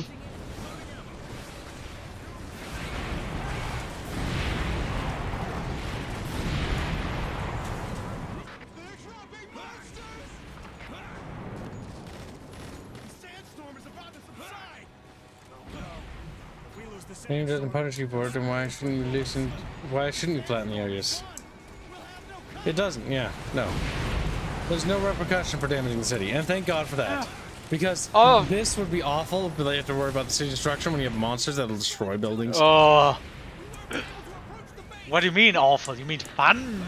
Jita Sigma, during 6 years say, are you going to add a shark to the aquarium?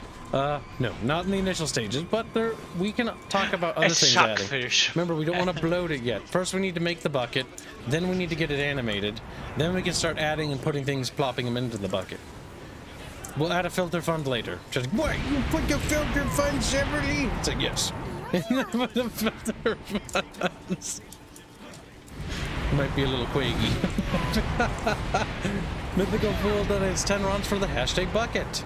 We're off to a good start, chat. Now, bear in mind, chat, the Aquarium Fund does have an overhead because it's production. But that also means that Mass Effect, tomorrow's stream, you can also donate for that as well. Also, we are less than $100 away from the next reveal of the STL for the Commando diorama. Mythical Fool donates 10 more runs, say unsubmarine art. Unsubmarine art. What? Also, Plague, no, he's not gonna put water in the bucket. You know what's gonna be in the bucket? Sand. It's gonna be piss.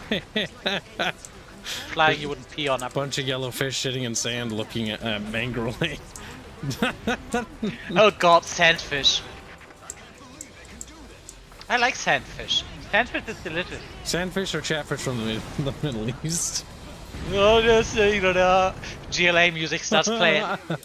Oh, I'm surprised nobody's ordered a custom GLA chatfish yet. Oh my god. I mean, to be fair, Ragnarok is relatively close with a lot, but it's not the same. Add my super chats to the fish bucket. I'll let that slide for today. Only because we just introduced this fund. I mentioned we're gonna do it earlier. Will do. How much did you donate today? $2. Alright, the frogs are dead. $4. $4? I thought it was $6. Yeah, $6. Yeah. Not a bad start. To a fund that just started a second ago. Also, I wish to point out I love this weapon so much because it's so it's fucking a fish marine, submarine, and Titanic art. Titanic art? And you mean the fish Titanic, the fish Titanic, not the Titanic. See, Kim's had involvement with the Titanic. He remote controls the iceberg. See, I actually think that the Titanic movie absolutely ruined my perspective of that ship. Oh, it was just melodrama. That's what it was. It's the same thing which we talked about earlier. It was made for women. It was.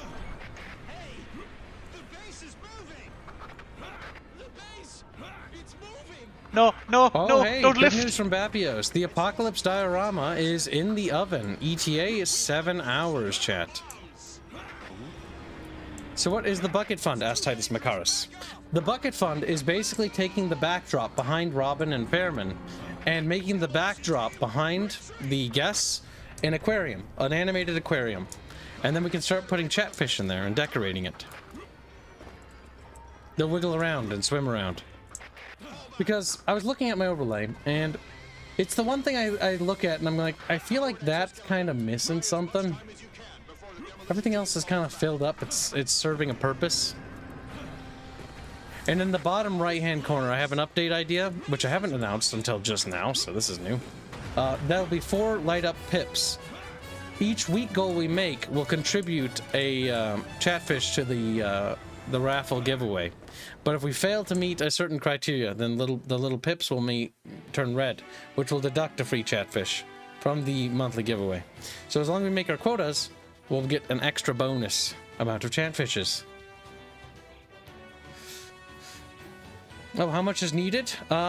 The animation budget we're setting is going to be at $500. So, if we obtain $500 for the aquarium fund, we'll begin production of the basic aquarium. It'll come with some chatfish and stuff like that, and then we'll add stretch goals to it when it's made and when it's done. Obviously, because I don't want to bloat it until we have it. Then we can put like items in it and decor.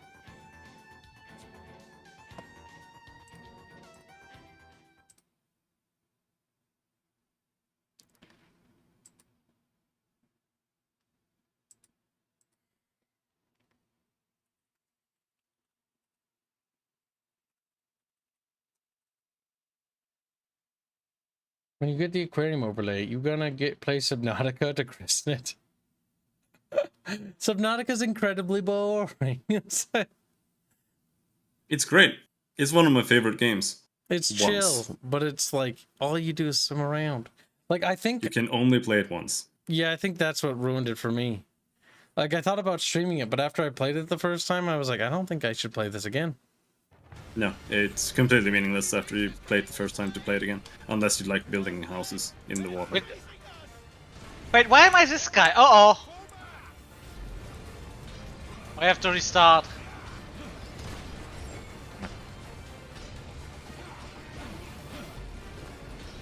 Caps! What?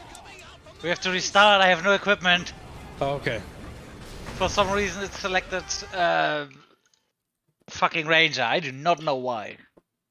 You could play raft again. I'd rather jump off a bridge. Raft is terrible. It's YouTuber bait, the video game. Oh god, there's this other YouTuber bait game on Steam. This is one where you have to climb a tower made out of floating random acid things. Have you seen that one? Yep. YouTuber bait games are just cancer because they're it's good to stream them like once or twice and then like milk it and then use misleading thumbnails like everyone else. But God, playing them is so cancer because you can tell. It's like, what was this game called? Getting Over It, where you're the guy in a kettle with a hammer and it was, But apparently that one had some skill elements to it, so maybe there's...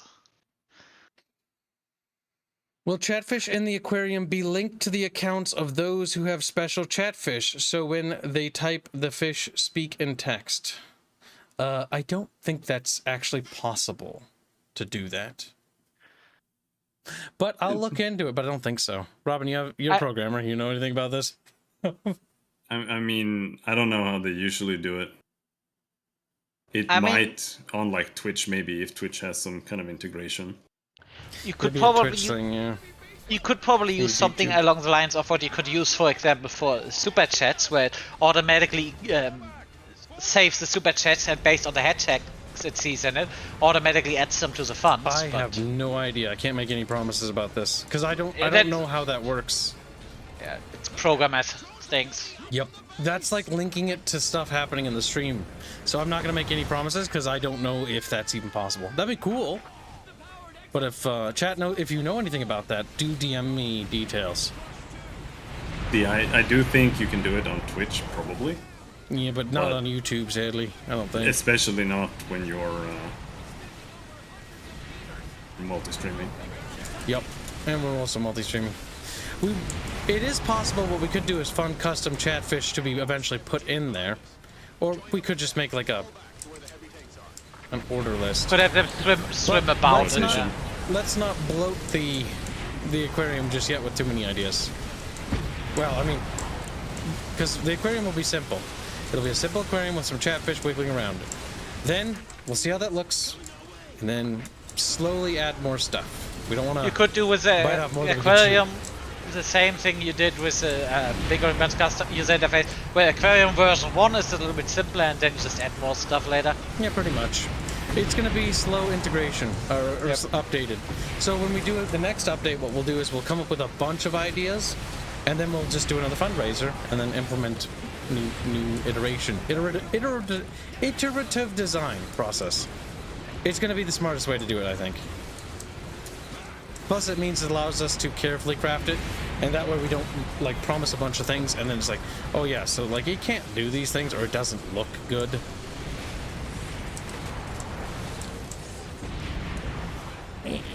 On a bucket, it make think I would get food poisoned if I took a bite. Indio, your typing is always amazing. On a bucket, it make me think I would get food poisoned if I took a bite. I mean, Smallio, if you eat a chatfish, you're probably not going to feel very well. You're probably not. What would India's chatfish be? When is the next myth stream? Soon, but I don't know how soon. Oh, speaking, did you see any good suggestions for next stream?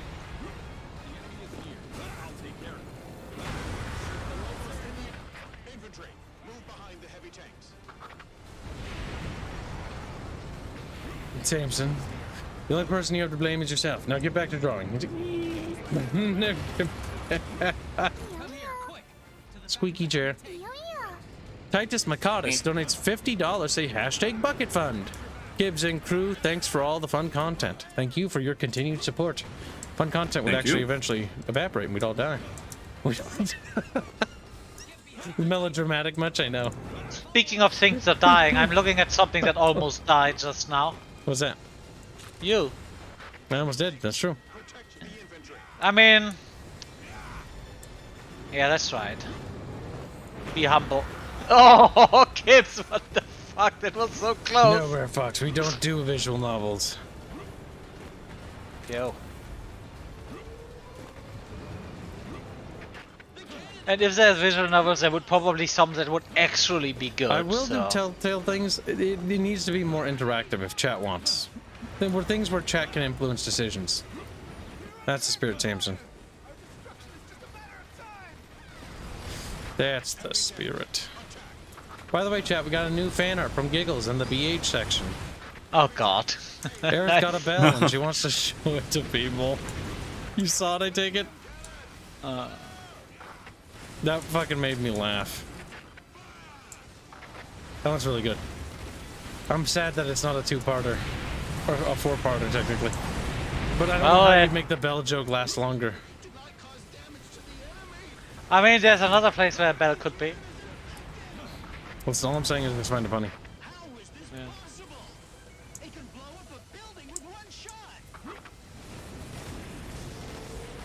It can blow up a building with one shot. You know what can also blow up a building with one shot? Your tanks. Aliens are descending from the flying ship. Enemies incoming. Infantry units, support heavy tanks. Get in formation. Attack the infantry and start the bombardment. God damn it.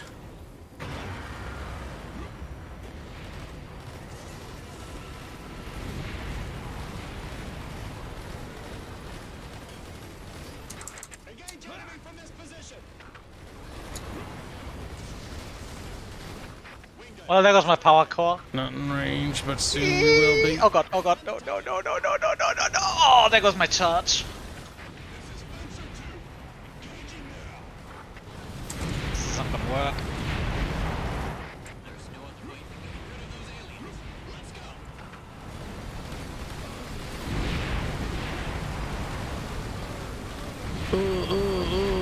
I'm getting too tunnel visioned. Let's scream. Let's scream with the voice. With the fucking voice thing. It's gonna be sound so fucking weird. That's not gonna happen. No? We couldn't find one, Bill. Okay. The search is over. Okay, last time I checked, I didn't know if anything changed since then. Telltale things are worse than visual novels. Oh god, so you don't understand, chat. We can do They're more Life is potential. Strange again for $300 if you want, chat. Ooh, Whitefish Twain. Whitefish. Jesus Christ. What's wrong? You want to watch too? The game. No. Bad. Robin, do you understand the sacrifices we do to keep you paid? 100%. And that has nothing to do with me. Nothing to do. Rob, You life is completely self-inflicted by you. Most of kids' suffering is self-inflicted. No, it isn't. That's how we get these goals. That's how we keep the art boys paid. That's how we keep the fucking the gears turning. The gears of war. The gears of pain and cringe. Gears of cringe. Gears of war. Ah, it's me, your Gears of War. Gears of Wario. I hate myself for that one.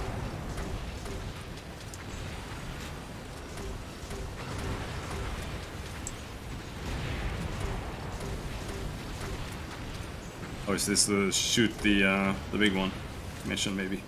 I don't think that's this one. Is it the next one? I think that's when you run into it the next time. Yeah, because we're not going to destroy it this time, sadly. I'm just taking out the turret so it's not so annoying. Although it's fun to shoot them. Yeah, it is.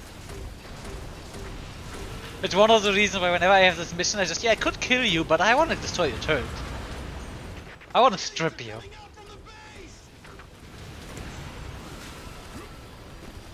Those turrets haven't gone active, the green ones. Oh, the beam weapons are the worst. Go stun lock! Ugh.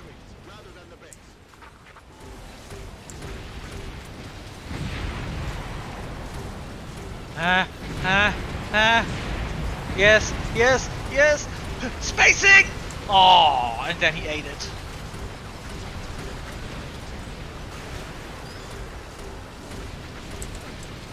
There's something so satisfying with lobbing a high explosive and killing so many enemy in one shot. That's because you're a fair. That's one of the reasons why I enjoy vehicles and enlisted so much, because the amount of fucking kills you can get.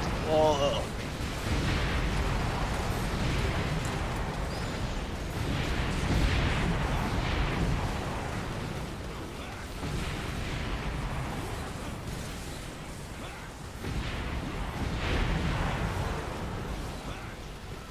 That's not a bad idea, Giggles. But it's okay, Giggles. You have money, mini fan art pieces. You owe me. He's like, what? Starts screaming. Doesn't realize that once you make fan art for Kibbs, you're in debt. Because the rules are, you use my IP without my consent. Wait, you gave me something for free? consent. You're now indebted to me. That's not how that works. That's how it works in my eyes. I want free Well, art forever. And you wonder why people say you're developmentally challenged. You don't want free art? Well, I think you're the one developmentally challenged. Wow. Keeps being racist.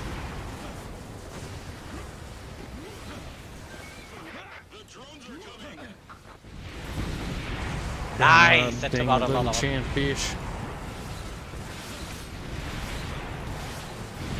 This is a long one. Not necessarily a hard one. Because the drones are not really gonna kill you. I think we could probably fund the aquarium tomorrow. Combining this stream with tomorrow. My god. Kid, what is tomorrow? Friday. Yes, and what is Friday? Friday's Mass Effect stream. Chat, remember that for the Mass Effect stream. Hashtag aquarium. What did I miss last time I had to go? I won't make fan art any more dances, India. Too late, India. You already owe me. It's like, And you already lost your soul. He can do whatever he wants with you. Oh yeah, India, did you see Giggles fan art? Did you find that funny? I feel like you would. He just, does it include someone getting stepped on? If not, then I don't care. That's true.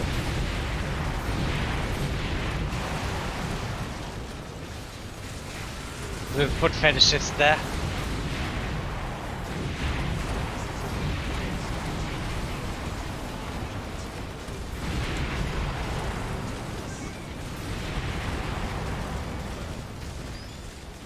How about anti-fan art? You mean hate art? Unironically, Arch actually gets that, by the way. Oh god, yeah. You remember that? That was funny. Honestly, with some of the fan art, I'm not sure. Is this because some of that is so psychotic? I'm just going. I mean, like, Arch is the first person I've seen that isn't like a political figure or whatever, or like some big person in the news that got anti-fan art. I'm like, that's really just a testament to how popular you are. They hate him so much. And I don't even know why, because because he's it's not easy. even that bad. If anything, Fairman doesn't word things good, guys. I just want you to remember that. You know what? Not He's that bad. Yeah, like, yeah. I mean, Fairman he's is not really bad at being diplomatic. Like, it truly boggles my mind, honestly. Listen, kids, I'm looking at this from the point of someone that would hate someone. I'm just like, what is the worst thing he did? You know, you're not that bad. Oh yeah, they. Compared to the other people that usually get that stuff. Fairman's grasp of the English language is pretty good, but it's just not good enough. Well, that has nothing to do with grasping the English language and everything with just nuance. And you people do not understand nuance. Fairman, that's literally the. Oh my God, Fairman. Remember that time you told me not to lecture you on German? Fairman being a. Yeah, but kids, I would have used the exact same wording if I would have said this in German. Too many fan art channels. I know, we do have a lot. Isn't it impressive? The issue is I should probably just remove every other channel that's not related to us, but I'm not gonna do. Imagine removing the foot on gay specs. That I wouldn't have a problem removing, honestly. Yeah. But at the same time... It is funny. The channel is funny because there's just a constant infighting between the groups. Because what we did with the channel, chat, if you don't know, we basically forced two groups that hate each other to live with each other. It's funny. Fairman, the way when you say it, it's not funny. You wanna know why? Because if you say it like that, you're like, you know, we did this thing and it's funny, and then people are like, it's not funny. Fairman, chat, beat him. Oh, I kept you tell it. How would you tell this to the people? No, you already ruined it. I don't like you more, Fairman.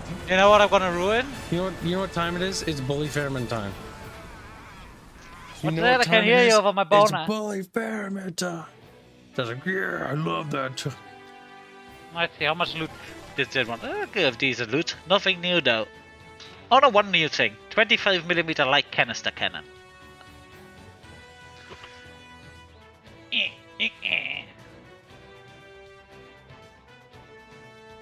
I wish to point out the loadout I'm currently having is an absolute suicide thing if I get grabbed by anything.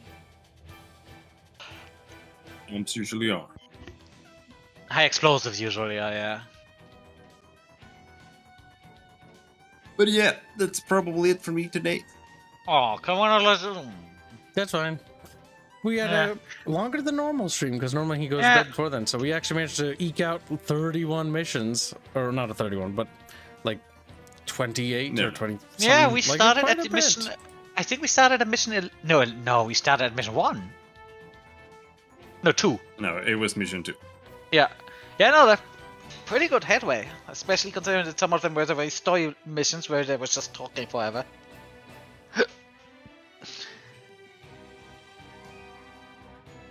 But yeah, it's been significantly easier than I remember this. It's just...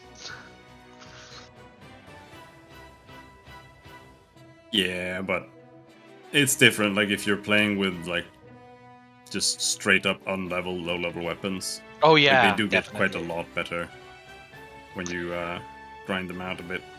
Yeah, definitely. I will let chat vote on the next stream real quickly for today.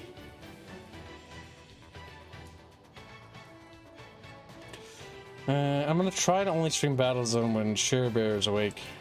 Share Bear's like Fair Bear. What? Doing what? The game he funded, Battlezone Commander, Combat Commander, whatever it's called. Oh. How much get you play with Darksiders? I'm gonna say that you should always ask me beforehand, which is good. So good. But generally, if it's a game I'm interested in, if you want it expedited to the front, $300. Just because we have a list of games that we need to stream. So if you want to expedite a stream series for a completion of that game, because it has a pretty normal and average runtime of not 30 hours, yeah, 300 is not bad. We can get it done in about a week after the donation, or get it started in about a week after the donation. But I need to start hammering through the games we have.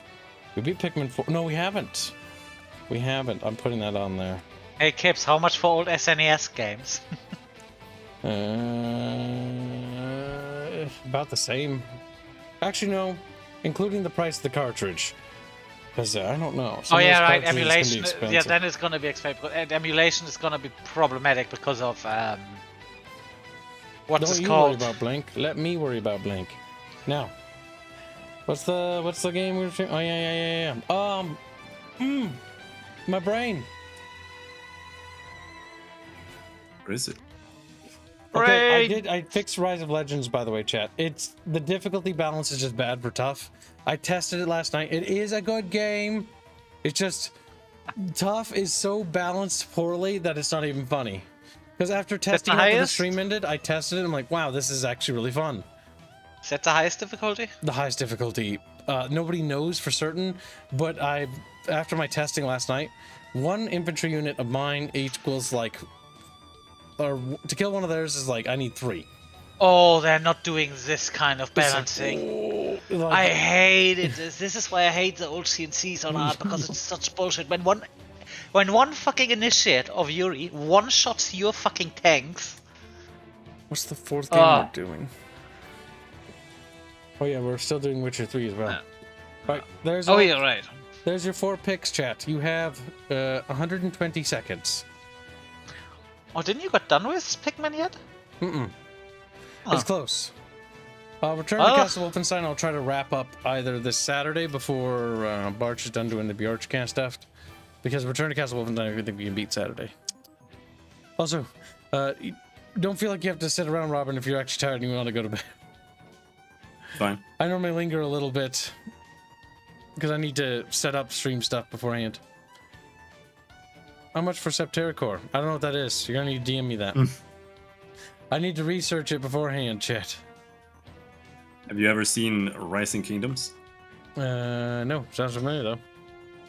It's an RTS. It's basically Warcraft 3. Was it a clone made post WC3, or was it one of the root inspirations? I'm not sure. I think they might have come out relatively similar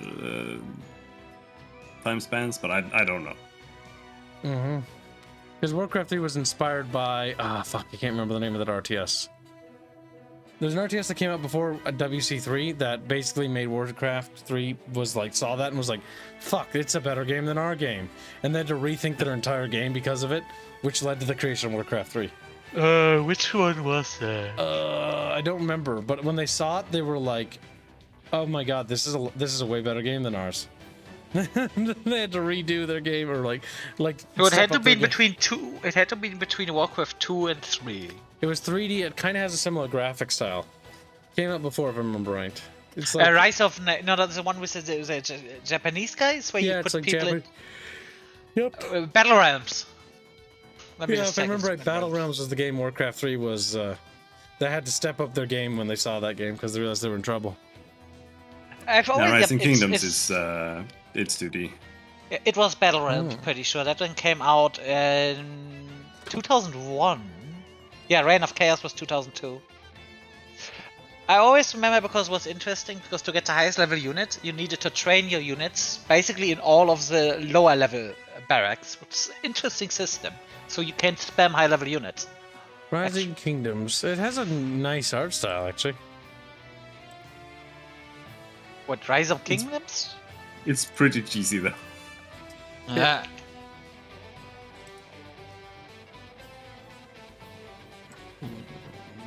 Oh wow, that looks like a mobile game. No, if you type in Rise Kingdom. Rising Kingdoms. Excuse me. Oh, Rising, because I'm looking at... If you type in Rise Kingdom, then you're gonna get a mobile game. Yeah. So Terracore is awesome. It's Fox JRPG. Oh no, JRPG. The story and world building are excellent. Sadly, the combat is lackluster, says Angela. That's a long-running game. It says RPG on it. It depends on the hours, because I need to factor in time. Oh wow, that does look like something I've never seen, but looks interesting. Oh my god, chat, the vote polls are actually incredibly tight. If you haven't voted, vote now. I'm gonna extend the vote just a few more, just a little bit for you to hear that and click. Because if you want to influence something, it's anybody's guess as to what could actually win that. That's actually a pretty tight poll.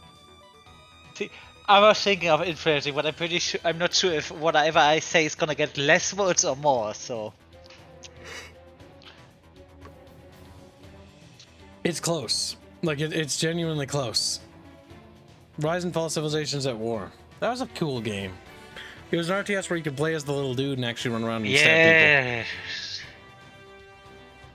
Chat, do it. Do it! Do it, chat! Do it! Civilizations. Oh my god, it's so tight, chat. Yeah, at this point you get to pick between 3. If it ends like this... I mean, it depends on how it calculates it once I hit the end button. Alright, closing the poll in 10, 9, 8, 7, 6, 5... How do they do that? Like, how do they do that for... Yeah, they can't. They're waiting. How do they figure that out?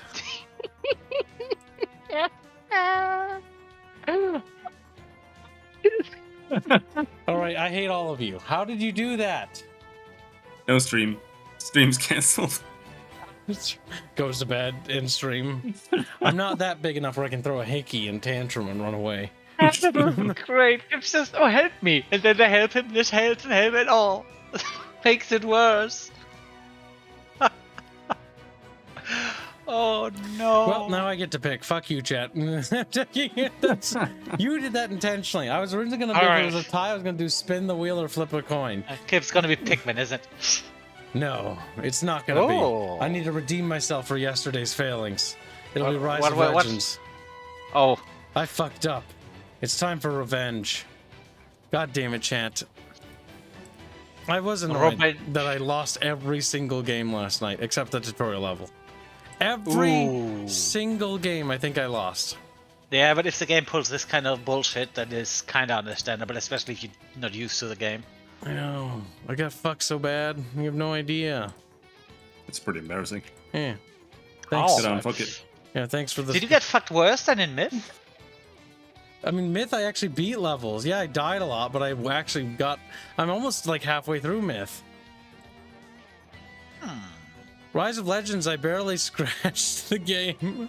I spent all day and I got through the tutorial, I just kept losing. That's because the hard mode is just broken. Alright, schedule. There, and then we're gonna beat that game because I'm pissed. Yeah, get wrecked, Kibbo. Witness our power. Yeah, well, guess what? My powers, I get to choose if you do that. If there are 4 or 3 options and you tie all 3 and 4 of them, I'm going to pick. That's what you do. Like there. Sir, hold on. Sermovich donates $19. Say all 4. It is let's go with hashtag Yoda speech, hashtag chat sock fun, hashtag chatfish land sub. Voyage home is great, but that's a movie. Also, all 4. And thank you for your generous donation, Sermovich. All 4 what? Also, whoever said this witness our power, the only power I see is that your power is you can't get anything done. Oh, that Fuck was Kibbs, complete fuck and Kibbs, utterly useless. Kibbs. Fuck Kibbs, Rise of Legends. Wow, you say fuck Kibbs after I give you what you so happen to want, Draconis? He realized he wasn't wrong, so he had to make sure it was a bad take at least. Basically. Chat, goddammit. Alright, chat. We're gonna wrap the stream right here, I think. We'll see you in the next stream, which has been... Hold on. Did I actually not fuck it up? I hope so. I can only hope so. Either way, we'll see you in the next ravioli stream. So catch you over there with some raviolis. Bye, chat. Bye. Bye.